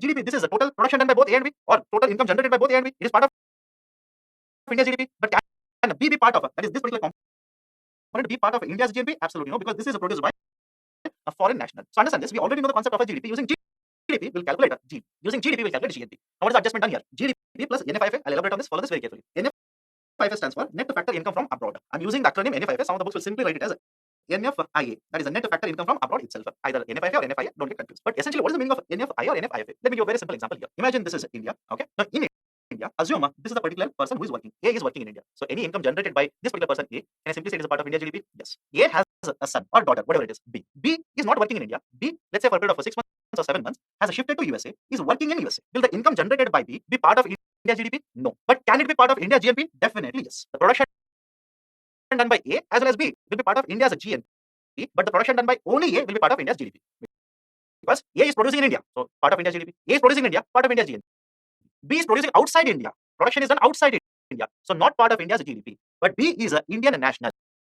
So irrespective of whether they are producing it within India or outside India, it will definitely be part of India's GNP. Is it okay? So in the same way, companies are there. They would have produced goods and services outside India. Will they be part of India's GNP? Definitely yes. They would have generated certain profits outside India. Will it be part of India's GNP? Definitely yes. In the same way, there are certain foreign companies which are present in India and they are producing in India. There are foreign nationals who are present in India. They are producing in India. Can this particular production, can this particular salary or wages be part of India's GNP? Absolutely no. So what I have to do is I'll have to calculate the factor incomes like this. The compensation earned by the employees. The Indian citizens who have moved outside India, they are earning compensation and they will come back to India, let's say within 1 year. So this will become part of India's GNP. But at the same point of time, there are foreign nationals who are working in India for a shorter duration, let's say 3 months, 6 months, whatever it is. They're also earning salary. So can this be part of India's GNP? Absolutely. So have a look at this. Imagine this Indian who has moved outside India is earning, let's say $500, and this particular foreign national who is working in India has earned $300. So I'll have to add this. I'll have to subtract this. Is it okay? Because this is already part of India's GDP. When I calculate GDP, this particular $300 is already present, but this is not done by Indian national. So subtract the $300 and add $500, which is a compensation earned by Indian citizen but living outside India. Okay. In the same way, there will be certain properties owned by Indian companies or Indians outside India, and these particular properties can be given on rent, on lease outside India. So there will be certain rent generation on these particular properties, but these particular properties are owned by whom? Indian citizens or Indian nationals. So it should become India's part of GNP. Second point. Third, these particular companies, Indian companies, are operating in India as well as outside India. In the same way, foreign companies are operating in their respective countries as well as in India. So we'll have to consider how much is the net income from the entrepreneurship. That is revenue generated by Indian companies outside India and revenue generated by foreign companies in India. Get the net income. And finally, profits which are generated by resident companies, Indian companies by operating outside India and foreign companies by operating in India. Get the net of both of them. So net retained earnings of resident companies abroad. So if I consider all the three, I will arrive at NFIFT, net factor income from abroad. Again, you don't have to mug up all of this. The concept itself is a factor incomes. Factor incomes means what? Any labor provided by India to outside world. Factor incomes. Same way, outside world would have provided labor to India, would also generated income. So subtract the foreign labor income generated in India, add the labor income which is generated by Indians but outside India. So factor incomes. Companies will generate profit income. Right? So factor incomes get the sum total of factor incomes coming from rest of the world to India minus factor incomes which are flowing from India to rest of the world. That will give you net factor income from abroad. So this is how we calculate gross national product. Next one is a concept of a net domestic product. NDP. What is this particular concept of a NDP? Follow this very carefully. There are two terms here. One is called as a gross and the other one is called as a net. What is the basic idea here? Whenever you come across the term gross, it simply means the sum total. No adjustments are done, no addition, no subtraction is done. You are simply taking the sum total like this. But when you move from gross to net, we are basically making certain adjustments. Not this adjustment. Follow this very carefully. In case of India, there is a concept called as a depreciation. Again, it happens in every economy. The question is, what is depreciation? Depreciation basically is the expenditure in the form of a lower value of the machinery, repairs, etc. Let me give a very simple example. Imagine here is a manufacturer. He is producing a particular good and selling it at let's say 15 rupees. That's a market price here. Okay. But can I simply say that part of the market price would have been arrived because there is a repairs and maintenance incurred by the manufacturer. Imagine you're a manufacturer. You're manufacturing this particular pen, but in the process of manufacturing the pen, the machine broke down. Machine went into repairs. And repairs means expenditure, cost. So when you repair that particular machine, you would incur certain expenditure on that. Who should pay for that particular expenditure? Again, go back to the basics there. Earlier I've told you, any cost incurred by the manufacturer will simply transfer it to consumer. So can I simply say that the cost of a machine maintenance, repairs, so on and so forth, is a component of a market price. Second, you're using a particular machine. After 10 years, you'll have to replace this particular machine. Now to replace this particular machine, again you'll have to incur certain cost. So to incur this particular cost, imagine you've paid X amount of rupees. Who will have to pay this particular X amount of rupees? This X amount of rupees will be transferred to the consumers whenever the market prices are arrived at. So that is the basic idea. Depreciation is nothing but the expenditure in the form of a lower value of the machinery, repairs, etc. And whenever you arrive at a market price, it is already inclusive of this particular idea of depreciation. But depreciation does not account for the value addition done in the economy. That is the precise reason. What we do is from GDP. GDP is nothing but the market prices or total quantity into market prices. And within this particular market prices, there is a depreciation amount. So what we do is to arrive from the GDP to NDP, will basically deduct this particular depreciation. Now please understand the value of a depreciation, the policy of a depreciation, the percentage of depreciation will vary from one country to another country. Generally, the depreciation value is decided as per the accounting principles followed in that particular respective country. So net domestic product is basically calculated by subtracting the value of a depreciation of a capital assets of the nation, such as machinery, housing, and vehicles, from the gross domestic product. If you want to find out what is the definition of NDP, NDP is the total market value of goods and services produced in a particular country for a particular time period after accounting for depreciation of capital machinery in that particular economy. So this is another concept of a national income aggregate. Now using all of this, there is a last concept, and after that we are going to derive national income from NNP itself. Net and national product. Now first and foremost, understand this. We already discussed what is the meaning of a net. From gross, we are deriving net. There has to be certain adjustment. And we also discussed the concept of a national. Means what? A total production done by nationals of a particular country. Now what do you mean by net and national product? It is a market value of all the goods and services which is produced by nationals or residents of a particular country in a specific time period. Is it okay? Residents of a particular country in a specific time period. Territory is not important here. Whether it is produced in India or outside India, as long as it is done by residents of a particular country, it will be considered as a part of a net and national product itself. But not just this. Since I am saying net, you will have to deduct depreciation from this particular GNP concept itself. That is total production done by residents of a country minus the depreciation value. Now, given this particular formula, some of the books will write it like this. Also, do not get confused. GDP plus ENFIFA minus depreciation. Doesn't matter, one and the same. I've written this in the form of GNP minus depreciation. You will arrive at net national product. So this is the other very important national income aggregate. The last national income aggregate is NNP at a factor cost, which is also referred as national income. Now, what is the idea of national income? Follow this very carefully. National income is nothing but the purest form of income. National income is nothing but the market value of all the goods and services produced by citizens of a country in a particular year at a factor cost after accounting for depreciation. This concept is basically the national income. I can understand this. When I say factor cost, there is also accounting for indirect taxes as well as subsidies. You will basically be confused as to what actually I'm speaking. I'll take you back to the basic definition. I started with the concept of a cost price.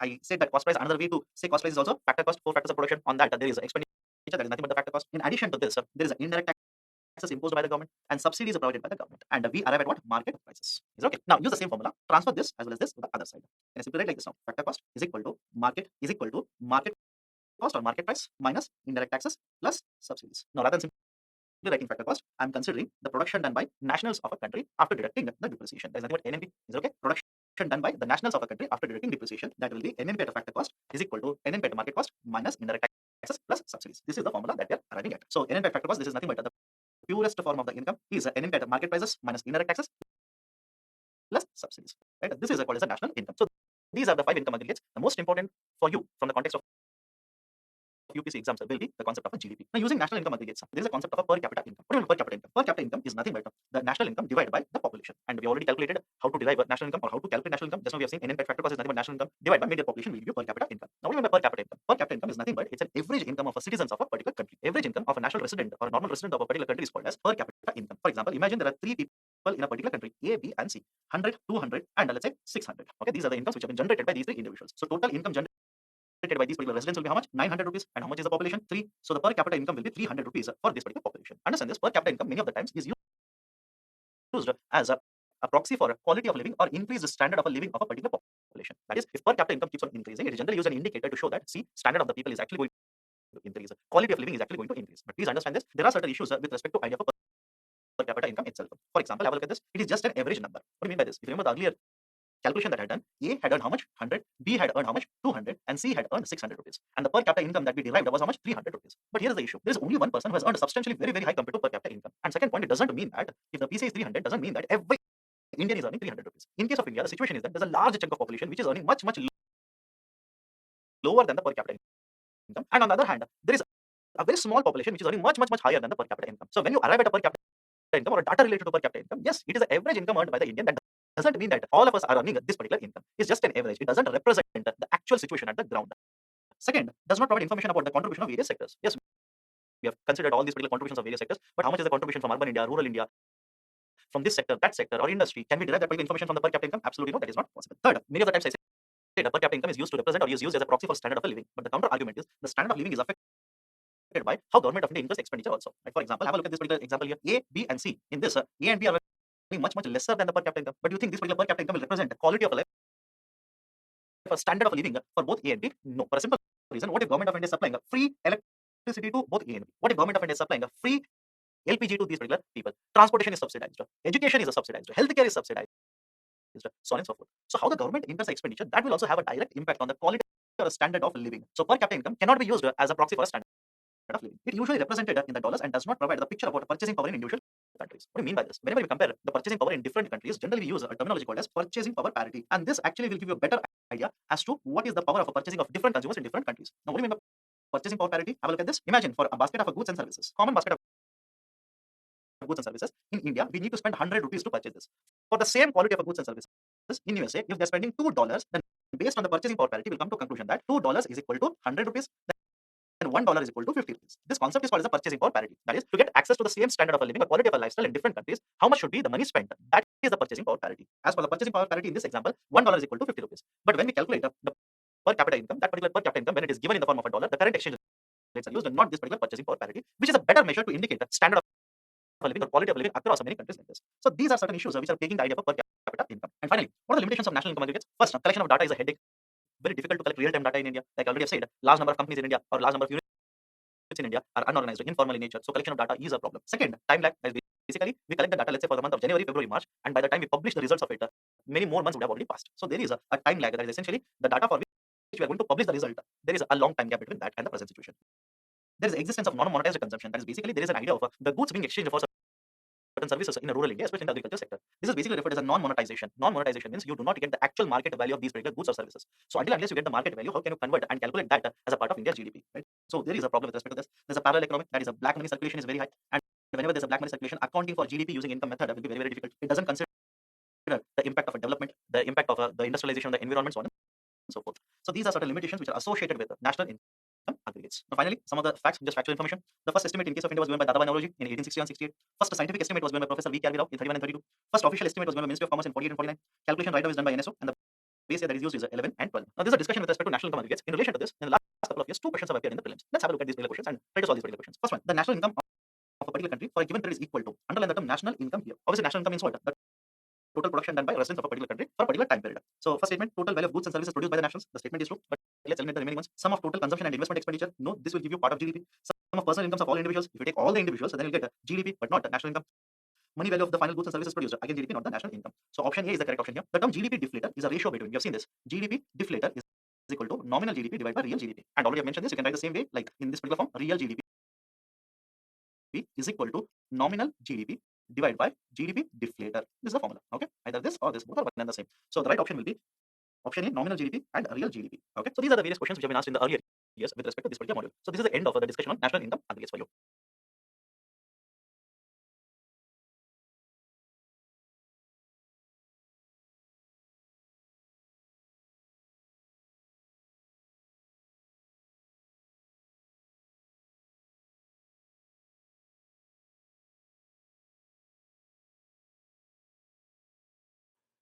Now let's have a discussion related to the concept of a pro and counter cyclical policies. Now to understand this particular idea of a pro and counter cyclical, first you need to understand the concept of a business or economic cycle. Generally, the representation of a business or economic cycle is done in the form of a sine wave. There are 4 stages in this particular business cycle. Different books will give you different stages, but basically idea is the first stage, that is from this particular point to this particular point. This is called as boom or expansion stage. Second stage, this particular part of the representation is the slowdown stage. The third stage is the recessionary stage, and the fourth stage is the recovery stage. Now, what's the importance of all of these particular phases in a business cycle? Let's try to understand that first. Now, generally we say that when the GDP is increasing, the GDP growth rate will also keep on increasing from one year to the next year. For example, let's take a very simple number here. Imagine the GDP of a particular country is 100 crore rupees in this year. Next year, this will become 105 crore rupees. A year after this, it will become, let's say, 10 or 112 crore rupees. A year after this, this will become 125 crore rupees. So have a look at this. The GDP value is increasing, and not just this, the GDP growth rate is also increasing. Is it okay? The GDP, which is basically nothing but the market value of goods and services, it is increasing. Along with this, we are also seeing that the growth rate, GDP growth rate, is also increasing. So generally, this particular phase of a business cycle or economic cycle is called as a boom or expansion stage. Now, please understand this. Whenever there's a boom or expansion stage experienced by any economy, what are the outcomes? What you'll find generally during this particular stage? One, you'll see that the private sector investment is generally higher during this particular phase. The simple reason for this is when the demand for the goods and services is higher, the sales is higher in the market, the private sector will also invest high, produce high during this particular phase. And that is the precise reason why there is a very high GDP increase as well as GDP growth rate experienced during this particular phase. In addition to this, you'll also see that the creation of employment is being done during this particular stage. That is, the growth rate of employment is also higher during this particular stage of the phase of economic cycle. So generally, you'll find these kind of outcomes in the first phase. And when I say growth is increasing, employment is increasing, I can also simply say that the quality of life of people is expected to increase. I am saying is expected to increase. The per capita income of this particular economy is expected to increase. Right? So these are generally the outcomes of this particular boom or expansion stage. Second stage is called as a slowdown stage. You can see this particular declining the trajectory of the cycle here. It is called as the slowdown stage. Now follow this very carefully. Even during slowdown, the GDP is increasing. I repeat the statement. Even during the slowdown, the GDP is increasing. Means what? The total market value of goods and services from one reference period to the next reference period, the value keeps on increasing. But the GDP growth rate keeps on declining like this. Let me give a simple example here. Imagine for a particular country, GDP value currently is let's say 100 crore rupees for the current year. Next year, it becomes 110 crore rupees. 1 year after this, it will become 115 crore rupees. And year after that, the value of a GDP will increase to 116 crore rupees. Now have a look at the stages here, or have a look at the numbers here. What is happening is the GDP value is increasing. Is okay, from 100 crore, it has increased to 110, then to 115, then to 116. So the GDP value has increased, no doubt related to this. But if you see the GDP growth rate from this particular year to the next year, the growth rate is 10%. From here to here, the growth rate has fallen down to let's say around 4%. From here to here, the growth rate will somewhere be less than let's say 1%. Don't worry about the absolute numbers here, just look at the concept. So what has happened from this particular year to the next year and to the next year, the GDP value has increased. Is it okay? GDP value has increased, but the GDP growth rate has kept on climbing downwards like this. This particular stage in the economy is called as a slowdown stage. And generally during a slowdown stage, what you'll see is the investment of the private sector will be much lesser, or the growth rate in the investment will start falling downwards like this. The demand for goods and services, the increase in that will also be declining. The employment generation or the employment growth rate will also start coming downwards at this particular point of time. Now, if the economic growth rate is not controlled at this particular point of time, or the government doesn't come into picture and revive the demand, what happens is the economy will enter into recession here. What is a recession? Please remember the technical definition of a recession here. generally we say that any economy which registers a negative growth rate for 2 consecutive quarters is called as the recession. I repeat the definition, this is important here. Generally, when any economy registers a negative growth rate for 2 consecutive quarters, this is called as recession. Now, let me take a simple example and try to explain to you what is the idea of a recession. Let's take the financial year 22 here. In the financial year 22, imagine in the first quarter, the GDP growth rate is minus 5%. Minus 5% generally means what? The GDP value compared to the same quarter in the previous fiscal has actually come down. Is it okay? And in the second quarter, if the GDP growth rate is, let's say, minus 7%, so what has happened? The GDP growth rate is in negative terms. And the technical term that they use for this is a contraction in the GDP. So understand this, whenever any economy for 2 consecutive quarters registers a negative growth rate like this is called as a recession. This particular stage is called as a recession. For example, if you take the Indian case itself, in the financial year 21, for the first quarter as well as for the second quarter, Indian economy registered a negative growth rate. And this basically is nothing but the concept of a recession itself. Now, what generally you find during the recession? During the recession, you generally see that the growth rate is negative. In addition to this, the private sector investment will be very, very low. The private sector investment will take a dip. And not just this, the employment growth rate will be very, very low. Rather than having employment growth rate at this particular point of time, generally what you see is unemployment growth rate will start picking upwards. The incomes of the households are affected. Generally, these are the outcomes during the recession. And finally, in the recovery stage, this is the fourth stage. The upward swing that the curve will take like this is basically nothing but the recovery stage itself. In the recovery stage, what you generally see is the economy will start moving from a very high negatives towards a zero or a positive growth rate in the GDP. This is generally what you see in the recovery stage. I'll repeat the statement here. In the recovery stage, from the recessionary stage, where the GDP growth rate is very, very high, negative as such, or in the negative, the economy will start registering, or the GDP growth rate of the economy will start moving towards a positive growth rate. This particular stage is called as a recovery stage. Generally, during the recovery stage, the investment in the economy, either because of the private sector or because of the government, will start increasing from very high unemployment rate, will start experiencing certain growth rate in the employment, and there will be increased household income observed during this particular phase also. So generally, these are the 4 stages in the business or economic cycle. Now, apart from this, if you are reading the newspapers or somewhere, you would have come across another term called as a depression. There is another term called as a depression. Now, what happens is, whenever economy is in recession, generally what we expect is that the government will come into action, government will increase the expenditure, government will revive the growth rate. Right? If that does not happen, or even if the government does try to do this, and the economic growth rate still registers a very high negative growth rate as such, or registers a very high negative, or in simple terms, a severe recession is called as depression. Is it okay? Right? Recession is what? For 2 consecutive quarters, economy will register a negative growth rate. Okay? For example, quarter 1, minus 5%. Quarter 2, minus 7%. Now, what we expect at this particular point of time is government will swing into action, government will revive the demand, government will spend more in the market, government will invest in the market, so as to ensure that the economy will start experiencing a recovery. Now, despite all of these particular measures, what if the economy further slides into recession? More recession will be experienced from minus 5%, minus 7%. Imagine the GDP registered will be minus 23%, minus 48%, minus 72%. If the slide continues like this is called as depression, or a severe recession is called as a depression. Please understand this. The last depression that the global economy experienced was back in the year 1929, 1930. In the last 2 or 3 decades, yes, we have experienced a recession here and there, but we have not yet come across a very big global economic scale depression as such. Okay, so this is the basic understanding of a business cycle or economic cycle. Now, having understood this, understand the next logical argument here. What is this idea of a pro and counter cyclical policies? Now, just to understand this, first and foremost, you'll have to remember what we have discussed in the previous slide. We've experienced an economic cycle or a business cycle. That is, in the first stage, what do you see? There is a boom. Second stage, there is a slowdown. Third stage, there is a recession, and in the fourth stage, there is a recovery. Now, when the economy will be experiencing either a boom, slowdown, recession, or recovery, what is the role of the government? I'll use the term fiscal policy here. Generally, you'll come across 2 terms. One is called as a fiscal policy, and the other one is called as a monetary policy. Again, there are different types of policies, but you look at overall economy, 2 policies are very, very important. One is fiscal policy, and the second one is the monetary policy. What is the basic idea of both of them? Fiscal policy is framed by the government. Is it okay? Fiscal policy is formed by whom? Government. In case of India, who frames the fiscal policy? Government of India will frame the fiscal policy. Now, what do you mean by fiscal policy here? Fiscal policy generally refers to all those particular policies of the government which deals with the financials. Is it okay? Fiscal policy refers to all the guidelines or the policy measures which have been taken by the government which are dealing with the financials of the economy. For example, budget is a part of the fiscal policy. Taxation is a part of the fiscal policy. Disinvestment policy is a part of the fiscal policy, and we'll discuss all of them individually under respective chapters. So, one policy is what? Fiscal policy, and the other policy is monetary policy. And this particular monetary policy is the purview of Central Bank of India. Central Bank of India is a Reserve Bank of India. So, Reserve Bank of India forms a monetary policy using which either it will increase the money supply in the system or decrease the money supply in the system. Basic understanding. Later, under RBI, we'll discuss all the important tools which RBI will use under the monetary policy. Is it okay? So, there are 2 very important policies: fiscal policy and monetary policy. To understand this, whenever the economy is experiencing either the growth, that is a boom, or a recession, slowdown, or recovery, what is the role of the government there? How does the government formulate a policy? These particular policies are generally referred to as either pro-cyclical policy or counter-cyclical policy. I'll repeat it. How the government formulates a policy at this particular point of time, that is, when there's a slowdown, when there's a recession, when there is a recovery, when there is a boom. What is the orientation of the government policies? How they are going to implement? What is going to be the impact of this particular policy on this particular cycle? This basically is characterized either as a pro-cyclical policy or a counter-cyclical policy. Now, what is the importance of this? Let's try and understand this first. What we expect is whenever there is a boom like this, whenever there's a boom like this, what we expect is a private sector investment generally will invest very high in the economy. Why? Whenever there's a boom like this, I said that the demand for goods and services generally is increasing during this particular phase of the cycle. So overall or aggregate demand for goods and services in the market is higher. So when the demand for goods and services is higher, generally what do you think will the private sector do at this particular point of time? If the demand for the goods and services is higher, private sector will invest more, private sector will employ more, private sector will produce more goods and services so that they will supply more to the market and generate more and more profit. And always remember this, private sector will always keep running behind profits. They always want more and more profit. You cannot attribute the same with respect to the government of India owned entities. In case of government of India owned entities, yes, they also want to make profit, but they are also worried about social welfare. Whereas in case of private sector entities, social welfare is a very low importance to them, whereas profit making is a very high priority for them. So understand this, when the demand for goods and services is very high in the market or keeps on increasing in the market, you can always expect that the private sector will invest more, produce more, employ more, want to earn more and more profit. But there is a problem with respect to this also. What is the problem? Understand this. At this particular point of time, understand this. What if government of India also increases its expenditure? Is it okay? I'm taking one phase here. What is the phase? I'm taking a boom phase here. In boom phase, what I said was the private sector is already investing more and more in the market.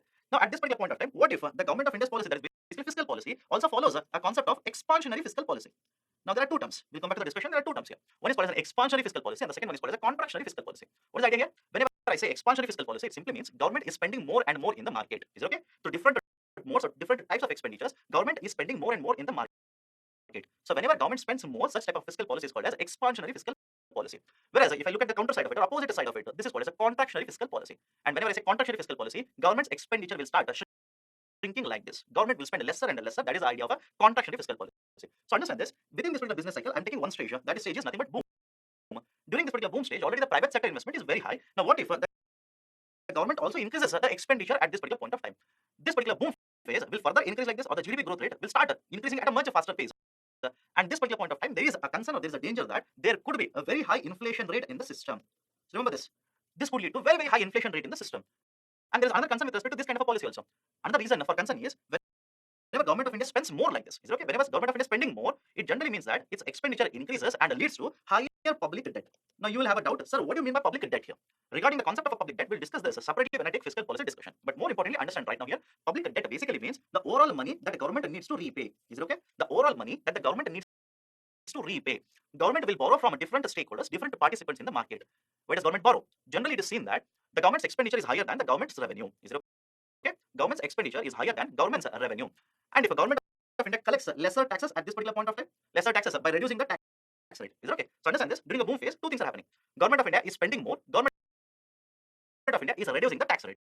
The logic for the government is very simple. By spending more and reducing the tax rate, I'm promoting more growth rate in the economy. And generally, more growth is associated with more incomes, is associated with more production of goods and services, more earning of the households, more employment generation. So government of India says, by spending more at this particular stage and by reducing the tax rate, I'm promoting growth rate. Yes, sir, that will happen. But after a certain period of time, this will basically lead to one, inflation trend in the market, and second, increasing public debt of the government. That is inflation. As of now, simply understand this. Whenever the price levels for basket of commodities will increase, this is called as inflation. I'll look at the definition here. Whenever for a basket of commodities we start paying more and more money, this is called as inflation. For example, imagine in 2021 there is a basket of goods and services, and this will cost you, let's say, 100 rupees. Just a hypothetical understanding here. For the same basket of commodities, in the next year, if you're paying, let's say, 110 rupees, so the price level for the basket of commodities has increased. And when the price levels will increase like this is called as inflation. As of now, simply understand this, because inflation is one of the very important modules, and we'll discuss this separately. So understand this. During boom, when government spends more, one, the inflation is expected to be very, very high, because government is spending more money is there in the system. The people will have more money to purchase goods and services, so demand will increase. Price levels will also start increasing like this. So we can expect a higher inflation rate in the system because of this. And second, we can also expect a higher public debt, higher borrowings of the government. So generally, these two will happen when government will also start spending more during the boom phase. So understand this. During boom, already the expenditure is high. So government is also increasing its expenditure. Such a type of a policy, understand the logic here, such a type of a policy which will basically reinforce the cycle. I'll look at the statement here. Such type of a policy where government will reinforce the cycle. What do you mean by cycle here? Either the boom phase or slowdown phase, recession or the recovery phase. So whenever government's policies will basically either intensify the boom or intensify slowdown or intensify recession or intensify recovery. So whenever these kind of policies are formulated by the government, such policies are referred as pro-cyclical policies. Is it okay? These are referred as pro-cyclical. Let me give you another example. Take the recessionary stage here. This is a recessionary stage. During recessionary stage, what will happen? The private sector investment is very, very low. What about the employment growth rate? Very, very low. Unemployment rate is increasing. So if government also reduces its expenditure, at this particular point of time, do you expect the Indian economy will recover? I can understand the logic here. Somebody has to invest in the market. Somebody has to generate employment in the market. If government of India is not doing this, obviously private sector will also not do it. Let me explain the same concept using a formula here. The basic idea of a GDP can be measured in different ways. I'll use one methodology here. I hope you remember this particular formula. GDP is equal to C plus I plus G plus X minus M. And focus on three parameters here: C plus I plus G. In this particular formula, C stands for consumption expenditure of the households or expenditure of the households. I stands for investment from the private sector, and G stands for government expenditure. Now have a look at this. If GDP has to increase, these investments will have to increase. Overall investment in the economy has to increase. But at this particular point of time, at the point of recession, what do you think will be the investment expenditure of the companies? Do you think investment done by the companies will be very high or very low? Investment expenditure will be lower. What about the expenditure of the households? What do you think the households will do during recession? Right? For example, in recession, the households generally reserve their money. Follow the explanation very carefully here. During recession, the households generally reserve their money for consumption of essential goods and services. For example, food. Second, during recession, the household income is already being affected. Why? The unemployment rate starts increasing. The household's income earning will also come down. So have a look at this. On one side, their incomes are already affected, and on the other hand, their expenditure is concentrated towards or is directed towards the idea of a consumption of essential goods and services. So the private sector, which accounts around 28 to 29% of the total value here, is affected. The consumption expenditure of the households accounts for more than 50% of the total expenditure here. That is also very less. So of the three participants, private sector, it will say no, there is a problem with the GDP. Households, though they want to spend, they do not have, and even if they have, they'll be concerned about their future. For example, during this particular time of recession, imagine there's a household. Do you think this particular household will be worried about whether the bread earner of the household will have a job after 1 month, 2 months, or after 3 months? Yes. So if there is a concern in this particular household, what do you think they will do with their expenditure? Reduce it or increase it? Obviously, reduce it. So household expenditure lower, and please remember this: household expenditure accounts for more than 50% of this particular value of GDP here in this particular formula. The investment expenditure done by the companies are 28 to 29%. Government, have a look at this. If households are not spending, companies are not spending, who has to spend in the market? Now, it is the government. The duty becomes of the government to spend more, to revive the economy, to revive demand for goods and services in the market. That is the precise reason. Understand this. During this particular phase of a recession, it is the duty of the government to spend more, to increase the expenditure, to generate demand, to generate employment. But if government doesn't do that, rather, with the decreasing private sector investment, if government's expenditure also comes down at this particular point of time, and the taxes increase at this particular point of time, this is again the example of the pro-cyclical policy. Is it okay? So understand the logic here. There are 4 stages. Let me put everything in a nutshell. Now, there are 4 stages. The 4 stages in the business cycle or economic cycle are: 1, boom or expansion; 2nd one is a slowdown; 3rd one is a recession; and the 4th one is a recovery. And we have seen what will happen individually in all of these particular 4 stages. Now, if government policies intensify these particular stages, for example, there is a slowdown happening. If the policies of the government basically fasten this particular rate of a slowdown or speed up the rate of a slowdown, there is a recession. Government policies will again induce a higher recession in the economy. Generally, these kind of policies are called as pro-cyclical policies. And what about the other side? Exactly opposite to this is called as a counter-cyclical policies. Now, let's try and understand what is the importance of a counter-cyclical policy. But before that, what do you mean by the terms counter-cyclical policy? Follow this very carefully. Here, cyclical refers to the 4 stages in the business cycle. What are the stages? Again, repeat it so that you'll remember it for a longer duration. 1 is the boom, 2nd one is the slowdown, 3rd one is the recession, and the 4th one is the recovery. Counter here means whatever is happening in the economy, whatever is actually taking place in the economy, the government's policies will basically try to negate it, will try to reduce the impact of this particular cycle. For example, have a look at this particular stage here. This is the recessionary stage. In the recessionary stage, what generally happens? We've already discussed this. During recessionary stage, private sector investment is lower. What about employment generation? Very, very low. Unemployment rate higher. Demand for goods and services lower. So these are certain outcomes or certain features of this particular recessionary stage. Now, if government policies are doing exactly opposite to this, if government's policies are doing exactly opposite to this, right? For example, government will increase its expenditure. Government will increase its expenditure. So private sector investment coming down, government's investment expenditure will increase.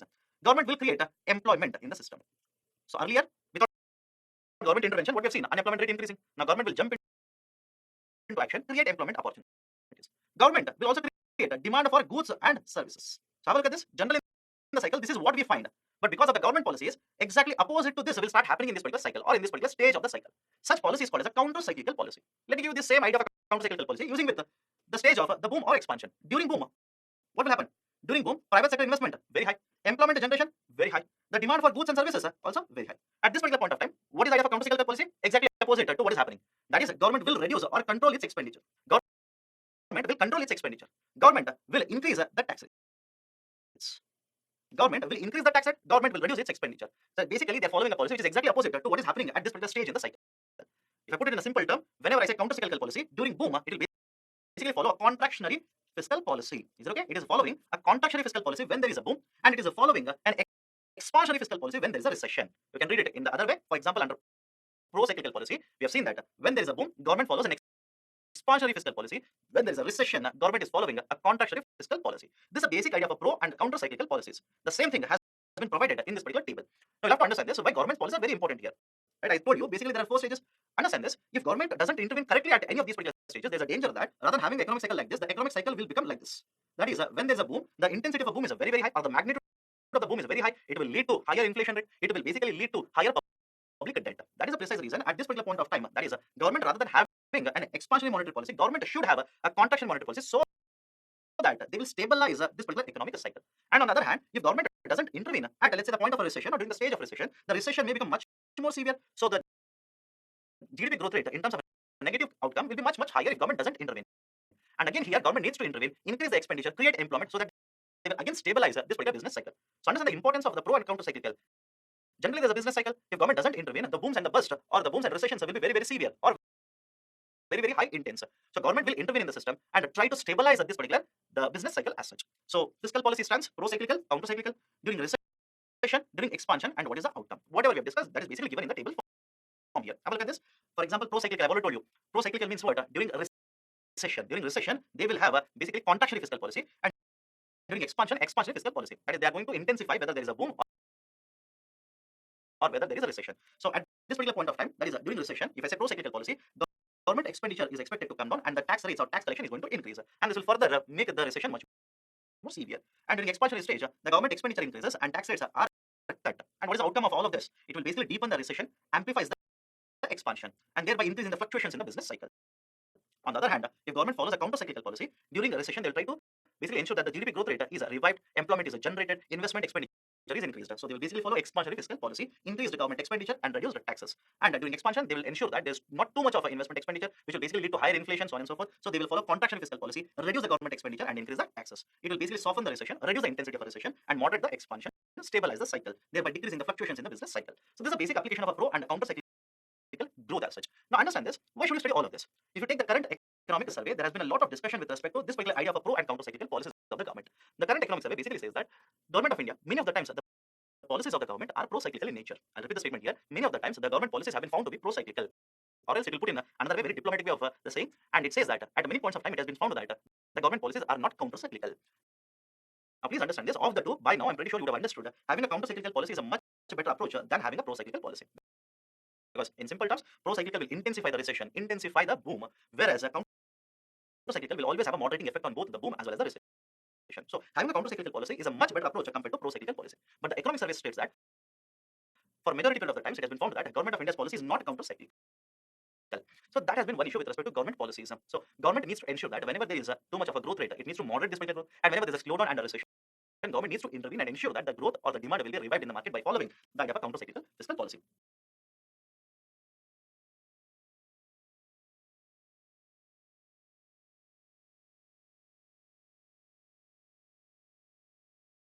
Now, having understood this, let's look at two more terms here.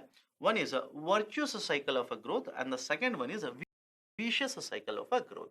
Now, just a point to note here. Always remember this: virtuous cycle of a growth is better. You always want to have a virtuous cycle of a growth. Why you'll understand in some time. Vicious cycle of a growth always leads to negative outcomes or bad outcomes.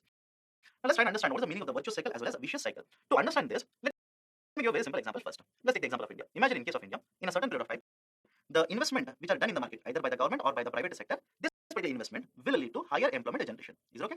Will lead to higher employment generation. And when higher employment generation happens, can I simply say that the incomes that are earned by the households, double H here stands for households. Okay. So the incomes, salaries or wages earned by the households will also increase. Now imagine there are 100 households here. If 100 households incomes, salaries or wages increase, what do you think will happen next? These particular households are having more money now. When they have more money, can I simply say that their expenditure on goods and services will increase. And when their expenditure on goods and services will increase, can I simply say that the demand for goods and services will also increase. Okay, I'll repeat again. Higher investment will lead to higher employment generation. And when employment generation increases, the incomes earned by the households will increase. These particular households which have earned more money now will start spending more on goods and services. As a result of this, the demand for goods and services will increase. And when the demand for goods and services will increase, can I simply say that the companies, private sector companies will look at it and decide, okay, the demand is higher, so I need to produce more. But to produce more goods and services, again, I will require more employment. I'll require more number of people. So have a look at this. These particular factors, that is employment, incomes of the households, aggregate demand for goods and services in the market, investment done by the stakeholders in the economy, are basically reinforcing themselves. That is, one factor will have an impact on the next factor. The next factor will have an impact on the third factor. Again, it will come back in a cycle like this, and the cycle will keep on continuing like this. So this particular cycle, generally, what is the outcome here? In this cycle, what is happening? Can I simply say that overall production of goods and services is increasing? employment generation in the system is increasing. Since the overall production and sales of goods and services is increasing, can I also simply say that the GDP will start increasing, the incomes of the households is increasing, all the outcomes are positive. And as a result of all of these, generally we say that GDP growth rate will also be increasing at this particular phase or in this particular cycle as such. Such a cycle, follow this, such a cycle where factors will keep reinforcing themselves, leading to a positive outcome such as a higher employment rate, increased productivity, higher growth rate, etc. Such a cycle is called as a virtuous cycle, and the example is given here itself. Right? So when the factors are reinforcing themselves, as a result of which we are experiencing a higher employment generation, we are experiencing a higher production of goods and services, we are experiencing higher GDP growth rate. Such a cycle is called as a virtuous cycle. On the other hand, there is also a concept of a vicious cycle. Let me give you an example, then you'll understand what I'm actually talking of. Have a look at this. Imagine the demand for goods and services in the market will start coming down. You'll ask me, sir, how can the demand for goods and services start coming? For this, I'll give you an example. Very recently, all of us have experienced the impact of a lockdown during COVID. Government of India, for a couple of months, imposed a strict lockdown in order to ensure the spread of the pandemic will be contained. At this particular point of time, understand the logic here, at this particular point of time, demand for essential goods and services was present. For example, food, healthcare, yes, demand was present. In fact, the demand started increasing at this particular point of time. But what about the demand for luxury products or the products such as two-wheelers, four-wheelers, etc.? At this particular point of time, when government imposed a lockdown, can I simply say that the demand for these kind of products actually took a hit? Now imagine you are a manufacturer who is involved in manufacturing two-wheelers. Government of India has imposed a lockdown. People are restricted to move from point A to point B. At this particular point of time, can you expect people to come to your showroom and purchase the two-wheelers or purchase four-wheelers? And for you to sell this particular two-wheelers and four-wheelers, first and foremost, you must be allowed to remain open. That is also not the case. So have a look at this. You are a manufacturer of, let's say, two-wheelers, and government has imposed a strict lockdown. Now what do you think will happen to demand for two-wheelers? Demand for two-wheelers will come down. And when the demand for the two-wheelers which you are manufacturing has come down, what do you think you will do with respect to employment? Imagine you have 100 employees. Will you continue to pay all of them? Will you continue to keep all of them on the payroll? Obviously, you will have to take care of the company's financial health also. Because please understand this. What is the general accepted cycle of events in the company? Company will use raw materials, labor, machinery, electricity, so on and so forth, produce goods, sell them in the market. And the basic logic is whatever they generate by selling in the market is much more than or higher than whatever expenditure they have incurred on these kind of inputs. Is it okay? It's a very simple logic. Whatever is your selling price should be higher than what is your cost price. If it is vice versa, you're going to incur a loss. So you are a manufacturer. The demand for your goods in the market has almost come down to zero. Will you continue to incur cost in the form of employment? Will you keep all of them on the payroll? Will you announce bonus to them? Will you increase their salaries at this particular point of time? Companies will not do it. Rather, they will try to control their expenditure because their revenues have come to a standstill. So they will try to control their expenditure, and one of the ways of controlling their expenditure is looking at the employment numbers. So what will happen? Some of these particular employees will be fired, will be removed from the job. So have a look at this. On one side, the demand for goods and services is coming down, and on the other hand, the number of jobs in the market are becoming lesser and lesser. Unemployment rate starts increasing. So can I simply say that these particular people who are removed from the job are also part of the households? That is, they were earning the income, bringing the salary, wage or income to the households, and the households were purchasing goods and services. So here is a household. One person is working in this particular company. He has lost the job. So what do you think will happen to the demand for goods and services from this particular household? The demand for goods and services will definitely come down. And we have finally arrived at the first stage. So again, demand for goods and services will come down. When demand for goods and services will come down, the employment will come down, or the unemployment rate will start increasing. Again, it will have an impact on the consumption expenditure of the households. So this cycle will continue, finally leading to higher unemployment rate, very, very low GDP growth rate or negative GDP growth rate, very low expenditure or investment expenditure of the private sector, etc. So generally, these are the negative outcomes which are experienced by these kind of factors which are reinforcing themselves, so reinforcing each other like this, leading to a negative outcome. And this particular cycle is called as a vicious cycle of growth. Okay, so one is virtuous cycle of growth, and the second one is vicious cycle of growth. In a virtuous cycle of growth, the factors are enforcing themselves like this, or reinforcing each other, leading to positive outcomes. Whereas in case of a vicious cycle, they are reinforcing each other, leading to a negative outcome. So remember these particular two terms. So this would be asked in the UPSC exams. And understand this, in the present situation, or until the third quarter of the financial year 21, we were experiencing the concept of a vicious cycle only, especially in the first quarter as well as the second quarter. But over a period of time, we expect economic recovery to happen and the economy to enter into virtuous cycle of a growth.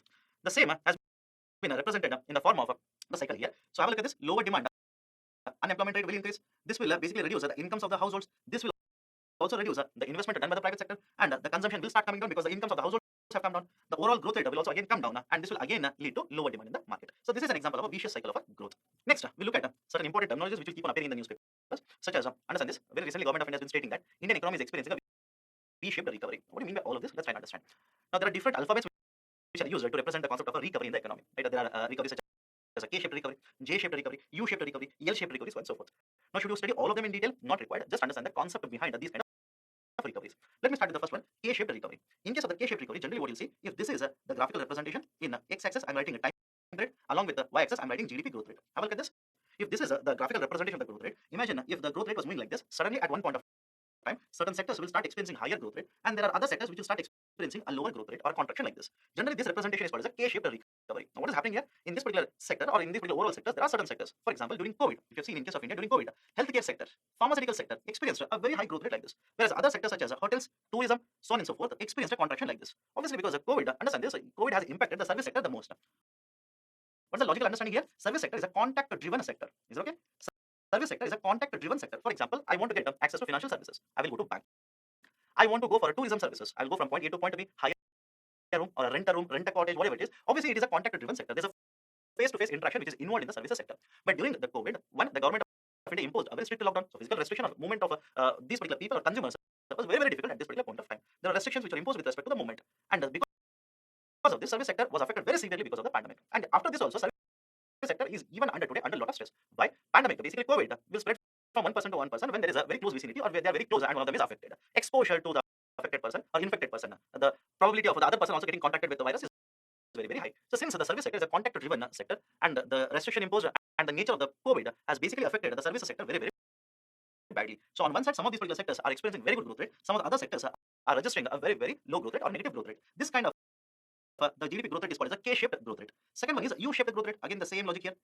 In case of a U-shaped growth rate, what will happen is at one point of a time, imagine if this is how the GDP growth rate was increasing, it should have moved like this, assuming everything else remains same or every parameter remains same, the GDP growth rate should have grown like this. But what will happen is at one point of a time, GDP will contract like this and will slowly and steadily start increasing or recovering and finally reach the original path like this. This is called as U-shaped recovery. But please understand the general feature of a U-shaped recovery is the drop in the growth rate is very fast. There is a contraction is very fast and the recovery happens very, very slowly like this. Right? For example, the demand for goods and services contracts very fast. The investment done by the private sector will be cut down very fast. The unemployment rate will increase very fast. But the recovery will happen very, very slowly like this. It will take a very longer period to recover and go to the original path. But the downward path is very, very steep or very much intense. Okay, this is a U-shaped growth rate. What about V-shaped growth rate? Same graph. Okay, and the x-axis I'll represent time. In y-axis I'll represent GDP. Imagine if this was the growth rate. Okay, if this is a growth rate, it should have moved like this. Okay, now what will happen? The decline in the GDP is very intense. The drop is very intense. Contraction is very intense. So is the recovery. Is it okay? The contraction happens very fast in a steep manner. That is a representation of V-shaped curve. So is the recovery. Recovery will also take a very speed up pace as such. For example, government of India is saying Indian economy is experiencing a V-shaped recovery. And to prove their point, they are saying statement like in the first quarter, Indian economy experienced a contraction of 24.4%. In the second quarter, Indian economy experienced again a contraction of 7.3%. Again, it was more than 7%. But in the third quarter, Indian economy has registered a positive growth rate of 0.4%. So suddenly there's a steep decline in GDP. Now we are again picking up in terms of GDP growth rate. So this is the basic idea of V-shaped recovery or V-shaped growth rate. Next one, the L-shaped growth rate. X-axis will represent time, Y-axis will represent the GDP. If this was how the GDP growth rate should have taken place, what generally happens in a L-shaped recovery is there's a sudden decline, a sudden contraction in the economy. Sudden contraction happens in the economy, and then the recovery will start at this particular pace itself. That is basically there's a sudden decline in the GDP, there's a contraction, and it will hit the lowest level, and again it will keep at the same level like this. So GDP will happen at this particular growth rate like this only. This is called as a L-shaped growth rate. In case of L-shaped, what happens? The GDP falls down and will basically maintain the same pace over a period of time like this. This is called as a L-shaped GDP growth rate. Next, other types of recoveries: Z-shaped, J-shaped, swoosh-shaped, and inverse square root shaped. In case of a Z-shaped, how is the representation done? GDP, time period. If this was the trend line of a GDP like this, there's a sudden contraction in the economy felt, and there is a bounce back in the economy like this. Is it okay? So the economic contraction will happen, and again there is a bouncing back of the economy, and again it will settle down to original level or original trend line like this. This is called as a Z-shaped. But please understand, this is somewhat an unrealistic scenario because please understand we are expecting economy to bounce back at a much higher level compared to the earlier trend line and again come back and adjust to the original trend line like this. Okay, there is a Z-shaped GDP growth rate. J-shaped is much more unrealistic. What happens is in case of a J-shaped, if this was the actual trend line like this, there is a dip in the GDP or there's a contraction in the GDP, and GDP will bounce back at a much faster pace and will alter the trend line itself, and GDP will keep on increasing at a faster pace like this. Right? So this is called as a J-shaped recovery or J-shaped growth rate. Swoosh-shaped. The basic idea of a swoosh shape is I hope you know the Nike symbol or Nike logo like this. Again, don't worry about the exact symbol. It is somewhat the representation of a Nike symbol here. So what happens in case of a swoosh-shaped recovery? If this is the trend line, if this is the trend line like this, there is a contraction which will take place at a smaller pace. It will hit a plateau, and again the recovery will start, but the recovery will take a longer period compared to the rate of a contraction or period of a contraction here. This is called as a swoosh-shaped recovery. Okay. And finally, inverse square root. This is again one more type of a swoosh shape itself. I'm pretty sure all of you know the square root. Square root symbol is done like this. Okay. You'll have to reverse this particular symbol. Right. For example, have a look at this. First, I'll draw a square root. Okay. And then I'll basically write like this. This is a GDP and this is the time period. So this is the trend line. This is how the GDP should have grown like this. But there is a sharp decline. Again, there's a revival in the economy. Recovery happens. But the important point in an inverse square root is when the economic recovery happens and starts stabilizing over a period of time, this particular trend line is a step below the previous trend line. That is, if everything remained the same, the trend line or the GDP should have increased at this particular pace. But because of the contraction and the recovery which has happened, and please remember this, the recovery is smaller compared to the overall contraction in the GDP. So the new trend line that we get is basically one step below the original trend line. This is inverse square root shaped GDP growth rate or recovery curve as such. So these are the different types of recoveries with respect to GDP. Any one of them can be asked in the UPSC prelims. Please be very, very careful. Now, what are the points which have been provided in the economic survey with respect to the national income aggregates, more specifically GDP? It has stated that this contraction that we are going to experience in the financial year 2020 and 21 is the fourth or the only fourth time where the economy is experiencing a contraction. Is it okay? This particular graph itself is evident. The previous three contractions have happened like this, but the fourth contraction, if you see, has been much more intense or has been much higher compared to the previous three. We'll have to remember this particular statement because this could be asked in the UPSC exam. Apart from this, the survey also states that COVID has introduced twin economic shocks. That is, one, it has affected the gross value addition and also has led to huge number of loss of employment opportunities. In terms of a GDP shock, non-essential activities like tourism were highly impacted as they could not operate during the lockdown. I've already mentioned this to you. All of this, that is, tourism, hotels, so on and so forth, are types of services, and services sector was severely affected by the pandemic. And essential activities had a mild impact, primarily arising from indirect impact of restricted activities of non-essential sector. So these are certain points which have been noted in the economic survey for the year 2021.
Hello students. In this particular video, let's have a discussion related to the concept of inflation. Now, from the UPSC exams perspective, this particular topic is important. Generally, questions in the UPSC are asked on this particular concept, both in prelims as well as in mains. Apart from this, the term inflation is also very important for a simple reason. This becomes one of the very important parameters which is considered by both Government of India as well as RBI when they're making the policies. Especially when it is RBI, Reserve Bank of India, which formulates the monetary policy, which we'll discuss in the further video lectures. The most important parameter that they consider while making the decisions is the idea of inflation itself.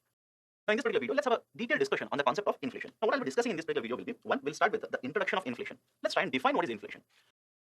I'll give you multiple definitions, but if you remember, one definition more than sufficient. But in different contexts, any of these particular definitions will be used in the books as well as the newspaper discussions. After that, we'll have a look at the types of inflation. You must have read or heard of the concept of a WPI or CPI. Even if you have not heard of it, please do not be worried. We'll have a discussion on that. Now, within the types, we'll also discuss the concept of a creeping inflation, trotting inflation, galloping, and hyperinflation. After this, we'll have a detailed discussion on the concept of a WPI as well as CPI. Then we'll discuss a current affairs topic, that is the concept of a flexible inflation targeting. Although I've written only inflation targeting here, specifically in the books, they'll use the term flexible inflation targeting, which basically discusses what is the role of RBI in controlling inflation. Okay. Then what is the impact or the effects of inflation? Then how to control inflation? How do we control inflation in the market? Then some other important concepts. Many of the times, UPSC will ask questions on these particular terms, which are there very often in the newspapers related to inflation. For example, very recently there has been a lot of discussion with respect to the concept of a stagflation. So in the context of inflation, this also becomes very, very important. What is the meaning of that? We'll have a discussion later. Then one of the very important graphical representations related to inflation, that is Phillips curve. And then finally, we'll take up questions related to this particular module. Let's start with the basic idea, that is the introduction to inflation. Let's look at the various definitions of inflation. First, the most accepted definition for inflation is it is the persistent increase in the price level of basket of commodities. Now, what is the meaning of the statement? You can mug up the statement, but remember the meaning. Meaning is much more important. And if you know the meaning of inflation, you can write the definition also. Now, what is the meaning of inflation? Have a look at this. Here is a household. Let's imagine this is a particular household.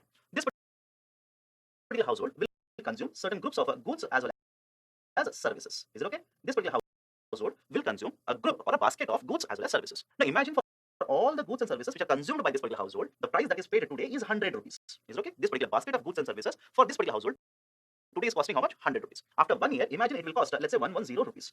So in simple terms, understand this particular household is paying more money to get the same basket of goods and services.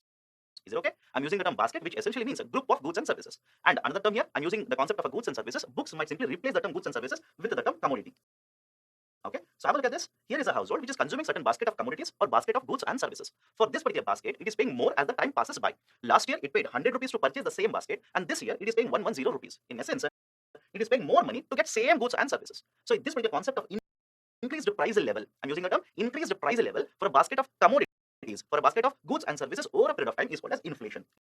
Is it okay? Inflation is the persistent rise or persistent increase. Means what?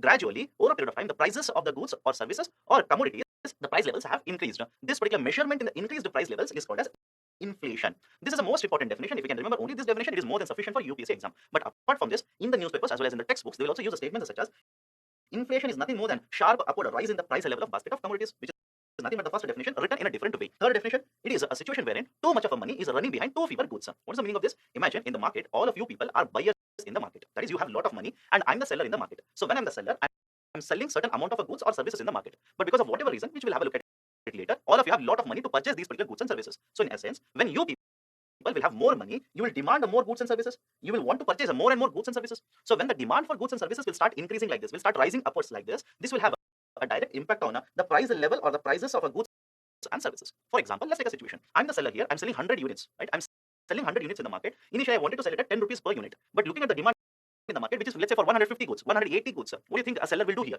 The seller will look at the situation. He will realize that the prices of these particular goods, even if it is increased like this, there is a demand in the market. So when he sells these particular goods or services at a higher price, even then people are willing to pay. Now you will ask me, sir, why the people are willing to pay? For a simple reason, people's incomes. Imagine people's incomes have increased. Why the people's incomes will increase? Imagine the government of India has announced higher subsidies. Government of India has announced higher welfare payments, or private sector is doing very well, as a result of which the increments have been provided to the households. So because of many reasons, the incomes that are there with the households will increase. Or in simple terms, I'll put it in this way: the expenditure of the households will increase. And when expenditure increases, please understand, the supply in the market all the times will not be able to meet the demand. Is it okay? Right? In a short period of time, the demand or the overall demand in the market might suddenly spike up like this, might suddenly increase like this. At the same rate, the producer will not be able to produce. Overnight, he cannot purchase one more machine and start producing more and more goods or services. So what will happen in this particular situation? The demand will overtake the supply. The demand will outstrip the supply in the market. As a result of this, the prices of these particular commodities will start increasing. The price levels of the commodities will start increasing. And when it increases, it essentially means what? It is leading to inflation in the market. Okay, that is the third definition. Fourth definition, inflation is a state in which value of money is falling. On one side, the price levels are increasing, as a result of which the purchasing power or the value of a rupee or the money is actually declining. Let me elaborate on this. Imagine this particular pen is being sold in the market. Let's take a very simple example here. This particular pen is being sold in the market. Last year, the price of the pen was 100 rupees. Is it okay? Last year, the price of the pen was 100 rupees. Now I'm selling this particular pen after 1 year because of inflation at 110 rupees, which essentially means what? If you want to purchase this particular pen from the market, will you be able to purchase it at 100 rupees, which you paid last year? No. From last year to this year, the price levels have increased. Last year, you might have paid 100 rupees and you purchased one pen. But this year, because of inflation, the price of this particular pen has increased to 110. So can you purchase the same pen at 100 rupees? No, you will have to pay more to purchase the same pen now. Essentially means what? Last year, 100 rupees. With that, you were able to purchase 1 unit of a product. This year, with the same 100 rupees, you will not be able to purchase the same unit of a product, which also means the value of the money is falling, or you need to pay more money to purchase the same quantity of a product. This is the fourth definition. Now, please understand all the given four definitions. If you can remember the first definition, more than sufficient for UPSC. But to be on a safer side, you can mug up even the third as well as the fourth definition for inflation. Then, this is the basic introduction of inflation. Now, let's have a look at the types of inflation. Now, understand this. Under this particular classification, I will have a look at two types or two different classifications. One, I will discuss the types of inflation based on the rate of inflation.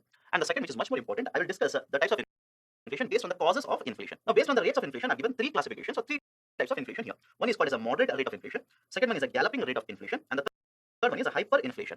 Now, please understand, before I give you based on the rates from one source that you might be referring to another source, the rates will be varying. For example, in case of hyperinflation, we generally say that whenever the rate of inflation is in an astronomical number, for example, 1000%, 80,000%, 1,000,000%, etc. These are generally referred as an astronomical number or very huge number or a rate of inflation. And whenever there is a such huge rate of inflation, we simply refer to them as a hyperinflation rates. But some of the books, they basically say that whenever the inflation rate is more than 50%, they will say this is a hyperinflation. Now, when there is so much of a difference between what I'm saying and what the book is saying, simple difference is whenever they talk about hyperinflation in terms of 50%, they're looking at a monthly rate of inflation. And when I'm talking about these particular numbers, I'm talking based on the reference period of a year or annual rate of inflation. Is it okay? So understand this. Some books will give different numbers. Please do not be worried about it. Now, moderate rate of inflation, generally, whenever the rate of inflation is up to 10%, whenever the rate of inflation is up to 10%, we generally refer to this particular situation as moderate rate of inflation. Now, in case of India, for majority period of the time, we have experienced a moderate rate of inflation. That doesn't mean that we have not experienced more than 10%, because I said for majority period of the time, we have experienced a moderate rate of inflation. For example, post 2014, if you have seen in case of India, yes, for majority period of the time, even today, we are experiencing a moderate rate of inflation. But before that, there have been many years wherein we have experienced a more than 10% rate of inflation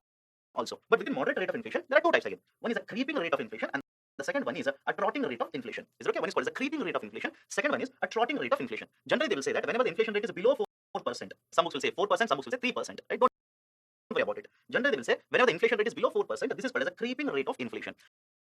And whenever the rate of inflation is more than creeping, but up to 10%. Is it okay? Whenever it is more than creeping, but up to 10%, this is called as a trotting rate of inflation. Now, please understand, in case of India, presently RBI has been given the duty of maintaining the inflation rate. And what we are looking at is the inflation rate of 4%. Is it okay? RBI has been given the duty of maintaining the inflation rate at 4%. And what RBI will do with respect to this, we'll have a discussion related to that later. But idea simply is this, right? In case of India, Government of India says RBI has to maintain the inflation rate at 4% plus or minus 200 basis points. What is the meaning of this? We'll have a discussion related to this when I take up the concept of flexible inflation targeting. Now let's go to the next one, galloping rate of inflation. Galloping rate of inflation, books will say it is a rate of inflation between 10% to 20% when you look at a monthly rate of inflation. Is it okay? Monthly rate of inflation expect to be 10% to 20%. That is called as a galloping rate of inflation. But when you talk about the annual rate of inflation, generally understand this, whenever the inflation rate is a double digit number, obviously more than 10%, or a triple digit number. Is it okay? A double digit number or a triple digit number, will say this is a galloping rate of inflation. Have we experienced a galloping rate of inflation? Yes.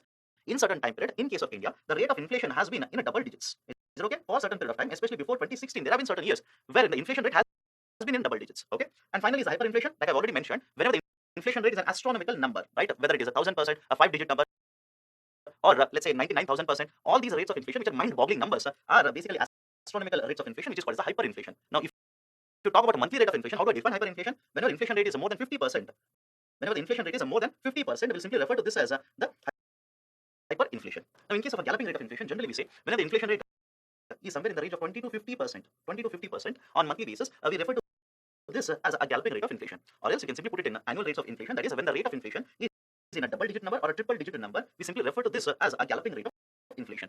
Now, double or triple digit, for example, the rate of inflation could be 85%, it could be 538%.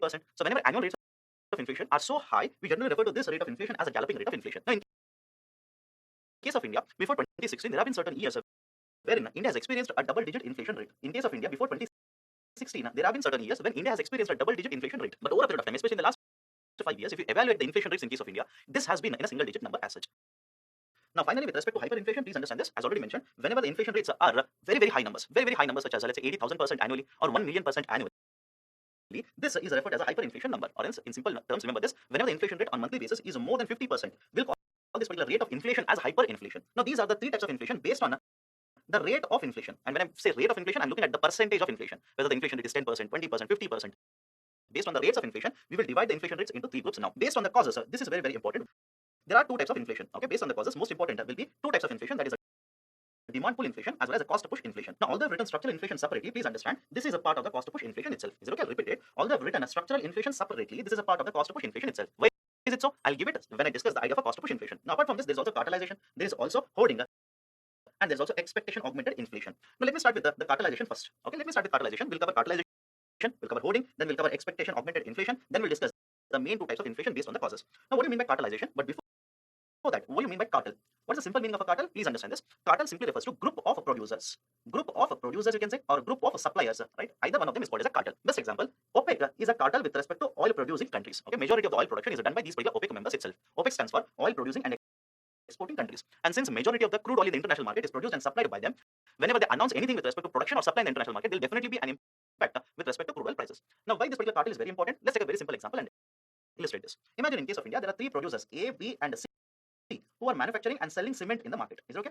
Now, cement is important. If you want to develop infrastructure, one of the raw materials that you will require is cement itself. So have a look at this. There are three cement manufacturers in the domestic market, A, B, and C. Now, these particular three cement manufacturers, because these are private sector entities, they'll be selling their produce at very, very competitive rates in the domestic market. Now, what if all the three producers come together and decide that they will reduce their production? For example, all the three put together can produce 100 bags of a cement a day. All the three put together, they can produce how many bags? 100 bags of cement a day. But now all the three have come together, they have decided, let's reduce our production to, let's say, 70 bags a day. As a result of this, what will happen? As a result of this lowering of production, the demand will be higher in the market compared to supply.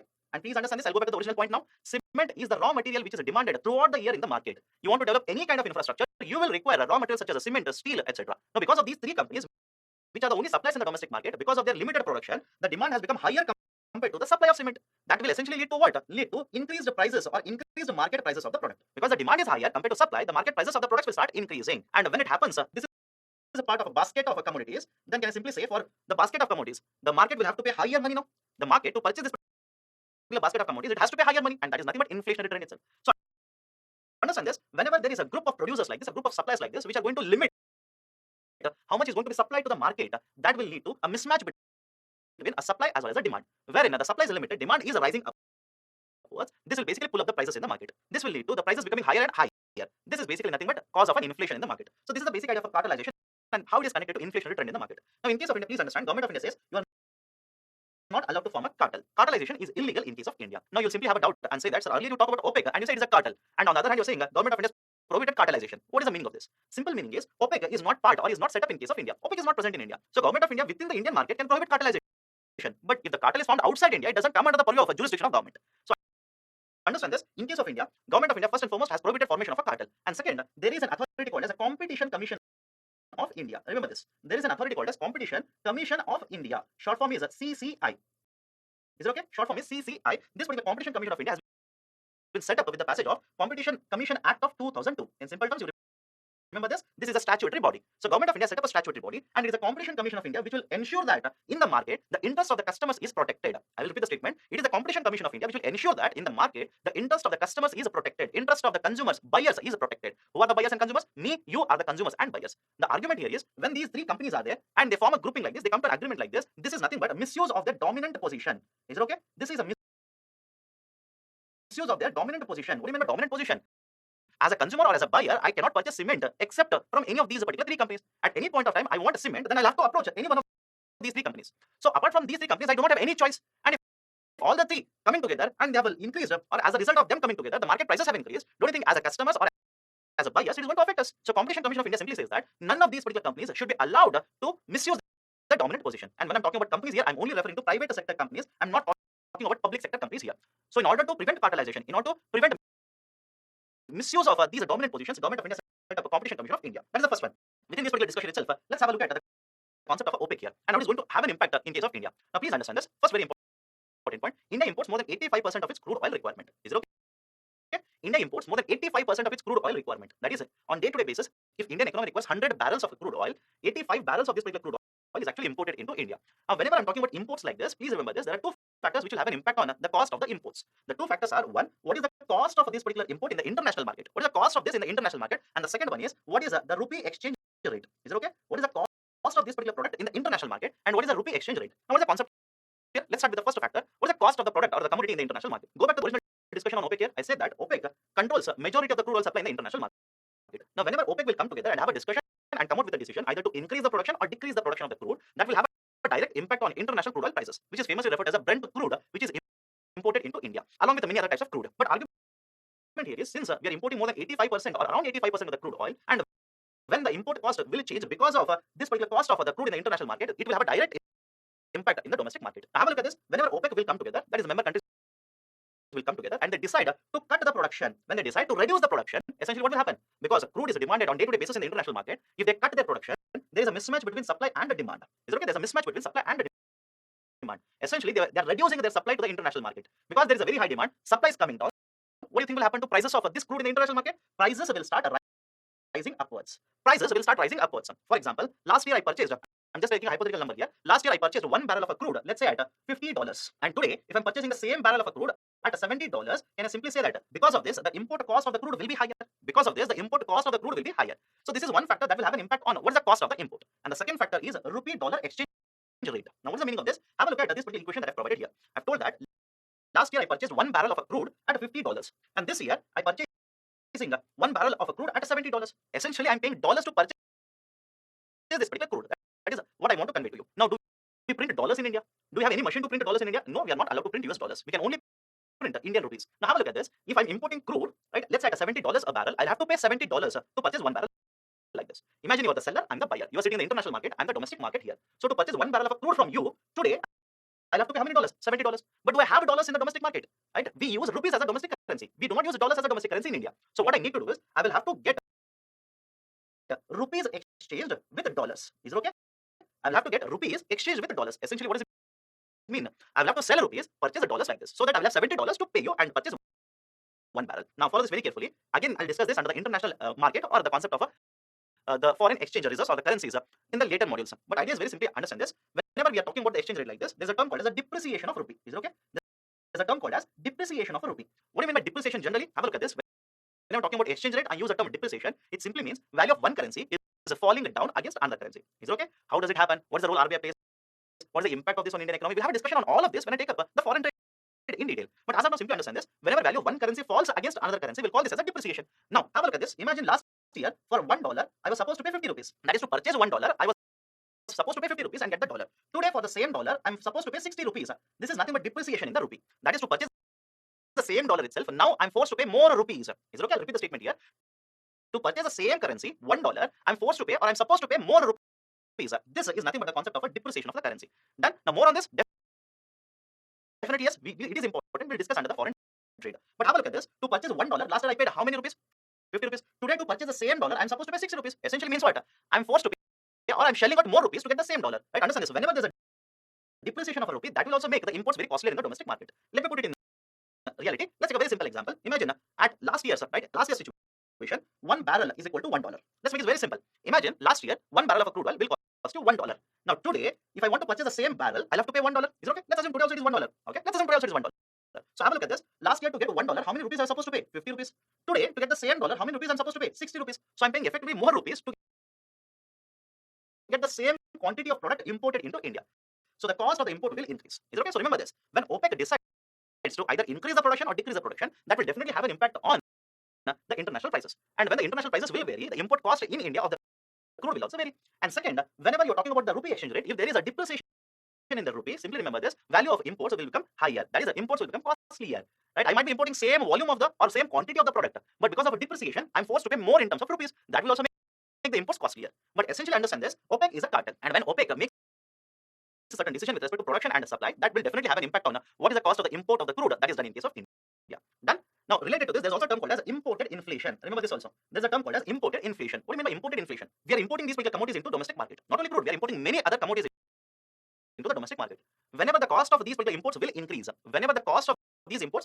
either because in the international market the prices have increased, or because of the rupee exchange rate where rupee is depreciating. Either case, if there is a higher cost of these particular imports, generally these will be translated into higher market prices in the domestic market. Now, have a look at this. How do I prove this? Have a look at this. If the international crude oil prices increases, rupee also depreciates. What do you think will happen to imported price of the crude? Imported price will be higher. When the petrol and diesel will be supplied out of this particular imported crude oil, what do you think will be the market prices of the petrol as well as diesel? The market prices will also be higher. And these particular fuels are part of the inflation basket. Is it okay? When we talk about WP and CPI, you will realize that the fuels are very important part and parcel of the basket of commodities which are considered to calculate inflation. And when the cost of the imports is increasing, that will basically get translated into higher market prices of the commodities in the domestic market. This inflation, or this type of inflation which is caused because of the imports, is referred as imported inflation. Then this is an discussion related to cartelization. Let me go to the next one, concept of hoarding. Now, before you understand hoarding, let's put certain basic points first here. Let's understand this. Government of India wants to ensure that certain items which are essentials for the households, for example, take the current situation of the pandemic situation, sanitizer, mask is an essential commodity, or during normal times, food commodities are essential commodities. So government's argument here is it has to ensure that these particular commodities which are essential for the households should be supplied at fair prices in the market. Is it okay? At fair prices, or else I'll put another term here, at affordable prices in the market. And in order to ensure that these particular commodities which are essential commodities which are supplied at the affordable prices or fair prices in the market, Government of India will identify these commodities and refer to them as essential commodities. Now, whenever there is an essential commodity, follow this very carefully, Government of India will have the power to regulate its production, to regulate its distribution, to regulate its storage and supply. Whenever any commodity is declared as an essential commodity under the Essential Commodities Act of 1955, Government of India will have the right to regulate the production of this commodity, supply, storage and distribution of this particular commodity. Essentially means what? Government of India can ask the private sector to not charge more than certain price. Government of India can simply ask a particular producer only to produce these particular goods. Government of India can even impose how much of these particular commodities can be stored and how much should be supplied to the domestic market. Now, in this particular regard, let's take a very simple example. Very often in the newspapers, we'll come across the concept of onion prices. Very often in the newspaper, you'll come across a volatility in onion prices. Now, have a look at this. In case of onion prices, what will happen? There are different reasons why the prices will vary. I'm trying to connect that with the hoarding here. Now, imagine a situation: 100 million tons of onion is produced. Is okay? Overall, 100 million tons of onion is produced. Now, there are different middlemen before this onion will reach the market. Imagine Government of India says these particular middlemen or intermediaries are allowed to store up to 1 million tons. Is it okay? How much they are allowed to warehouse? Up to 1 million tons. Nothing above that. Now, imagine there are 3 middlemen, M1, M2 and M3. And finally, it will reach the market. If all the 3 will store up to the maximum limit of 1 million ton, out of 100 million ton, 3 million ton is stored. Remaining 97 million tons should reach the market. 97 million tons should reach the market. Now, what will happen? Follow this very carefully. These particular middlemen, rather than storing 1 million ton, which is actually allowed by the government, will start storing, let's say, 4 million tons each. Middleman 1 will store 4 million tons. M2 will store 4 million tons. M3 will store 4 million tons. So, rather than storing 1, they're storing 4 million tons. So, out of 100 million tons, 4 plus 4 plus 4, 12 million tons is out of the supply now. How much will be supplied to the market? 100 minus 12, that will be 88 million tons. So, have a look at this. In the earlier situation, if they are storing as per the guidelines, as per the allowed limit by Government of India, 97 million tons will be reaching the market. Now, these particular people are storing beyond a permissible level, beyond the allowed level. As a result of this, to the market, 88 million tons will reach. This will create a mismatch between the supply as well as demand. That is, these particular middlemen or the people who are present in the system, they have stored more than what is actually permissible, thereby artificially creating scarcity in the market. And when there's a scarcity in the market, that is, there is a demand which is higher than what is being supplied in the market, what do you think will happen to prices? The prices will start rising upwards. The prices will start increasing, and that in turn will add to inflationary trends in the market. So hoarding essentially means what? You are storing more than what is actually permissible. Is it okay? Whenever you store more than what is actually allowed as per the government guidelines, this is called as a hoarding. And understand this, to prevent hoarding itself, Government of India has passed the concept of an Essential Commodities Act of 1955. Under this, central government, like I've already stated, will have the power to regulate the production, the supply, warehousing of these essential commodities. And apart from this, there is also another act in the name of prevention of black marketing and ensuring maintenance of supplies of essential commodities act. Under this, again, there are penal provisions. Even under the Essential Commodities Act, there are penal provisions. That is, if there is any violation, the person who has violated this particular provision will be penalized under any of these two acts as such. So this is a discussion related to hoarding. Let's go to the next one. Next one is expectation augmented inflation. What's the basic idea here? It basically means, understand this, whenever the participants or the stakeholders in the economy experience a higher inflation rate presently, or there are certain parameters which are indicating towards higher inflation in the market, the expectation of inflation will start rising upwards in the market. I'll repeat it. Understand this? It simply means in the economy, in the market, whenever there is an expectation of the inflation, it simply means when there is a higher inflation rate presently, the expectation of inflation rate in the future will also start rising upwards. Okay, that is, imagine in case of India, inflation rate presently, let's say hypothetically 7%, and it has remained 7%, let's say for the last couple of months. So if you ask the expectation of the market, expectation of the stakeholders in the system, having looked at these particular inflation rate, it is expected, it is assumed by the market that in the coming days also the inflation will start to be higher, or inflation rate will be on a higher level. Now, why this expectation is important, right? We'll understand this when I look at what is the impact of inflation in the market. Okay, when we look at the impact of inflation, then you'll understand how this can be a cause, how this will lead to inflationary trends in the market. So far, what we have seen, one, we have seen the issue of cartelization, how it is going to lead to inflation. Second one, hoarding, how it is going to lead to inflation. Expectation augmented inflation, how it is adding to inflation. We are left out with three: demand pull inflation, important, we'll discuss this separately; cost push inflation, as well as structural inflation.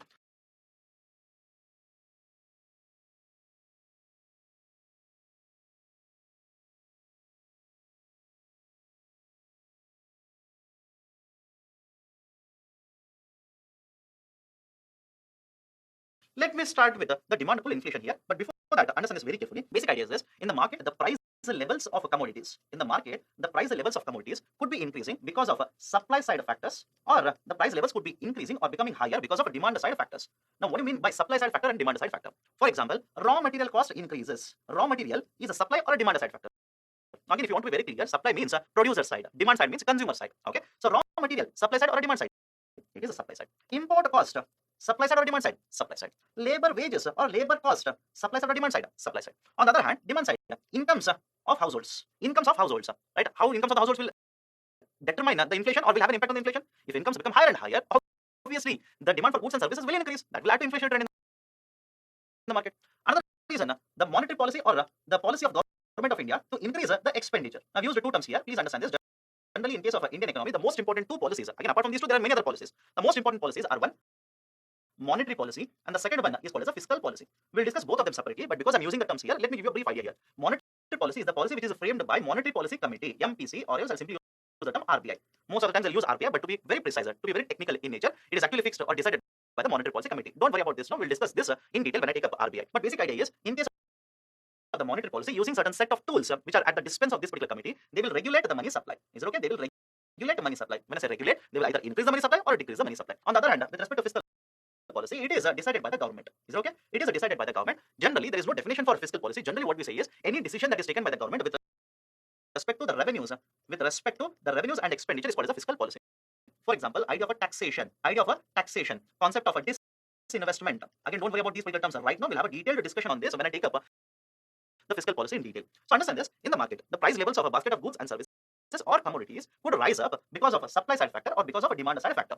Whenever this particular price level is increasing because of a demand side factor, we'll simply call this as a demand pull inflation. There are various demand side factors which are acting together, or there could be one demand side factor. Right? Don't worry about it. But essentially, there are demand side factors which are acting in the market. As a result of this, the price levels have started increasing. Price levels have started spiking or moving upwards. This particular feature is called as a demand pull inflation. If you want to be very technical in this particular case, it simply is a situation wherein the demand is increasing compared to supply. Demand has spiked up compared to what is the supply in the market, and this particular demand will start pulling up the price levels in the market. Is okay? The higher demand will start pulling up the price levels in the market. Hence, this is called as a demand pull inflation. On the other hand, if the supply side factors are adding to the higher price levels, are leading to increased price levels, then this is called as a cost push inflation. Now let's in this particular slide, let's discuss demand pull inflation, and then we'll take up the supply side inflation. Now,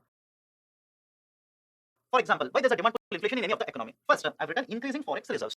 Now, what is the idea here? Understand the concept very, very carefully. Imagine here is a foreign company. This particular foreign company will bring in dollars to invest in India. Is it okay?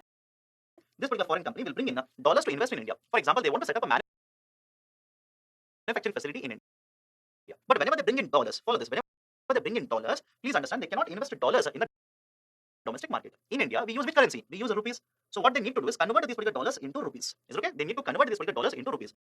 So this is one kind of a transaction. On the other hand, there is another type of a transaction wherein these particular investors, what kind of investors? Do not worry as of now. There are investors who would wish to withdraw their investments, take out the money from the domestic market, and they would want to take out in terms of which currency? Dollars. So understand this. They have their investments in terms of rupees. Can they take out rupees out of domestic market? No, they will have to convert them into rupees. Essentially, what they'll do, they'll take their rupees into the forex market. What is forex market? Foreign exchange market. So in the foreign exchange market, this will basically facilitate conversion from a foreign currency into domestic currency. Is it okay? From one currency, that is a foreign currency, you can get them converted into rupee, that is a domestic currency. On the other hand, this particular market, same market, will also allow conversion of the domestic currency into these particular foreign currencies. Essentially, what I'm trying to say here is there are various transactions which are happening in the market, which will lead to either foreign currencies flowing into India or foreign currencies flowing out of India. Either of the transaction will be taking place, right? Or to be more precise, both of these particular transactions will be taking place in the market. Now, how this is connected to inflation? Let me explain that. So have a look at this. Imagine a lot of foreign companies are bringing their investments into India. Is it okay? A lot of these particular foreign companies are bringing a lot of investments into India. So what will happen? It will basically lead to higher dollar supply in the domestic market. Is it okay? Follow this sequence very carefully. A lot of foreign companies are bringing dollars into India. Can they invest these particular dollars in the domestic market? No, they are not allowed to invest. They will have to get these particular dollars converted into rupees. So have a look at this. When there is a lot of dollars which are flowing into India, they need to convert these particular dollars into rupees. So can I simply say this is a situation wherein the supply for dollars in the domestic market is increasing and the demand for rupees is increasing. Is it okay? Have a look at this. The supply of dollars is increasing as well as the demand for rupees is increasing. Now please understand, RBI cannot allow this particular situation to continue without any control. Is it okay? Strictly speaking, follow this very carefully. Whenever this situation arises, we'll simply say rupee will appreciate. Is it okay? Rupee will appreciate. Again, don't worry about the term appreciation, depreciation right now. Simply assume what I'm saying is correct. Again, having said so, it doesn't mean that it is not important. I'll discuss appreciation and depreciation in detail when I take up the foreign trade. So have a look at this. Whenever there's a huge inflow of the forex reserves like this, on one side the dollar supply is increasing, and on the other hand, rupee demand is also increasing. This essentially leads to appreciation of rupee or appreciation of the domestic currency. RBI does not allow this to continue without any control because this particular spike in the appreciation will have certain impact on the overall economy. So what RBI does in this particular situation is very simple. RBI will go to this particular market or intervene in this particular forex market and start selling rupees. Is it okay? Start selling rupees and buying dollars. I can understand the logic here. Why is RBI doing this?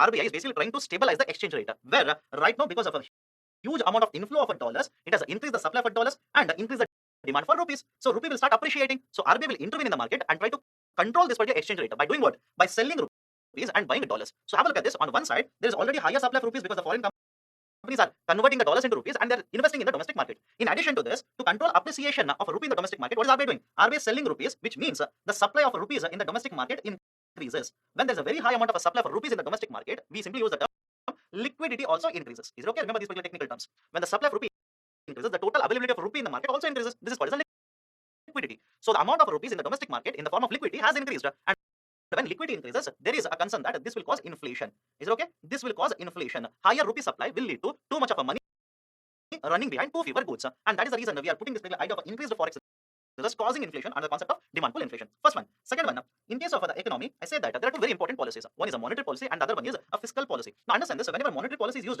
in case of a country such as a developing countries or for that matter even developed economies, what will happen is there will be higher money supply in the market. Is it okay? Now again, do not worry about how the money supply is going to increase because I'll discuss this in detail when I take up monetary policy. But essentially what I'm trying to say here is because of these kinds of policies, the money supply in the domestic market increases. And when there's too much of money supply in the domestic market, what I'm trying to say here is because of these kinds of policies, the money supply in the domestic market increases. And when there's too much of money supply in the domestic market, this is expected to cause an inflationary pressure or inflationary trends in the market. So in case of a demand pull inflation, we have taken care of the demand pull inflation by looking at increasing forex reserves, by looking at loose monetary policy, which basically means increased money supply. But in addition to this, even the government of India's policies can add to inflationary trends. What do you mean by this? Let me go very simple example here. Government of India provides financial assistance in the form of a subsidy. Now what do you mean by subsidy? Follow this very carefully. Subsidy is the assistance that is provided by the government. Now this particular assistance could be provided by the government to household, to an individual or to a company also. Is it okay? Right? Government will provide assistance in a different ways to different stakeholders in the market. For example, government will provide a subsidy in the form of a cash or in the form of a kind. That is the monetary assistance or the kind assistance. For example, have a look at this. Government of India provides a subsidy in the form of a reward. That is a monetary assistance for exporters in the form of a RODTEP scheme, remission of duties and tariffs on export products, which we'll discuss later. Earlier, Government of India used to provide the same kind of reward, but under a different scheme called as the MEIS scheme, subsidized exports from India scheme. So idea is the assistance can be given in the form of a cash. I'll give you another example. PM Kisan, Pradhan Mantri Kisan Samman Nidhi. Under this, Government of India provides income assistance of 2,000 rupees to the farmers in India. Or the assistance can also be given in the form of a kind. What do you mean by kind? Monetary assistance is not involved in the form of a kind assistance. Let me give you an example so it is clear to you. There is a food program run by Government of India in the name of a National Food Security Act. Is it okay? There is a food program which is being run by Government of India in the form of a National Food Security Act. Under the National Food Security Act, identified beneficiaries are provided food grains at a subsidized cost. Under the concept of NFSA, the government ensures the identified beneficiaries are provided with the food grains at a subsidized cost, that is at a lower cost. For example, under NFSA, Government of India provides rice at 3 rupees per kg, wheat at 2 rupees per kg, and coarse grains at 1 rupee per kg. Whatever could be the actual cost of this, but Government of India will ensure that when these particular food grains are provided to the identified beneficiaries, these are given at subsidized prices. So there is no monetary assistance here, right? The subsidy is already provided by the government in the form of lowering the market price or the issue price of these particular commodities. So whenever I'm using the term subsidy, simply remember this: it is an assistance that is provided by the government to the beneficiaries, either in the form of monetary assistance or in the form of a kind assistance. Okay, so have a look at this. Government of India, through its policies such as the subsidies or the income tax policies, might also increase the overall demand in the market. For example, there are various welfare payments which are given by the government to the destitute people, to the poor people in India, to the people who have lost their spouses. So Government of India is providing certain cash assistance to these particular people. And can it be said that because of these particular welfare payments which are provided by the government, these kinds of subsidies which are provided by the government to the households, the overall demand for goods and services in the market will increase. And when the demand will increase, as a result of this, the price levels increase. This is called as a demand pull inflation. I'll give another example. The Government of India's policy in terms of income taxes might also lead to demand pull inflation. How so? Let's take a very simple example. Imagine your income is 100 rupees. Okay.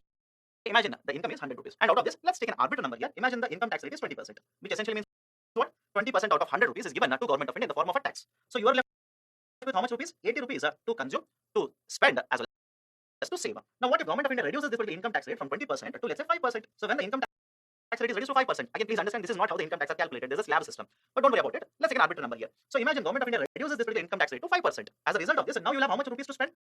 Or to save? 95 rupees. So you'll have more money now to spend in the market. So when the money that is available in the households or in the hands of the consumer increases, can I simply say that the overall demand in the market, when I say overall demand, you can simply use the term aggregate also. So the aggregate demand in the market will increase.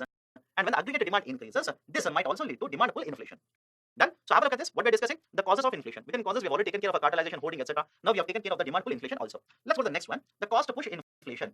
What is the basic idea of a cost push inflation? Have a look at this. As earlier mentioned, the inflation in the market could be caused because of the supply side factors as well as the demand side factors. Already we have discussed the idea of demand pull inflation, which is basically taking care of the demand side factors. Now let's have a look at the supply side factors which are causing inflation, which is essentially called as what? Cost push inflation. Now some of you simply think, why we are using the term cost push? Why not anything else? Why we are using the idea of a cost push here? Simply understand this: because of any of these particular factors, any one or multiple factors, the cost of production increases or cost of a supply increases. Is it okay? Because of any of these particular factors, cost of production increases. And when cost of production increases, you can simply assume that this is related to higher market prices. Is it okay? For example, let's take a very simple example. You are manufacturing this particular pen. Okay, you are manufacturing this particular pen. To manufacture this particular pen, you are sourcing plastic. Plastic is a raw material. Is it okay? Imagine earlier, the cost of the plastic was at 10 rupees.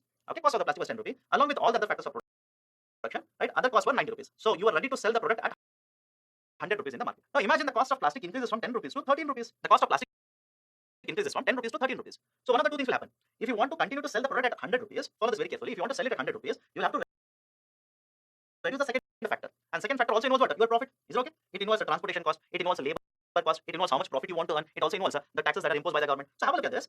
If you want to continue to sell it at 100 rupees, you will have to control this particular factor. The remaining 90 rupees. You will have to reduce it to let's say 87 rupees. How can you do that? You will have to reduce your profit margin. Is it okay? You will have to cut down your profit margin. But now the argument is you are there in the business to earn profit. Is it okay? You are basically involved in the business. You are doing the business to earn profit. Why will you cut down your profit motive? So what will you do? You will continue with the 90 rupees itself. As a result of this, what will the cost of this particular product in the market now? It will rise up to 103 rupees. So plastic is what? Raw material. So whenever the raw material cost increases, I'm using raw material, can I replace that with the input cost or cost of inputs? Whenever the cost of inputs or cost of raw material increases, what will happen to the market prices? Or before that, what will happen to cost of production? Cost of production will increase. When the cost of production will increase, the market prices automatically will increase. Give another example. Transportation cost. Transportation cost is also part of the supply side factor. Is okay? It is also part of the supply side factor. And please understand this: higher the transportation cost, or if the transportation costs are higher, generally the market prices will also be higher. Just please understand this: the manufacturer, when he's about to sell the product to you, you are there in the market, but the manufacturer or the seller has to move the product from the factory to the market. And when they're moving the products like this, obviously they're going to incur cost in the form of a transportation. And whatever is the cost of transportation, they're going to add it in the market price and they're going to sell it to you. So understand the logic here. Whenever there is a demand side factor, right, and this particular demand side factor is increasing the demand as a result of which the market prices are increasing, that is called the demand pull inflation. And on the other hand, whenever there are supply side factors which are pushing up the cost of the product, is it okay? Whenever there are supply side factors which are pushing up the cost of the production or the market prices of the goods, which is leading to inflation, This is called as a cost push inflation. For example, whenever the wages of employees will increase, that will add to input cost, or it will lead to higher cost of production. Increase the taxes. What I mean by taxes here? Indirect taxes. Again, more about direct and indirect taxes we'll discuss in detail under taxation. But example for this is goods and services tax. Let me give you an example here. Imagine you want to sell the product at 100 rupees in the market. Government says a 10% GST will be imposed on this. Essentially means what? In addition to your selling price of 100 rupee, government will add a 10 rupee tax. As a result of this, you will sell the product at 110 rupees in the market. Now have a look at this. Your selling price will remain the same 100, but government of India will increase the GST from 10% to 13%. So 13% of 100 rupees will be how much? 13 rupees. Now you will be forced to sell the product at 113, essentially meaning market prices have increased. So when government will increase the indirect taxes or will hike the indirect tax rate, that will also lead to cost push inflation. Increase the price of raw materials, we have already discussed this, and a supply shock. Now what is the basic idea of a supply shock? Have a look at this. Imagine, just hypothetical situation, imagine this. The COVID situation will continue. As a result of this, the total supply of raw materials, will be contained. Is it okay? The supply of raw materials is contained means what? Because of the pandemic, government will impose lockdowns. Government will not allow people to move from one state to another state. Don't you think that will have an impact on the transportation sector also? Or to be more precise, it will definitely have an impact on logistics sector. And logistics is very important for a simple reason. In case of India, the products are moving from one state to another state. Raw materials are moving from one state to another state. When these kinds of restrictions are imposed, this will disrupt the supply chain. Is it okay? This will disrupt the supply chain in the market. That is, imagine you're a manufacturer, but to manufacture this particular product, you require raw material which you will have to purchase from some other state. Seller is sitting in some other state. But because of the pandemic, there is a restriction on the movement. So it will be very difficult for you to get access to the raw materials. That is basic idea of a disruption in the supply chain. That will basically push up the market prices. Is it okay? That will basically push up the market prices. Alright, let me give you another example. Agriculture sector. Very, very important. All of us will agree that agriculture sector is very important. But what if in a particular season, just understand this, what if in a particular season, there is excess rainfall in India? During one of the very important cropping seasons, there is a very, very high amount of rainfall in India. As a result of which, there is a huge amount of a flood situation or floods are experienced. Now, can I simply say that because there is a flood, production in the agriculture sector will be affected. Production in the agriculture sector will be affected. In simple terms, there is very, very low production. As a result of this, what thing will happen to supply of agriculture commodities? That will be very less. So demand for agriculture commodities is already there, but supply is very, very less. As a result of this, the market prices will start moving upwards. But more importantly, understand this: the market prices are moving upwards because of the supply side factors. Is it okay? Because of supply side factors, right? That is essentially why this is called as a cost push inflation. Done. So increased wages, increase in indirect taxes, increased prices of raw material, as well as the supply shocks, right? All of them will lead to cost push inflation. Now, in addition to this, I want to add one more important parameter or one more important cause for cost push inflation. That is a concept of a fiscal deficit. Is it okay? Concept of fiscal deficit. Now, before I connect fiscal deficit with inflation, let me give a very brief idea of what is fiscal deficit.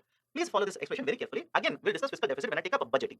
Idea is very simple here. Government annually comes out with a budget. Is it okay? Government annually for every financial year will come out with a budget. What do you think they'll do in the budget? Basically, they will announce how much expenditure they are going to incur and how much revenue they are going to collect. I'm using the term revenue. Some of the books will use the term receipts here. Okay, follow this very carefully. Government says in this particular year, financial year, how much I'm going to spend and how much I'm going to collect. And generally, the amount of expenditure incurred is higher than the revenue collected. Is it okay? Amount of expenditure incurred is higher than the revenue collection. Means what? Let's throw an arbitrary number here.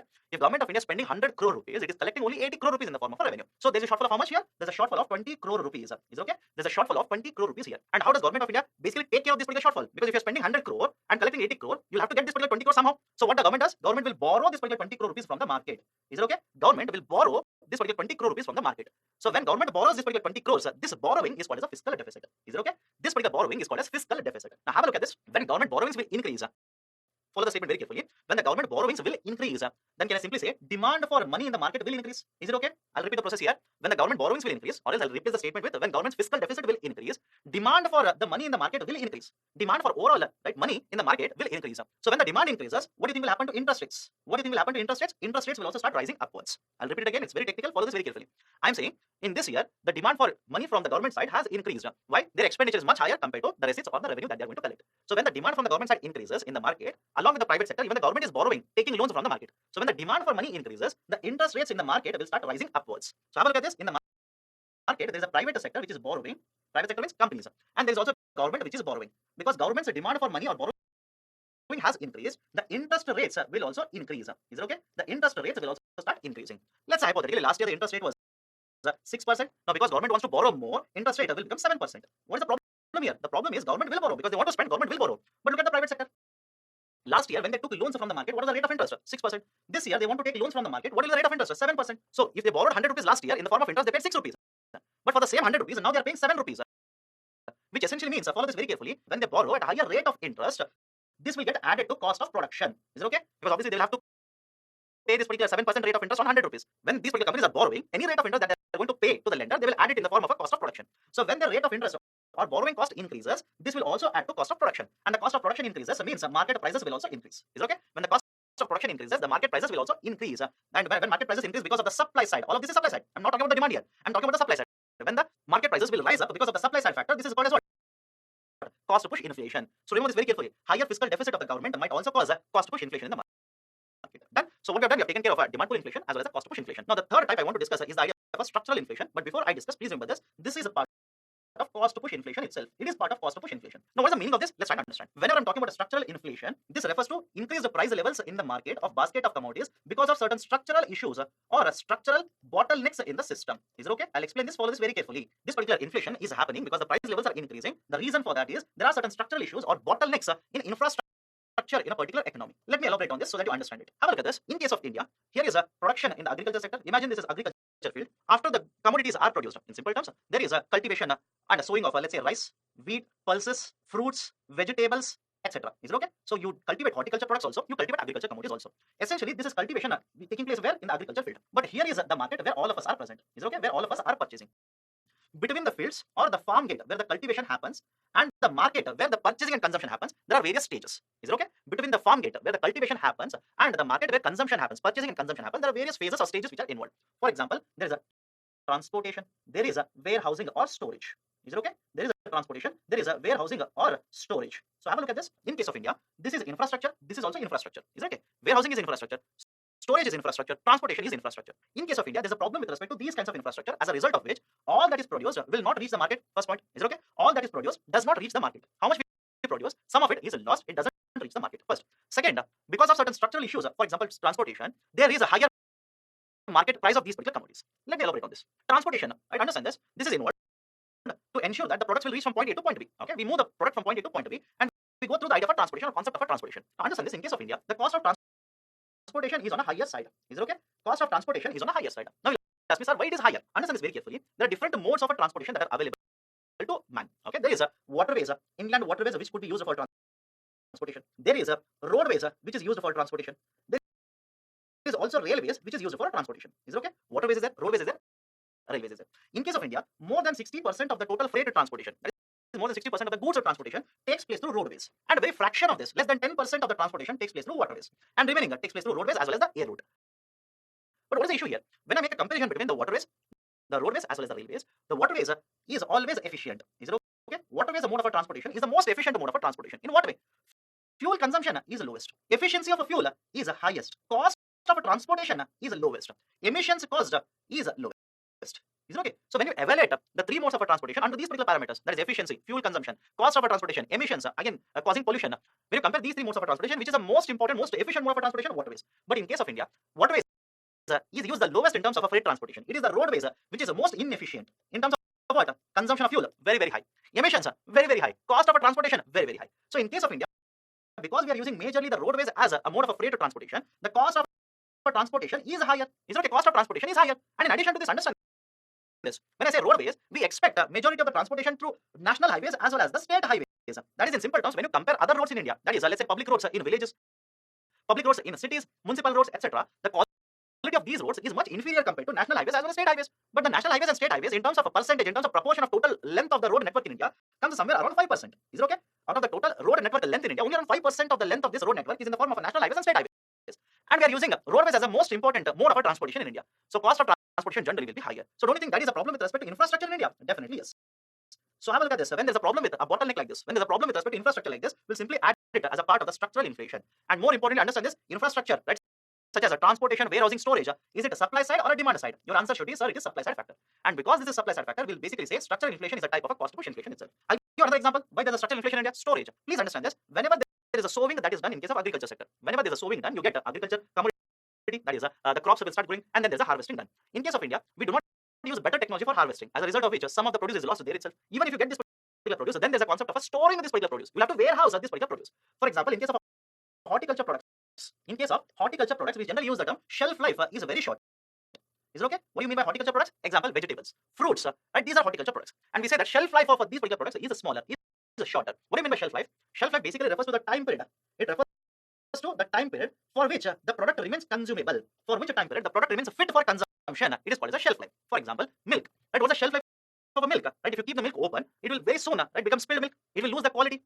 Again, in the same way, look at the product such as fruits. Can I keep the fruits open in the open environment? Can I keep it in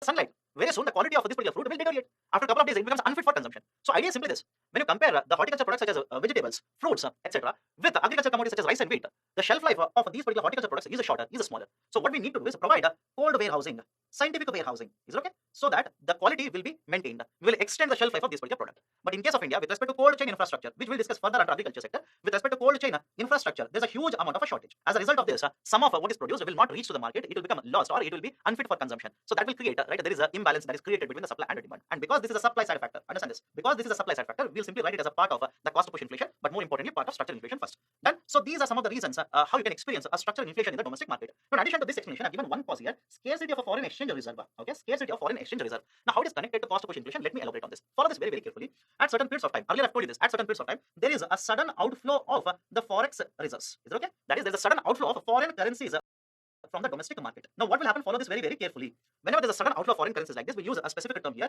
It will lead to depreciation of a rupee. Is it okay? It will lead to depreciation of a rupee. Now, what is the basic idea here? Imagine $1 is equal to 50 rupees, and this will change to $1 is equal to 60 rupees. Is it okay? $1 is equal to 50 rupees, then it becomes $1 is equal to 60 rupees. Follow this very carefully. If the rupee exchange rate against a dollar moves from this to this, that is from $1 is equal to 50 to $1 is equal to 60, we will simply say rupee has a lost value against a dollar. Is it okay? Rupee is losing ground against a dollar. But technically, we will use the term depreciation. And whenever the foreign currencies will flow out of India like this, for example, foreign investors want to take out the money from India, they will supply rupees in the domestic market. They will sell rupees and they will demand dollars, they will purchase dollars. So when there is a higher supply of a domestic currency in the forex market like this, it will lead to depreciation of a rupee. Now, what is the impact of this? Follow this very carefully. Imagine yesterday or last month, I imported a raw material when the exchange rate was $1 is equal to 50 rupees. Now, I'm importing this particular raw material when the rupee has depreciated from $1 is equal to 60 rupees.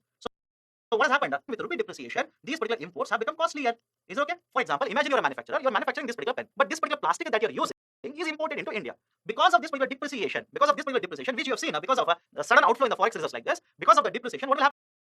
This particular plastic will become costlier. And when the plastic becomes costlier, can I simply say that the raw material has become costlier? And when the raw material becomes costlier, right, what do you think will happen to market price of the product? Market price will also increase. That will lead to cost push inflation. But please understand, we are putting this under structural inflation because whenever this will happen, RBI tries to intervene in the market and tries to adjust the exchange rate. But if RBI doesn't have sufficient amount of forex reserves, this particular adjustment cannot be done by RBI. So if there's a scarcity of a forex reserves, that might add to the structural inflation like this. Done? So these are the causes. Based on the rate of inflation, we have discussed one classification, and based on the causes, we have discussed another classification of inflation. Please be very, very careful with respect to the latter part, that is the causes of inflation. Now, although I'll tell you how the inflation rate is calculated, my recommendation is please do not mug up the calculation.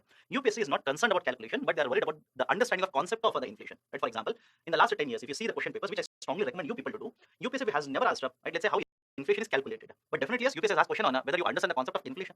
Do you understand the concept of a headline and core inflation, which I'm yet to cover? Do you understand the concept of a WPI, CPI, so on and so forth? So please be very, very careful with the concepts. Now you simply ask, sir, if the UPSC is not asking, why are you teaching us the calculation? Because I want you to understand what is the importance of weightages, which I'll come across when I discuss concept of a wholesale price index, when I calculate the concept of a CPI, consumer price index. So when I'm discussing CPI, I will tell you that the food has got the highest weightage. And when I'm discussing WPI, I'll tell you that the manufactured products have got the highest weightage. But you must be able to understand what is the importance of the weightages. For this, let me take a very simple example. Assuming this is how inflation is calculated. Okay, assuming there are three commodities. In fact, there are a large number of commodities. Let's assume only three commodities are there: X, Y, and Z. Out of these three, let's assume X is a commodity which you consume on day-to-day basis.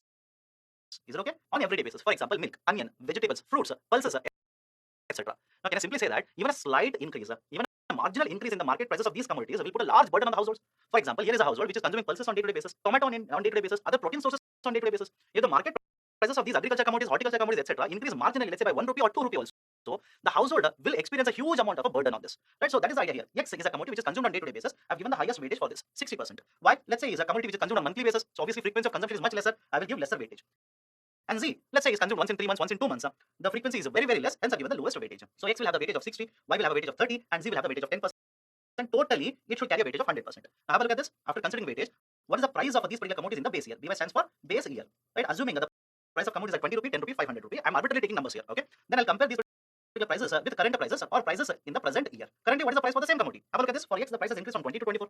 For Y, the price has increased from 10 to 11. And for Z, the price has increased from 500 to 600. Is it okay? I'm assuming the prices of all the commodities are increasing, but in reality, the vice versa might also happen. Some of the prices might increase, and for some other prices might also decrease. Don't worry about it. I'm assuming prices of all the commodities are increasing. What will I do? I will calculate price ratio. That is basically the present year prices divided by base year prices. For example, what's the present year price for the X commodity? 24 divided by 20. Obviously, the value will be 1.2. For Y, it is 11 divided by 10.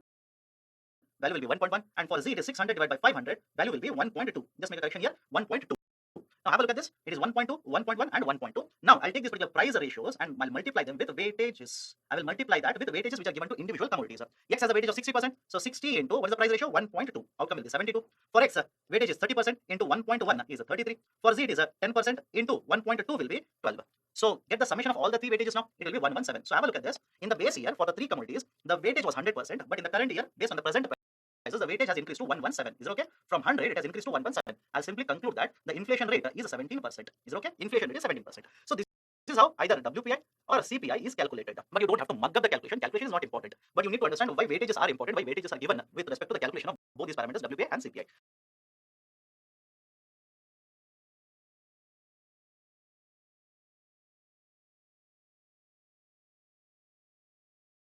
Let's look at right, what is WPI and what is CPI. Okay, WPI basically stands for wholesale price index. Understand this? WPI basically stands for wholesale price index, and CPI stands for consumer price index. Is it okay? WPI stands for wholesale price index. CPI stands for consumer price index. What's the basic difference here? In case of the WPI, what we measure is by how much percentage the price levels have increased in the wholesale market. What do you mean by wholesale market? Where there are transactions which are conducted, where buying and selling is done by businesses. One company will sell the goods to another company. That is the basic idea of a wholesale market. So in the wholesale market, where the businesses to business transactions are taking place, where one company is selling to another company, over a period of time, by how much percentage the price levels have increased. That calculation is called as a WPI. And in the calculation of WPI, please remember this, will not include the indirect taxes imposed by the government. We generally exclude even the transportation cost, which will add to the market prices later. So understand this very carefully. In the wholesale market, we measure what? Or in WPI, we basically measure by how much percentage the price levels in the wholesale market have increased. Whereas in case of CPI, remember this, in case of CPI, which stands for consumer price index, which is also referred as retail inflation. Is okay? Which is also referred as retail inflation. What we do is we basically measure by how much percentage the price levels in the retail market.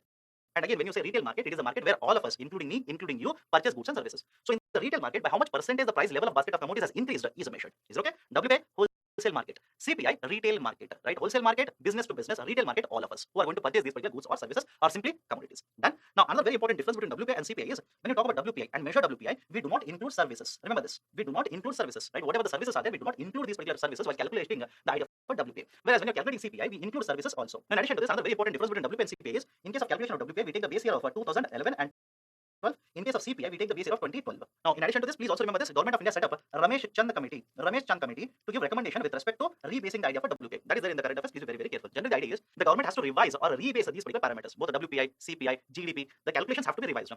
As per international norms, generally they will say that before the interval of 10 years, before the time period of 10 years itself, the parameters calculation, you will have to rebase them or recalculate these particular parameters, or a new methodology has to be introduced. So in this particular regard, Government of India set up a Ramesh Chand committee with respect to giving recommendations on WPI. But more importantly, what is the present methodology? Let's have a look at it. Currently, we are using a base year of 2011 and 2012. And please understand, earlier we used to use a base year of 04, 05 or 2004, 2005 for rebasing, for basically changing the methodology and calculation. Government of India set up a Soumitra Chaudhary Working Committee. Remember this. Soumitra Chaudhary Working Committee was set up by Government of India, and this particular committee gave a recommendation of changing the base year from 04, 05 to 11 and 12. Now, in addition to this, they also recommended changing the number of commodities which are considered to calculate a WPI. That is, earlier we used to calculate by taking 676 commodities within a WPI. Now this has been shifted or changed to 697 commodities. Overall, 190 new commodities or new items have been added, and 146 old items have been dropped or have been withdrawn.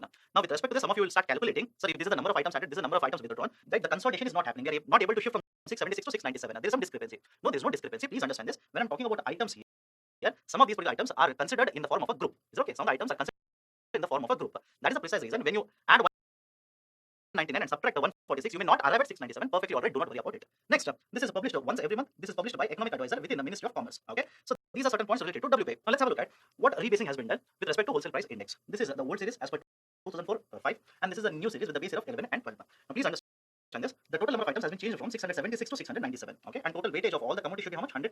Next important point. Please have a look at this. There are three important groups of the commodities here. All the 697 or earlier 676 have been taken and put under three groups. One is the primary articles. Second one is the fuel and power. Third one is the manufactured items. In none of these particular three groups, or look at the groups itself, you will realize there is no representation of services, or the services, as earlier mentioned, are not considered when I'm calculating WPI. Next important point: out of these three particular groups, primary articles, fuel and power, and manufactured items, earlier also it was the manufactured items which had the highest weightage, and even today, with respect to rebasing, manufactured items carries the highest weightage. Simply remember the roundabout number: 64% weightage has been given to manufactured items. Out of 697, highest number of commodities are also present in the same group, that is manufactured items. Second highest has been given to the primary articles with respect to the weightage as well as the number of items. 117 item groups are present in the primary articles, and it will carry the weightage of 22%, or if you want to round it off, let's say 23%. Okay. And the lowest weightage has been given to fuel and power, around 13%, and the lowest number of items or item groups are also present within this particular fuel and power, that is 16. So what you need to do is mug up either in the ascending order or descending order of the weightages. Right? For me, the usual preference is descending order. Highest weightage for manufactured items, that is 64%. Second highest is for primary articles, 23%, and remaining 13% has been given to fuel and power. Now, why this is important? Generally, what UPSC tends to do is it will give you any of these particular groups, or it will give you all the groups and ask you to arrange them in ascending or descending order, one type of a question, or it will simply ask you to find out which of the following groups has the highest weightage within the WPI. Now, these are certain important changes that have happened with respect to RBI rebasing. Now, in addition to this, another very important change is WPI food inflation. Remember this also. We have started calculating food inflation under WPI, and for the calculation of food inflation, what we are doing is we are taking some of the commodities from primary article group and some of the food products from the manufactured items itself. Basic argument is this: earlier we did not calculate WPI food inflation. Follow this very carefully. Earlier we did not calculate WPI food inflation, whereas we calculated CPI food inflation. Even today we calculate a CPI food inflation, or else they'll simply CPI food index. Basic idea is this: in case of Indian economy, especially in the last couple of years, it has been the food articles which has been contributing to inflation. Is it okay? I'll repeat the statement. Two groups are there, to be more precise. One is a food and the other one is a fuel group. Okay, one is a food and the other one is a fuel group. These are the two groups which have been contributing to the inflation in the domestic market. So in order to measure the price variation in this particular group of items, that is the food articles, already there's a CPI food inflation. But now Government of India has basically added a calculation of this even under WPI. That is the precise reason even this particular point of information related to WPI rebasing becomes very, very important. So this is a discussion with respect to WPI rebasing.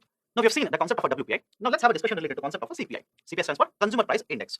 Now certain important points are related to CPI. First one, CPI basically measures the increase in the price level in the retail market. Is it okay? Remember this. CPI measures increase in the price level in the retail market. WPI, wholesale market, where the business transactions are between business to business, company to company. In case of a CPI, these particular transactions are happening basically from the seller to a buyer. That is where all of us will purchase the goods and services in the market. That is called as a retail market. So whenever in the retail market the price levels will increase like this, the measurement of that is basically a retail inflation or CPI, Consumer Price Index. Now understand this. Right now, what is the process here? Right now we are basically measuring the CPI under two heads. One will measure CPI for urban level. That is for urban parts of India, we'll measure CPI, which is referred as CPI urban. For rural India, we measure again CPI, which is called as a CPI rural. Is it okay? So I'll repeat the statement here. CPI is measured at urban level. CPI is measured at rural level. In addition to this, for the full Indian market, we also measure this particular CPI, which is called as CPI combined. So we measure CPI urban, CPI rural, CPI combined. And in the newspapers, generally when you come across the concept of a CPI, unless it is specifically mentioned, it will be CPI combined. Let's go to the next point here. Before we had this particular concept of a CPI urban, rural, we had three different types of measurements of CPI. One is IW. IW stands for industrial workers. Second one is UNME, urban non-manual employees, and the third one is AL, agriculture labor. Apart from this, there is also another concept of a rural label for CPI. Now understand this: before we had a CPI rural, urban, we had different types of CPI indices: industrial workers, urban non-manual employees, as well as agriculture labor. Now before discussing the latest CPI, let's look at certain points with respect to earlier CPI indices. In case of CPI, like I said, there are industrial workers, urban non-manual employees, and agriculture laborers. Now with respect to these particular parameters, what are the important points that you're supposed to remember? The base year for the calculation for industrial worker, urban non-manual employees, as well as AL respectively will be 2001, 84, 85, and 86, 87. Second, the number of articles which are covered will be 392 in case of IW, 180 in case of UNME, and 60 in case of agriculture labor. In case of the first as well as the second, that is urban non-manual employees as well as industrial workers, the services are included in the basket for the calculation. And in case of AL, services are not included. There is no inclusion of these particular services. And the fourth and the most important point that you must remember: who will publish these particular indices? Who will publish these particular indices? In case of industrial worker, it is the Ministry of Labor. It is the same in case of agriculture labor also. Whereas in case of urban non-manual employees, it is the Ministry of Statistics and Program Implementation. These are certain factual information related to these particular indices. Now, what is the importance of these particular indices? Where the indices are actually used? There is a concept of a Manrega. This is a scheme or a program which is run by Government of India, Mahatma Gandhi National Rural Employment Guarantee Act. Some of the books would have replaced this particular term act with the scheme, but the basic idea is the wages that are announced by the government, wages that are decided by the government under Manrega, generally are indexed, generally are connected with what is the CPI AL. And in addition to this particular concept of industrial worker is also very, very important for a simple reason. CPI IW, which is calculated and published by the government, is generally used by the government in awarding or in providing something called as the dearness allowance to government employees. Now, what is the concept of a dearness allowance? Have a look at this. If you're an employee in the private sector company, your salary will keep on changing. Obviously, it will keep on increasing from one year to next year. This year, imagine your salary is 1 lakh rupees a month. Obviously, next year, certain increment would be provided to you. As a result of this increment, your salary will increase. Again, the same thing happens after 2 more years. So, when you're an employee in a private sector, annually you can expect a hike in your salary. Same thing cannot be said for government employees. In case of government employees, generally the government sets up a commission famously referred as the pay commission. And this particular pay commission will give recommendation to government as to by how much percentage the salaries of the employees, that is the government employees, should be hiked, should be increased. But please understand this: once the pay commission award is announced by the government, again, till the next pay commission is set up, the salary will remain same. So problem here is from 1 year to next year, because of inflation, the cost of the goods as well as services in the market will keep on rising upwards. But the salary of the government employees remains constant. Don't you think that will have a limiting effect? Or because of inflation, how much goods or services that they can purchase using the same salary, it will become lower and lower over a period of time. So what generally the government of India does is, it will provide the salary, but it will keep on providing, in addition to salary, something referred to as allowances. And the famous allowance that is announced by the government for their employees is the concept of a dearness allowance. And the idea of a dearness allowance, which is generally announced based on the basic pay, it is given as a percentage of basic pay. Now, this particular dearness allowance from one time period to another time period is adjusted, is changed by taking into consideration CPI IW. Now, in addition to this point, please also remember that this particular concept of a dearness allowance is given for those particular employees who are in the service. What about those particular people who are already retired, who are pensioners? Don't you think if the pension amount is kept constant like this, if the pension amount is kept constant, their incomes which they are earning in the form of a pension amount now, because of inflation, the power of purchasing will be very limited. So even in case of pensioners, again government pensioners, what Government of India does is for workers they will provide a dearness allowance. For the pensioners, the government announces a dearness relief. For pensioners, it will announce a dearness relief. So remember these 2 points. Why these 2 points are important? Very recently, this particular CPI-IW, the base year has been changed. Is okay? Very recently, the government has changed the composition of CPI-IW. What are the changes which have been announced? Have a look at this. In case of a CPI-IW, what they've done is the base year has been changed from 2001 to 2016. That's the first very important point. After this, the weightages which are provided to the groups which are considered for the calculation of CPI-IW, even the weightages have been changed. Now, should you mug up the weightages for UPSC exam? No, that is not required. In addition to this, the number of item groups or articles which are covered has been increased from 392 to 463 commodities now. So these are some of the very important changes that have been announced by the government with respect to CPI-IW. Now come back to the original discussion here. In case of a CPI, like I've earlier said, there are 2 measures now. That is a CPI urban, CPI rural. And in case of CPI urban and a CPI rural, what is the base year that we are using right now? The latest base year that we have been using is the year 2012. We are using the base year of 2012, and using this particular base year, we are calculating the CPI urban index and CPI rural index as well as the CPI combined index, and it is calculated and published by NSO. Some of the books will write a CSO. For a simple reason, please understand this. Earlier CSO was one organization that was involved in publication of this particular CPI index. But what Government of India has done is it has taken this particular CSO and has merged this particular body or authority with another authority, NSSO, and the new authority or new institution is NSO. So it is the NSO which is involved in publishing this particular CPI urban, CPI rural as well as CPI combined. And how many articles are there under both of them? In case of CPI rural, 448 articles are there. In case of CPI urban, 460 articles are there. In case of the CPI rural and CPI urban, different weightages have been allocated to different groups. You don't have to mug up all the groups here. Remember, the group that is food and beverage, overall in case of CPI combined, it has the highest weightage, around 46%. I'm rounding off the number. In case of fuel and light, the weightage is around 6.8%, and the miscellaneous group has the weightage of around 28%. So remember, these particular weightages more than sufficient because generally these are the groups which are contributing to inflation or the retail inflation in the Indian market. So this is a basic discussion with respect to CPI combined, CPI rural, CPI urban, and the concept of a WPI. Next, just to be on a safer side, have a look at this. These are the main groups under WPI, and these are the main groups under CPI. Now some of you have a doubt, sir, when you say miscellaneous, what is there in the miscellaneous group? When you say manufacturing, what is there in the manufacturing? Generally, these are the different items or different commodities which are listed in these particular groups. For example, in case of manufacturing, we have chemicals, textiles, wood and paper, etc. In case of food and beverages, cereals, meat, fish, egg, milk, etc. In case of miscellaneous, we have health, transport, communication, education, recreation, etc. So just to be on the safer side, I've provided a list of some of these particular commodities or items which are there in the group which are considered to calculate WPI as well as CPI. Now, should you mug up all of these particular items? My recommendation is please don't do it. For a simple reason, the number of commodities which are there in both, that is WPI as well as CPI, are very, very high. So the probability of asking a question in a list of 697 commodities, in the list of 448 and 460 commodities or items is very, very low. So this is the basic composition of different groups which are used to calculate inflation at a retail level as well as in the wholesale level. Now, generally what you see is both these particular WPI and CPI are published on monthly basis. That is, every month CPI and WPI is given in the newspaper. And generally, sometimes you will see this kind of a diversion between both of them. That is, in some time period, you will see that CPI is moving at a very faster pace, is increasing, and in the same period, WPI will be declining and entering into a negative period. And that was seen very recently in the year 2020. Now, generally, this kind of a deviation happens. This kind of a diversion between both of them happens for a simple reason. The weightages for CPI is different and for WPI is different. Again, even before weightages, what is considered for calculation of WPI and calculation of CPI are completely different, and the weightages are different. And when I say completely different, I'm simply saying that one is a measurement in the wholesale market, that is a B2B transaction, and the second one is measuring the price levels in the retail market. So obviously, these are two different markets altogether. And since because these are two different markets, weightages are different. In CPI, services are considered. WPI services are not considered. Obviously, there will be certain difference between both the CPI as well as the WPI. Whenever the prices of fuel keep on increasing to a very great extent, the impact will be felt on both of them because fuels are part of both of them. When the prices of food commodities start increasing at a very higher level, and food prices are very, very high in the domestic market or at a retail market, these are generally reflected in higher CPI, or the impact of higher food prices in the domestic market generally is more on CPI compared to WPI. For a simple reason, weightage of food and beverage is around 46%, and it is much lower in case of a WPI. Obviously, because of this difference in the weightages, the impact these will have on both of them will be different. So if you find this kind of a diversion, please do not worry about this. This would be happening because of these kinds of differences which exist between CPI as well as WPI. Now we have taken care of the two measures of inflation, WPI and CPI. Let me go ahead.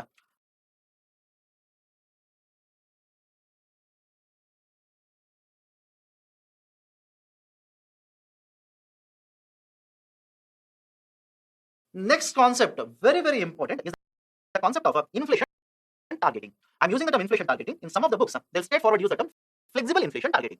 Now, what is the meaning of this? You will understand in a couple of minutes. But before this, have a look at this particular concept here. In case of India, there are two important policies. Okay, the most important policy is one, fiscal policy, and the second one is the monetary policy. What's the basic idea of fiscal policy? Fiscal policy is determined by the government of India. Under fiscal policy, government will use a taxation policy, government will use a disinvestment policy, right, so on and so forth, in order to generate revenues. And these particular fiscal policy measures are generally associated with the financial decisions of the government. On the other hand, there is a concept called as a monetary policy. Monetary policy is the power of RBI. Is okay. RBI determines monetary policy. Although using the term RBI here, please understand technically the monetary policy is determined by one group or one committee known as Monetary Policy Committee. Monetary Policy Committee, that is MPC. Is it okay? I'll repeat it. Although I keep on using the term RBI determines the monetary policy, but technically speaking, Monetary Policy Committee will determine the monetary policy. Now, some of you get confused. So you're saying RBI, right? But you're using another term, Monetary Policy Committee. What is the basic difference here? The basic difference here is, in case of monetary policy, the total number of members here are 6. Is it okay? The composition of Monetary Policy Committee is 6. And we have established a Monetary Policy Committee, and we have also introduced the concept of flexible inflation targeting by amending the RBI Act. Before independence, the then government basically passed an act famously known as RBI Act of 1934. And with the passage of RBI Act of 1934, RBI was established on 1st April 1935. But more importantly, this idea of a Monetary Policy Committee as well as inflation targeting have been incorporated under the concept of RBI Act of 1934.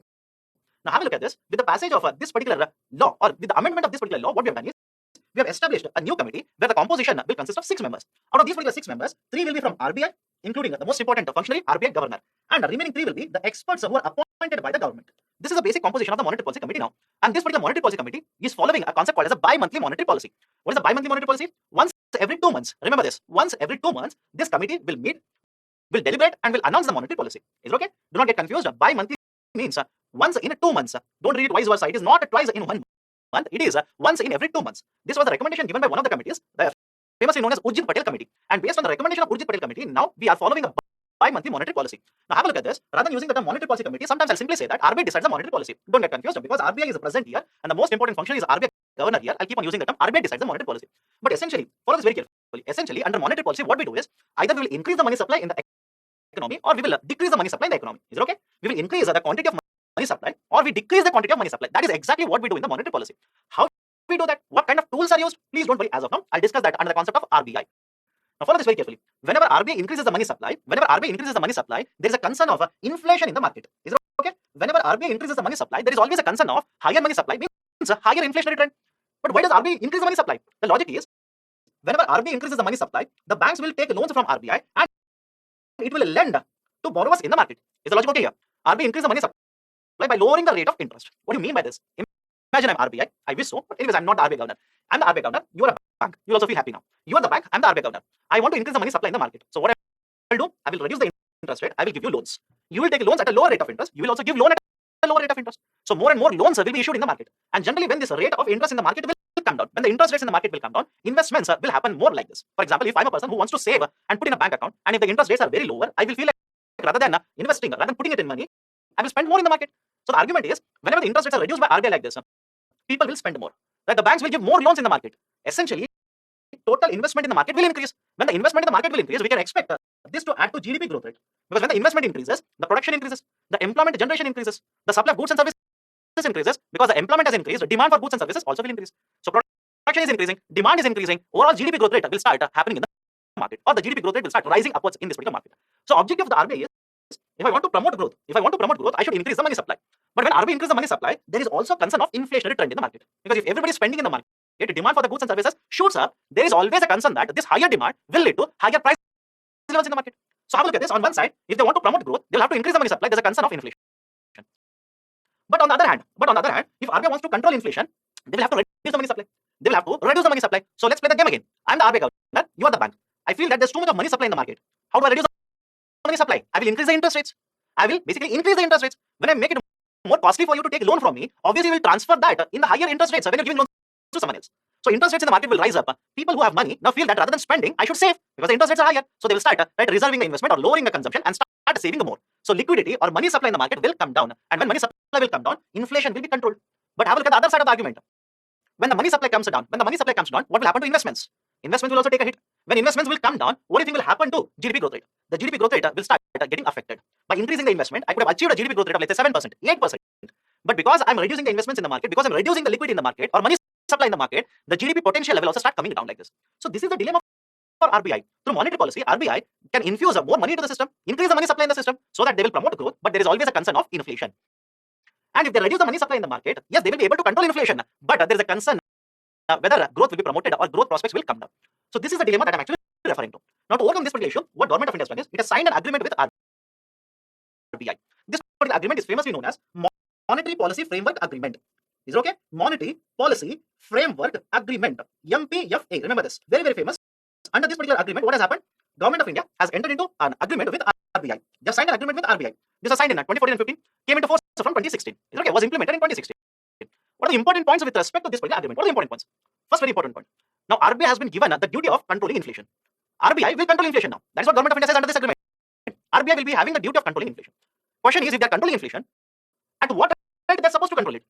Under what rate they are supposed to bring the inflation? Government of India says that they are supposed to maintain the inflation rate at 4%. Remember this. They are supposed to maintain the inflation rate at 4%. And who's deciding this? Government of India. In consultation with RBI, they have decided, okay, you should maintain it at 4%. But please understand this. This particular 4%, can you maintain the inflation rate exactly 4% all the time? Is it okay? Can you exactly maintain the inflation rate at 4% all the time? Not possible. Because suddenly in the market, some situation might happen, some events might take place, as a result of which the prices of commodities will become volatile. Prices will fluctuate. And when the prices of commodities will fluctuate, inflation rate will also change. So what Government of India has done is, it has given the duty of controlling the inflation to RBI at 4%, but certain flexibility has been provided. Government of India says you will have to maintain inflation at 4% plus or minus 200 basis points. Now, what is the idea for 200 basis points? Simply remember this: 100 basis points is equal to 1%. Is it okay? 100 basis points is equal to 1%. So 200 basis points will be equal to 2%. So RBI can allow the inflation rate to reach from 4% to 4 plus 2, 6%. And it can allow the inflation to fall up to 4% minus 2. That would be 2%. Is it okay? So Government of India has told RBI how much? 4%, but flexibility has been provided. That is 4% plus 2%. 4% minus 2%. It can allow the inflation rate to reach up to 6% and fall up to 2%. Inflation rate has to be at 4%, but certain flexibility has been provided. And another point here, whenever I'm talking about flexible inflation targeting, the inflation that we are focused on is headline CPI inflation. Headline CPI inflation. Now I've covered what is CPI. I've not yet covered what is headline. Give me a couple of minutes, I'll cover even that. So what is the inflation that I'm referring to here? I'm referring to headline CPI inflation. Now let's go to the next point. This particular target has been set up by Government of India for a period of 5 years. After 5 years, Government of India can review and change the inflation target, which already Government of India has done in 2021. And even after the review, government says I'll keep the same flexible inflation target for RBI. That is, we'll still continue with 4% plus or minus 2%. And since we are giving a flexibility here, this is generally referred as a flexible inflation targeting. Next important point. What if inflation crosses more than 6% and falls below 2%? Is it okay? The limits are what? 6 and 2%. What if inflation crosses more than 6 and falls below 2%? Then the document basically says, if the inflation crosses more than 6% or falls below 2% in 3 consecutive quarters, then RBI has to give a written explanation to government. And in the written explanation, RBI has to explain what were the causes, why the inflation is behaving like this. Right? What are the causes? Within what time period RBI will bring the inflation under control? And the next one, what measures will be taken by RBI to bring the inflation under control? Is it okay? 3 points. Remember this. First one, what are the reasons, what are the causes of this particular spike or decline in the inflation rate? Second, what measures will be taken by RBI to bring inflation under control? And the third one is, within what time period the inflation will be brought under control? That is another very, very important point with respect to FIT, flexible inflation targeting. Next one, have a look at this. Once every 6 months, RBI has to come out with a report. Once every 6 months, RBI has to come out with a report and explain what are the causes of inflation for this particular inflation for the 6 months, and what could be the causes in the next 6 months right, of inflation. So it has to come out with a report and explain, give certain points. What were the causes for inflation in the last 6 months? What could be the causes of inflation in the next 6 months? This information has to be provided with respect to future movement and the past movement of price levels by RBI. These are the very, very important points with respect to flexible inflation targeting. So remember one more point here. The first time it was introduced was from 2016. So 2021, 5-year time period is over. Government of India has again reviewed it, continued with the same flexible inflation targeting for RBI till 2026 now. These are certain very important points with respect to FIT. Now with respect to this idea of flexible inflation targeting, I told you this. Whatever I'm talking about inflation, whatever inflation I'm referring to is the headline CPI inflation. Now the question is, what is the meaning of headline inflation? What is the meaning of headline inflation? Let me give one basic concept first, then we'll discuss what is there in the slide. Let's take one very simple example. Imagine, rather than considering 448, 460 or 697 articles under CPI as well as WPI respectively, let's take a very simple example. Imagine I'm considering only 3 articles. Is it okay? Let's say I'm considering only 3 articles. Article A, B and C. Now follow this very carefully. Let's say prices of article A and B have not changed by much. Is it okay? Prices of articles A and B have not changed by much. Let's take an arbitrary number here. For commodity A, price was 20 rupees. It has increased to 21 rupees. For commodity B, price was let's say 85 rupees. It has increased to 87 rupees. So if you consider these 2 items or commodities, the price levels have not increased by much. Yes, there is a marginal price, small increase in the price level has happened. But what if the commodity C, the prices have abruptly increased from let's say 100 rupees to 130 rupees? Is it okay? There is another commodity C, the price of commodity C has increased abruptly by huge margin from 100 to 130. Now if I calculate inflation considering all the 3 commodities, obviously there will be certain inflation rate. Is it okay? Obviously there will be certain inflation rate because the price levels overall has increased. But can I simply say that majority of this particular spike in the inflation rate, majority of this rise in the inflation rate is because of commodity C? Is it okay? I'll repeat it. Majority of this particular price rise or the inflation rate has taken place because the price of commodity C has increased by a huge margin. Whereas for other commodities, there is just a marginal rise in the price levels. So generally what happens is when you calculate the WPI, that is in the calculation of WPI, how many commodities you take? 697. And if you're calculating, let's say CPI urban or CPI rural, you're taking somewhere around 440 plus commodities. There are 448 in one and 460 in another. Don't worry about this. But the idea is, when you consider all the commodities and you calculate inflation, is it okay? When you consider the prices of all the commodities, whatever commodities are there in the list, if you consider all the prices or the prices of all the commodities, that is called as headline inflation. I'll repeat it so that it's clear to you. This is important. Whenever you consider all the commodities and the price changes of all the commodities and you calculate inflation, it is called as headline inflation. Another name of headline inflation, they'll simply say that headline inflation is the overall measure of inflation rate in the economy. It is the measure of overall rate of inflation in the economy. I'm not exempting any commodity. Whatever is the number of commodity, I'll consider all of them and I will calculate inflation rate. But the concern here is, what if prices of vegetable commodities has increased very sharply or the rise is very, very quick? What if prices of fuels, petrol and diesel, have increased abruptly by a large margin? Is it okay if I say that if prices of vegetables as well as fuel commodities have increased by a large margin, that will basically influence overall inflation rate? Is the logic okay? If the prices of food commodities and the fuel commodities, if they have increased very sharply, have increased by a very large margin, overall inflation rate will increase. But that is a misrepresentation, because it might so have happened remaining commodities prices have increased by a very small margin, negligible margin. But only for food and fuel, because the prices have increased abruptly like this, it will basically be representing or it will be influencing overall inflation rate. That is the precise reason. What we do is, apart from headline inflation, we also calculate another type of inflation which is referred as core inflation. Is okay? Which is referred to as core inflation. What is the core inflation here? Follow this very carefully. Whenever you are taking headline inflation, you are calculating headline inflation. What are you doing? All the commodities, all the 697 commodities, let's say WPI, all the 697 commodities were considering. But when you shift from the headline to core, imagine out of 697 commodities, there are 10 commodities whose prices are fluctuating very quickly in the market, whose prices are quickly increasing, quickly falling. Is it okay? Or else they'll use a technical term. Short-term fluctuations are associated with the prices of these commodities. Short-term, within short-term, prices will increase. Within short-term, within a couple of days itself or a couple of weeks, prices will fall. So generally what we do is, we will identify those commodities which are experiencing short-term fluctuations like this, and we will exclude those particular commodities. Let's say out of 697 commodities, there are 10 commodities which are like this. So when I calculate headline inflation, I will take all 697. But when I calculate core out of 697, I will exempt, I will take out 10 articles and I will calculate the price levels of only remaining 687 commodities. Is it okay? This kind of an inflation is referred as core inflation. So the idea of headline inflation and core inflation is applicable to both WPI as well as CPI.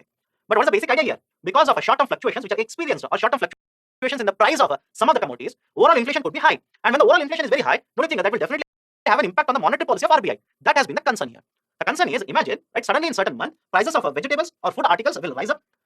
Prices of fuels will rise up as a result of a sharp increase in the vegetable or the food articles as well as fuel articles. Headline inflation will cross, let's say, 6%.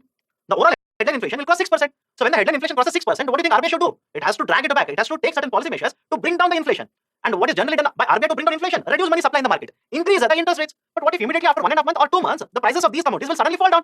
Again, RBI will have to take reverse measures to increase the money supply. So the argument here is very simple. These commodities, when I talk about headline and core, there are certain commodities. The prices of these commodities will keep on shifting very abruptly within very short time period. The prices are very volatile. So the change of price of these particular commodities or the price movements of these particular commodities should not be influencing my decision making in terms of, let's say, monetary policy. That is the reason in the recent times there has been a discussion whether we must focus our policy on headline inflation or core inflation. Government of India even today says, I'm going to go with headline CPI inflation. Is it okay? Now what are the arguments here in favor of headline? I'll focus on two sides here, in favor of headline, in favor of core. What are the arguments in favor of headline? One, these particular food and fuel prices, yes, we know, these are fluctuating very quickly in the market. Right? These are short-lived. Short-lived means for a very short time period, these are high. For very short time period, these are very low. Yes, we know that. But even after that, we will decide our policy on this particular headline only. Why? Whenever these particular food prices and fuel prices will be hiked, will start increasing in the retail market, it will directly have an impact on the common man. Is it okay? For example, if you're spending 100 rupees to purchase fuel, petrol in the market, if the price of the fuel per liter has increased, can simply say that you'll be able to purchase a lesser amount of fuel now. In terms of volume, you'll be able to purchase lesser. For a simple reason, price levels have increased. So the argument here is, even though these are short-lived, because these are affecting the common man directly, I will go ahead with headline inflation. Second one, yes, we know that headline inflation will keep on changing because of the fuel prices and food prices. But please understand, we have already used headline inflation for inflation targeting earlier also. That is when we introduced or when we implemented FIT from 2016, we had taken headline inflation, that is headline CPI itself.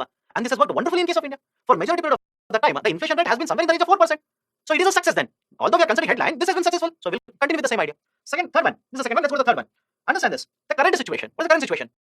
There is a pandemic. There is a slowdown in the economy. Economy is recovering like this. In this particular period of time, we must not be changing this kind of a policy. The monetary policy is a very, very important policy tool that is there with RBI. Inflation targeting is a very, very important policy tool that has been in the process of being implemented. So these kinds of policy measures should not be changed during the times of a slowdown, during the times of a recession. Okay. Next one. Have a look at this.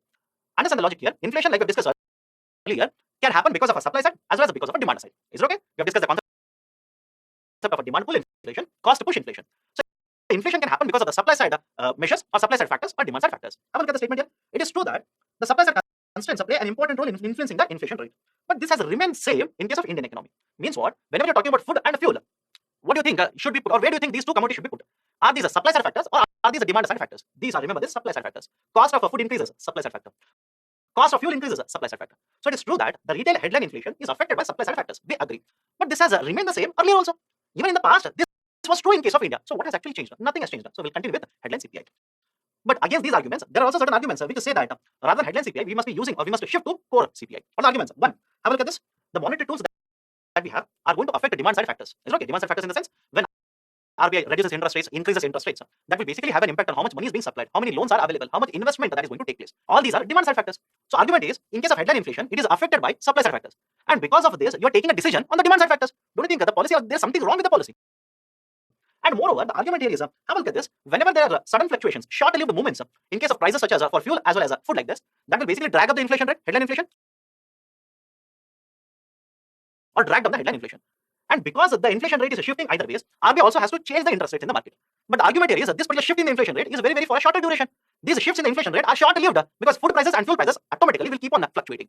So based on the factors which are fluctuating, which are short-lived, we are making our policy. This is not the right approach. Rather than using headline inflation, we must be using core inflation here. This is the argument with respect to headline versus core. Again, I'm basically telling you this, repeating this.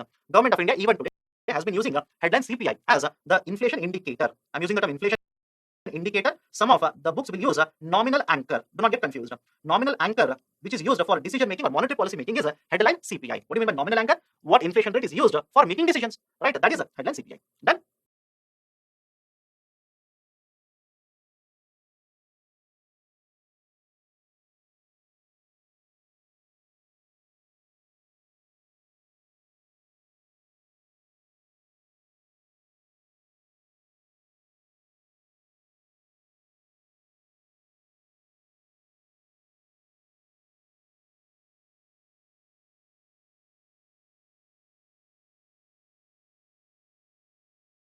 Let me go to the next concept now. We have discussed what is inflation, the causes of inflation, the measurement of inflation, headline and core. Now let's understand what is the effect, what is the impact of inflation.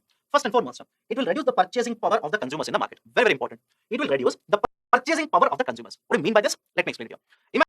Imagine you have 100 rupees. Is it okay? Imagine you have 100 rupees. You want to purchase certain commodity in the market. And let's say right now, the cost of the commodity is 20 rupees per unit. Is it okay? You have 100 rupees. You want to purchase a particular commodity. Cost is how much? 20 rupees. So using 100 rupees, can I simply say that you will be able to purchase 5 units of this commodity? Is it okay? 100 rupees, 20 rupees per unit. Simple CSAT, 20 into 5, 100 rupees. Now what if I say because of inflation, it increases, or the price increases from 20 rupees to 25 rupees. The price of the commodity increases from 20 to 25.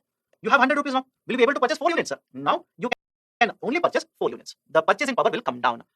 The units that you can consume will come down from 5 to 4 units. It reduces the purchasing power, which essentially means using the same amount of money. If you have the same value of the money in your hand, if there is inflation in the market, you will be able to purchase lesser and lesser goods or services in the market because the prices of those commodities has actually increased.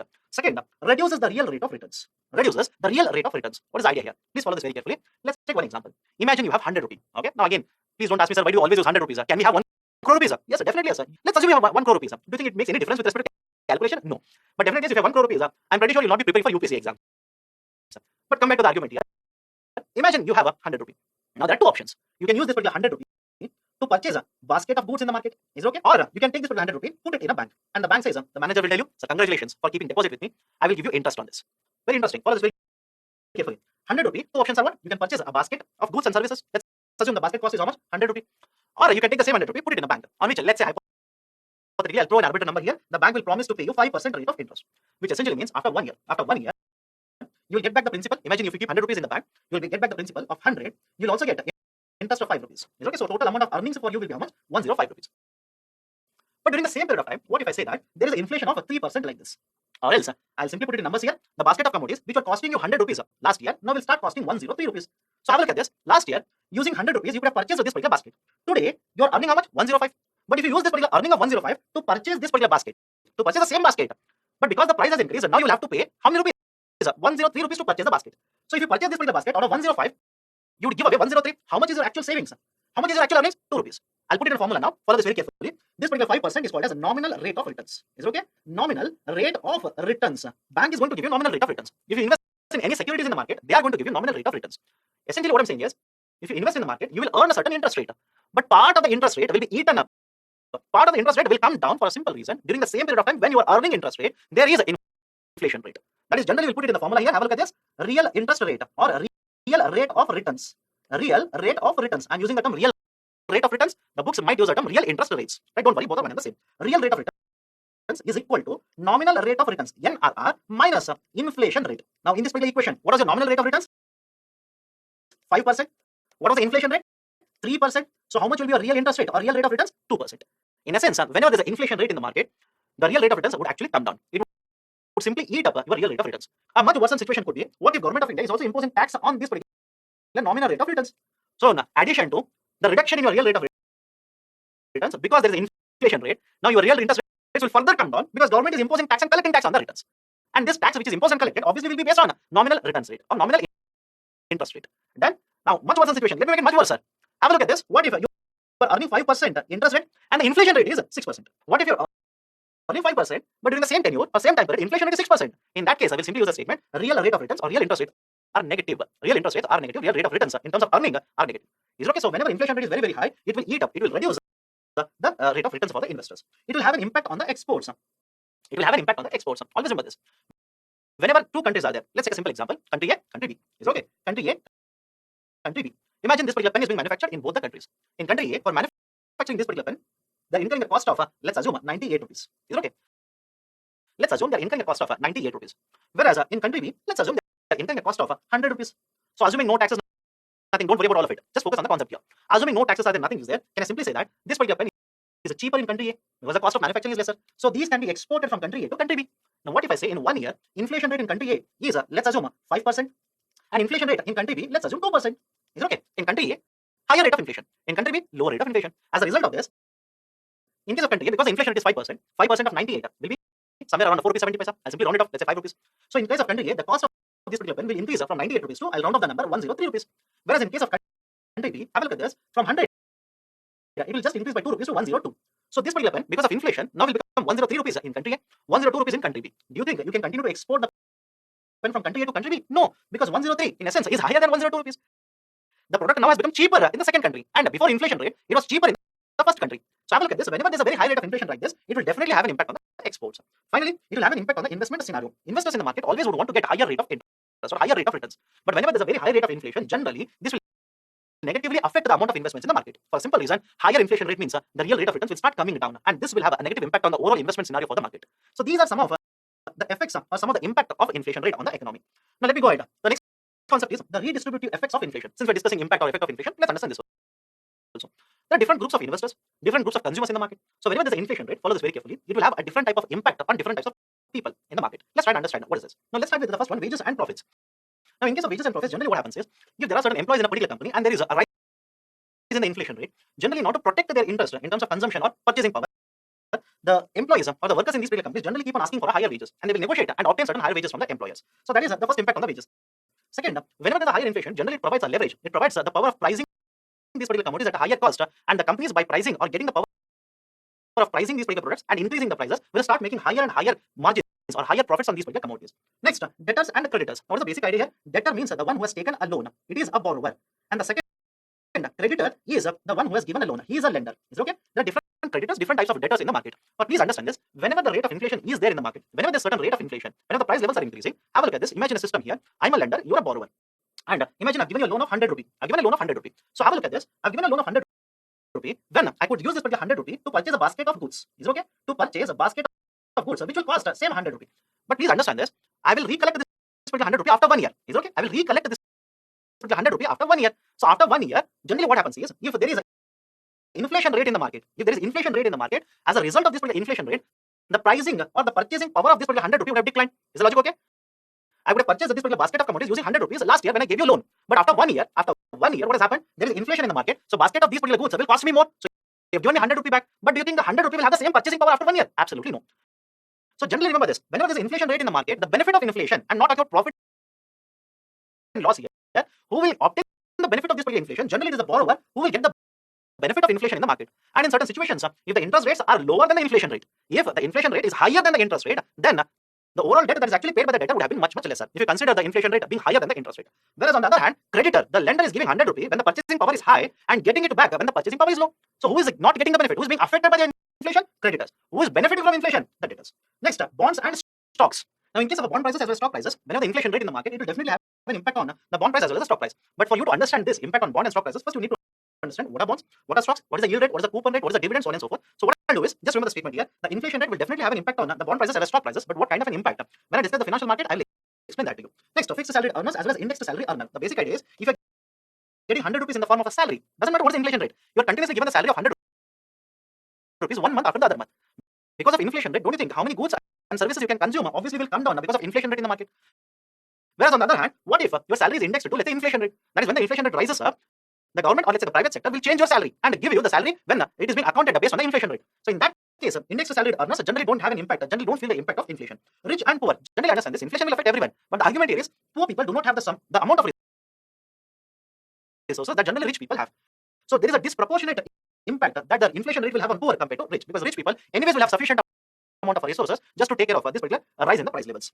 Now, having looked at what are the causes of inflation, the issues related to inflation, let's try and understand how to control inflation. Now, please understand this. We have discussed the causes of inflation. There could be supply side factors which are causing inflation. There could be demand side factors which are causing inflation. Now, how do you control the rate of inflation? Right? How do you basically ensure that inflation rate is within this particular rate of, let's say, 4% or within the range of 2% to 6%? That is the target in case of India. Generally, for that, if you know what are the causes, you can basically ensure that you will take certain measures to address causes and will control the inflation rate. For example, have a look at this. What if there is a very high amount of a demand in the market, supply of money is very, very high, as a result of which there is inflation rate in the market? How do you control such type of inflation? Reduce the money supply in the market, reduce the amount of liquid in the market. For example, government of India can reduce unnecessary expenditure. For example, reduction in the amount of subsidies that they're going to pay to the households. For example, RBI can use various monetary policy tools, control the amount of a credit that is flowing into the system.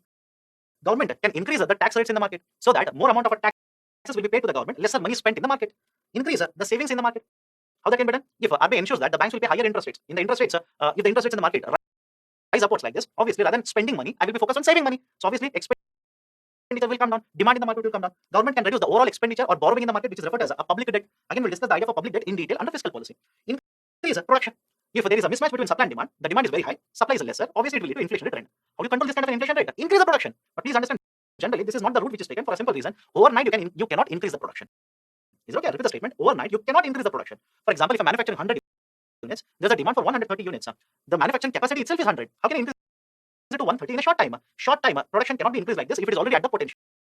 Maybe in a longer time, I will expand my production capacity, I will increase the production so that the demand is met in the market. And finally, have a rational wage policy. Generally, in case of a concept of a wage policy, we say that it should be determined by the government. Minimum wages should be fixed by the government so that in the market, whenever the wages are provided, there's a rationality with respect to these particular wages. So through all of these particular measures, again, some of you will keep on thinking how wages is going to affect inflation. Please understand this. Here is a manufacturer.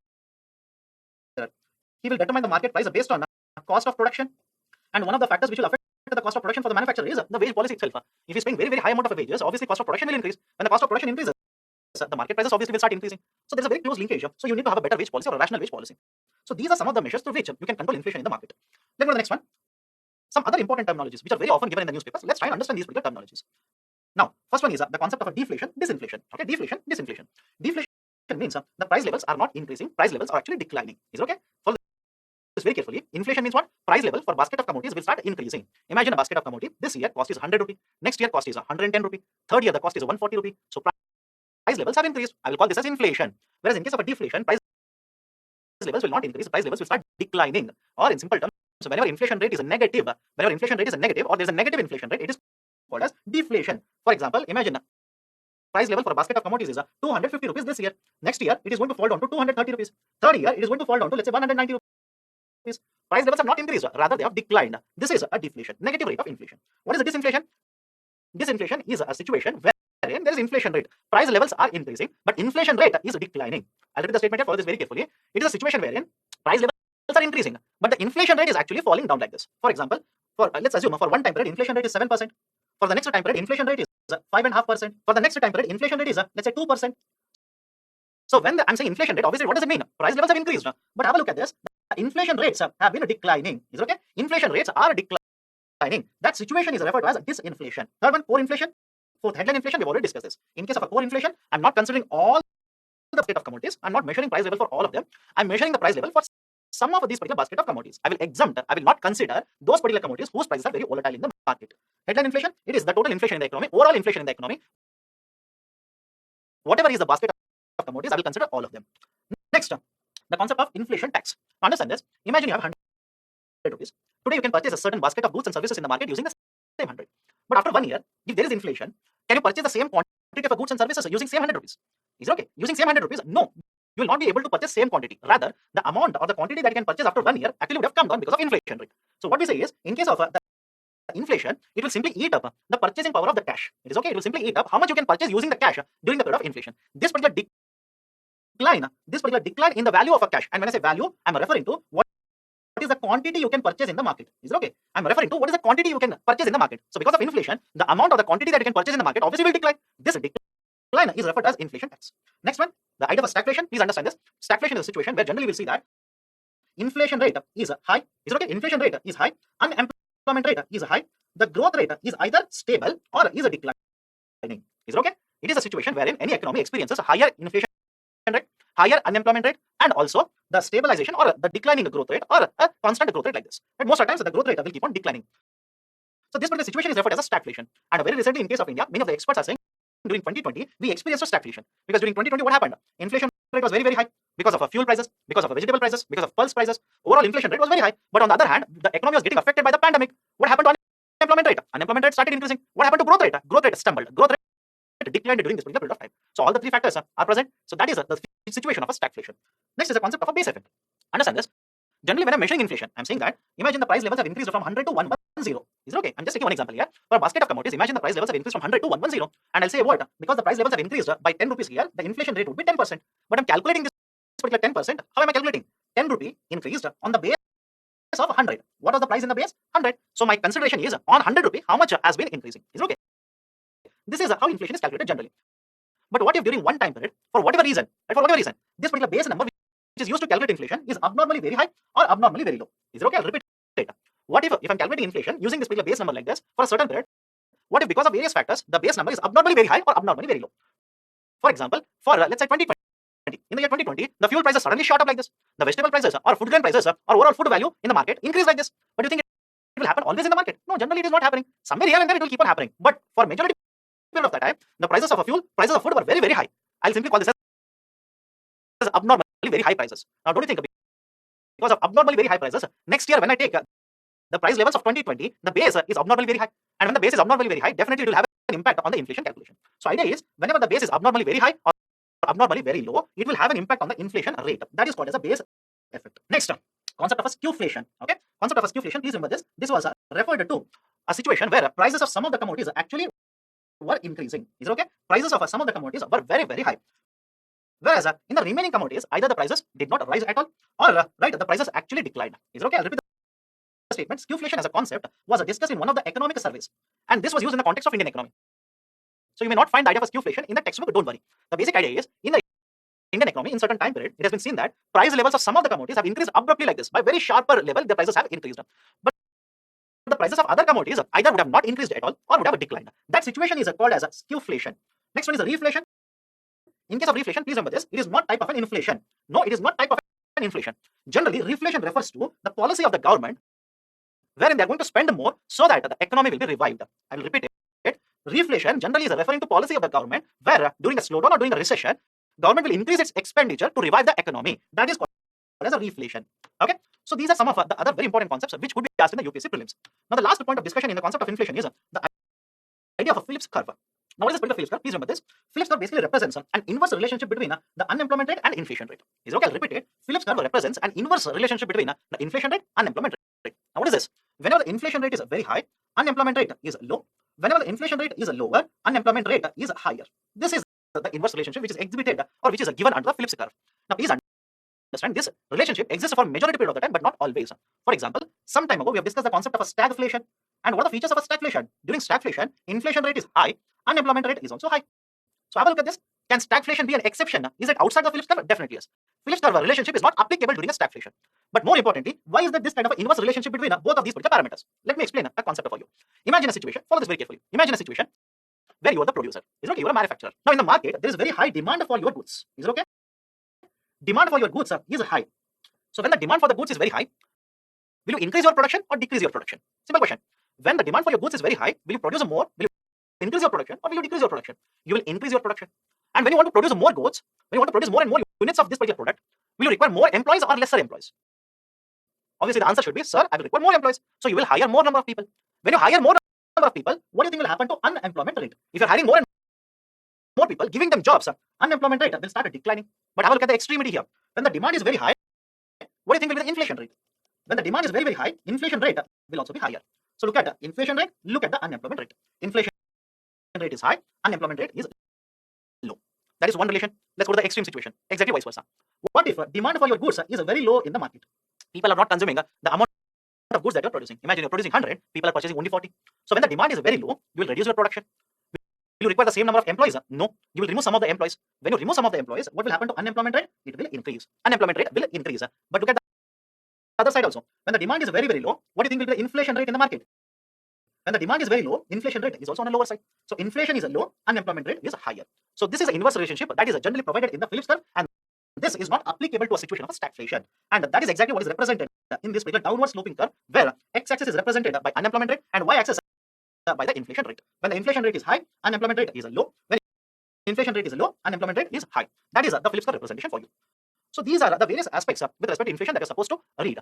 Now, this particular inflation is also covered in the economic survey. And for year 2020 and 21, what does the economic survey state? Because of variation in the price levels of food commodities and fuel commodities over a period of time, this economic survey basically mentions that for April to December 2021, is okay, for April to December, this particular duration, in this particular financial year, the wholesale price index was experiencing a deflation, and retail price level was more than 6%. Again, these are just provisional numbers. Obviously, by the time you're reading or referring these particular videos, the inflation rate would have changed. But this is what has been given in the economic survey for the year 20 and 21. So this is the discussion with respect to the inflation as well as the concepts related to inflation. Now let's have a look at some of the questions here. Okay, let's have a look at some of the questions here. First question, with reference to inflation in India, which of the following statements is correct? Controlling the inflation in India is the responsibility of Government of India only. Wrong. Reserve Bank of India has no role in controlling inflation. Wrong. Decreased money circulation helps in controlling inflation. Correct. Increased money circulation helps in controlling inflation. No, it will actually fuel inflation rate. Next question. Which of the following brings out consumer price index for the industrial workers? CPI IW is published by whom? The right option is option C, Labor Bureau. Remember this. I've given you Labor Ministry. Under that there is a Labor Bureau. Right option is option C here.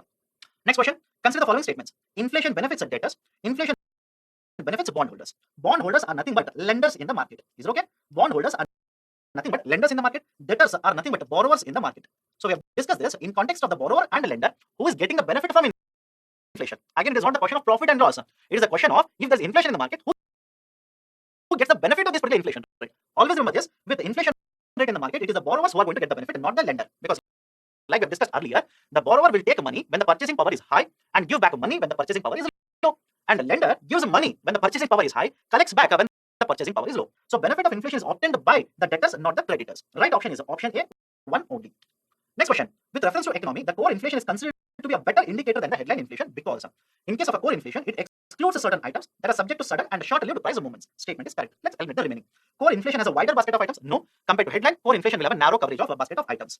Headline inflation is used as a nominal anchor. Statement is correct. Have a look at the statement is correct. But you think the statement answers the question given here?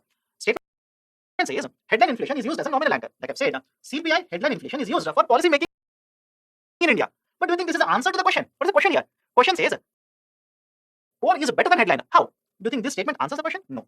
Core inflation includes certain items that are subject to sudden and short-lived price movements. Okay? So this particular statement again is wrong because when you're calculating core, no, we are excluding these particular items. So statement A is the correct one. Next question. Which of the following inflation is a result of the past event and persists in the present? Now understand this. Whenever certain events are taking place in the past, is it okay? Imagine certain event takes place today, but because of that event, in the future, there's an inflation rate. Is it okay? There is some event. Imagine there is a structural shift in the economy. Imagine suddenly there is a drought in the Indian agriculture sector. So there is some event which is happening today. But because of this event, in the future, you will experience inflation. What is that type of inflation? It is referred as a built-in inflation. Is it okay? It is referred as a built-in inflation. Hyperinflation, wrong. Stagflation, no. Built-in inflation is the answer to this. Now, what is the biflation given here? Biflation is a situation wherein you are experiencing both the inflation rate in some of the commodities and deflation in some of the commodities. That situation is referred as biflation. But the answer to this particular question will be option C here. Next question. Which one of the following factors can cause a cost push inflation in the economy? And when I say cost push inflation, it has to be a supply side factor. Have a look at the options here. Oil price increases in the world. Definitely yes. When the oil prices increases in the global market, we are importing this oil at a higher cost and we will sell it in the domestic market at a higher cost. Second, fluctuation in the production of food grains. Definitely yes. If the production of food grains comes down, supply to the market will come down. Prices will increase. That will add to inflation return. But it is more importantly a supply side factor. Imposition of high commodity taxes. Imagine Government of India increases GST rate. What is GST? Don't worry, we'll discuss that separately in detail. All that you need to understand is imagine today's GST rate is 10%. So if the cost is 100, GST rate of 10% means tax of 10 rupees. So selling price will be 110. But if government increases the GST rate from 10% to let's say 15%, The cost would remain same, but the tax would increase to 15 rupees. So selling price would increase to 115. Don't you think that will increase inflation trend in the market? Definitely yes. But more importantly, again, this is a supply side factor. So right option is option D, all of the above. Next question, which of the following classes of people is or are generally benefited by inflation? Creditors, these are the lenders, no.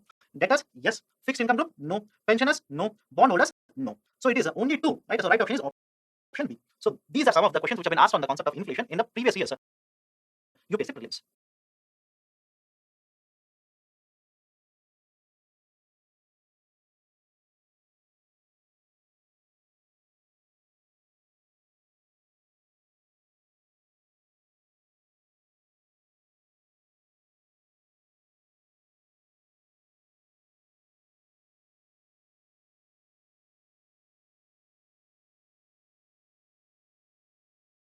The next article is with respect to connection between fiscal deficit and inflation. Now, what are the important points during this particular article? Government of India, the current fiscal, had set up a target of 3.5% of fiscal deficit, but because of lower revenues, both under tax as well as non-tax, and higher expenditures on the other hand, the overall fiscal deficit for Government of India is expected to be somewhere in the range of 7% for the current fiscal. Not only this, as a result of this particular higher fiscal deficit, Government of India is forced to borrow from the market. Now, this particular article discusses what is the impact of such a borrowing by Government of India in the market. First and foremost, please understand this: Government of India is one of the biggest borrowers in the domestic market. Now, in addition to being a bigger borrower in the market, generally in the current financial year, Government of India is going to borrow much higher because of the pandemic-related stress in the finances of the government.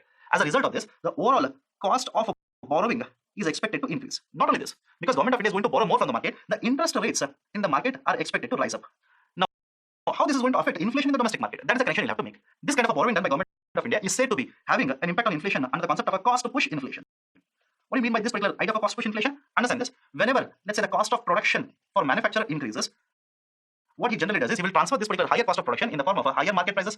And whenever for a basket of commodities, the market prices increases like this situation we refer to this as inflation. Now, how fiscal deficit is connected to inflation here? Please understand this. When Government of India borrows heavily from the market, interest rates will start rising upwards. And when interest rates starts rising upwards, these particular manufacturers, when they borrow from the market, they will have to shell out higher interest rates. They will have to pay higher interest rates for their borrowing. And this particular higher interest rate becomes part of the cost of the production. And when it becomes part of the cost of production, the manufacturer doesn't have any other option but to increase the market prices, which is expected to lead to higher inflation rates. And since this is happening from the supply side, that is, this inflation is taking place because of the supply side, this is referred as a cost push inflation.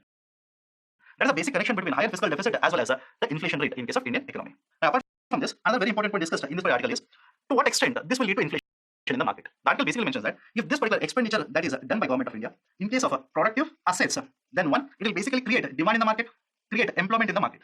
It can help in reviving the sluggish economy. And on the other hand, if this kind of expenditure is done in, let's say, providing welfare to the people, then the purchasing power of people can be improved or increased. So these are certain points which are given in this particular article. Let's go to the next article, which is related to core inflation. Now, there is a very important connection which has been provided here. That is core inflation with imported duties. Now, first and foremost, what do you mean by core inflation? There are two types of inflation. One is a headline inflation and the second one is core inflation. The basic difference is this. In case of headline inflation, we are going to consider all the commodities and we are going to measure the variation in the prices of these commodities. Whereas in case of core inflation, we are going to exempt, we are going to exclude those particular commodities, specifically non-food and non-fuel commodities are going to be considered while calculating core inflation. Why this kind of a differentiation? Generally, it has been seen that in case of the food commodities and fuel commodities, prices fluctuate very frequently. And when the prices fluctuate very frequently, obviously there is going to be an impact on the measurement of inflation. So sometimes it might be seen that because of the fluctuation in the prices of the food and fuel commodities, the inflation rate might vary. But same thing cannot be said with respect to core inflation. And that is the precise reason a core inflation is used as a better indicator for the long-term inflation trend in the market rather than headline inflation. Now, what's the discussion here? Basically, the discussion says that in the recent times, the headline inflation has averaged more than 6%. Yes, for the month of December, January, the inflation rates are expected to cool down, but this is a trend which has been observed for the last couple of months. The average rate of inflation has been more than 6%.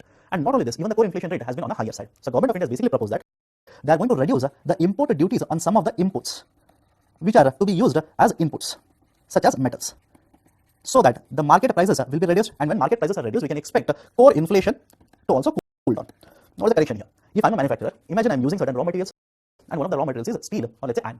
And if Government of India imposes a huge amount of imported duty on this, whatever duties I'm going to pay to Government of India, I'm going to transfer it to consumer in the form of higher market prices. And since the market prices are higher, it will contribute to inflation. Most importantly, core inflation. And in such situation, core inflation tends to be higher, headline inflation also tends to be higher. So Government of India now has basically stated that we want to reduce the imported duties on some of these particular inputs or raw materials which are used to manufacture goods in India, so that the market price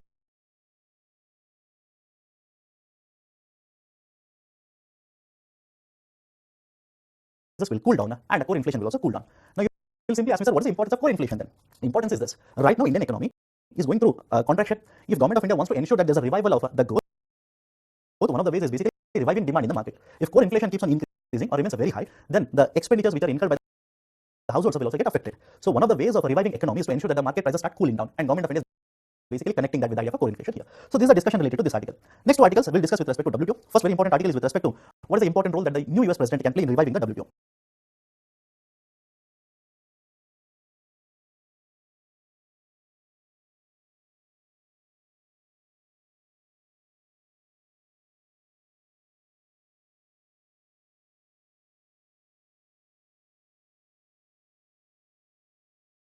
Is related to WPI rebasing.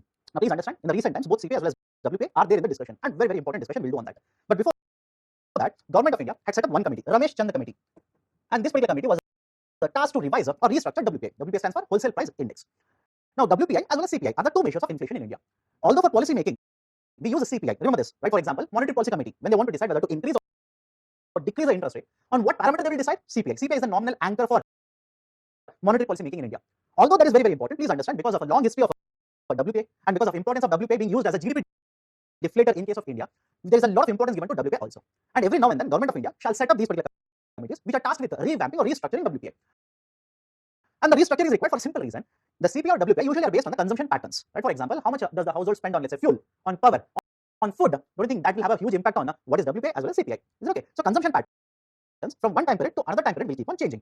And because there's a change in the consumption pattern, you also need to revamp both the CPI as well as the WPI. And this particular committee, which was tasked with the revamping of a WPI, very recently submitted a report. As per this particular report, again, it is not yet finalized. Government of India has not yet issued notification. Just on the basis of what is being discussed in the article, I'm telling you all of this information. So based on this particular report, the base year, which is 2011, 2012 as of now, will be changed to 17 and 18. That's the first very important change. The base year will change.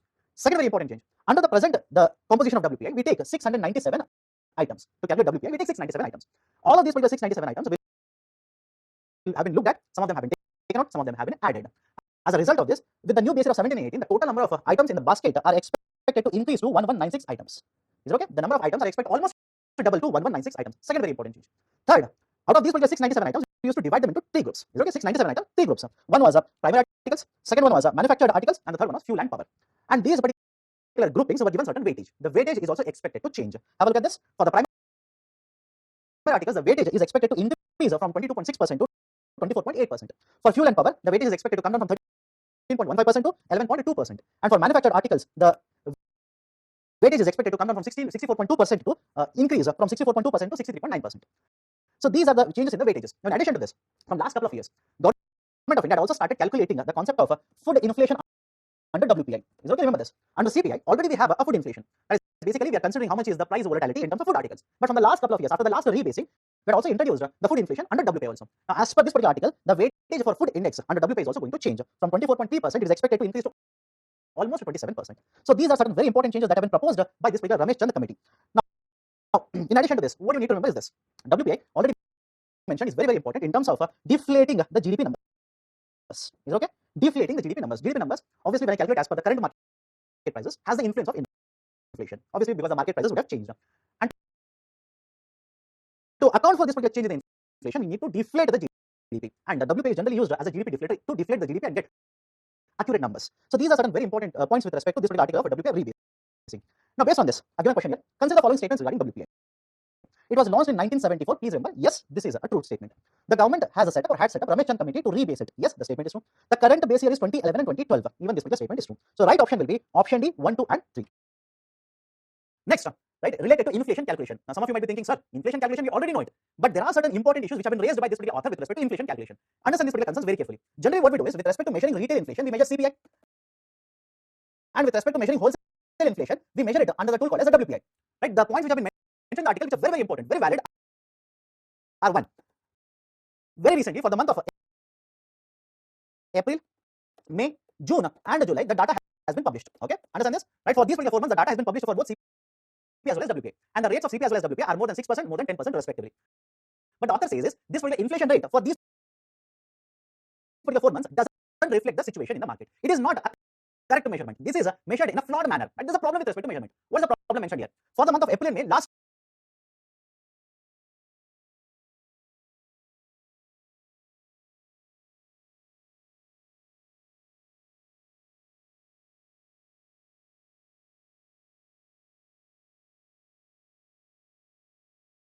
year, lockdown was done by the government, right? Strict lockdown was imposed. Movement of the people was restricted. It became very difficult for the agencies to collect the data to measure the inflation for April and May. And understand this: whenever you have the inflation rates for months like this, what we do is April for this year is compared against April of last year. So same month, earlier year or the previous year. So the author is saying when there was a lockdown, when there was a problem with respect to data collection, we somehow managed to get the inflation rate. Now what you're doing is based on that data, which was a flawed data earlier because of lockdowns, you're using the same data to calculate monthly inflation in the current year. That is not the correct methodology. It is a flawed methodology. First one. Second issue which has been raised is because of the pandemic, the consumption patterns have changed. Is okay? Because of the pandemic, the consumption patterns of poor, especially poor, as well as non-poor consumption patterns to a certain extent have changed.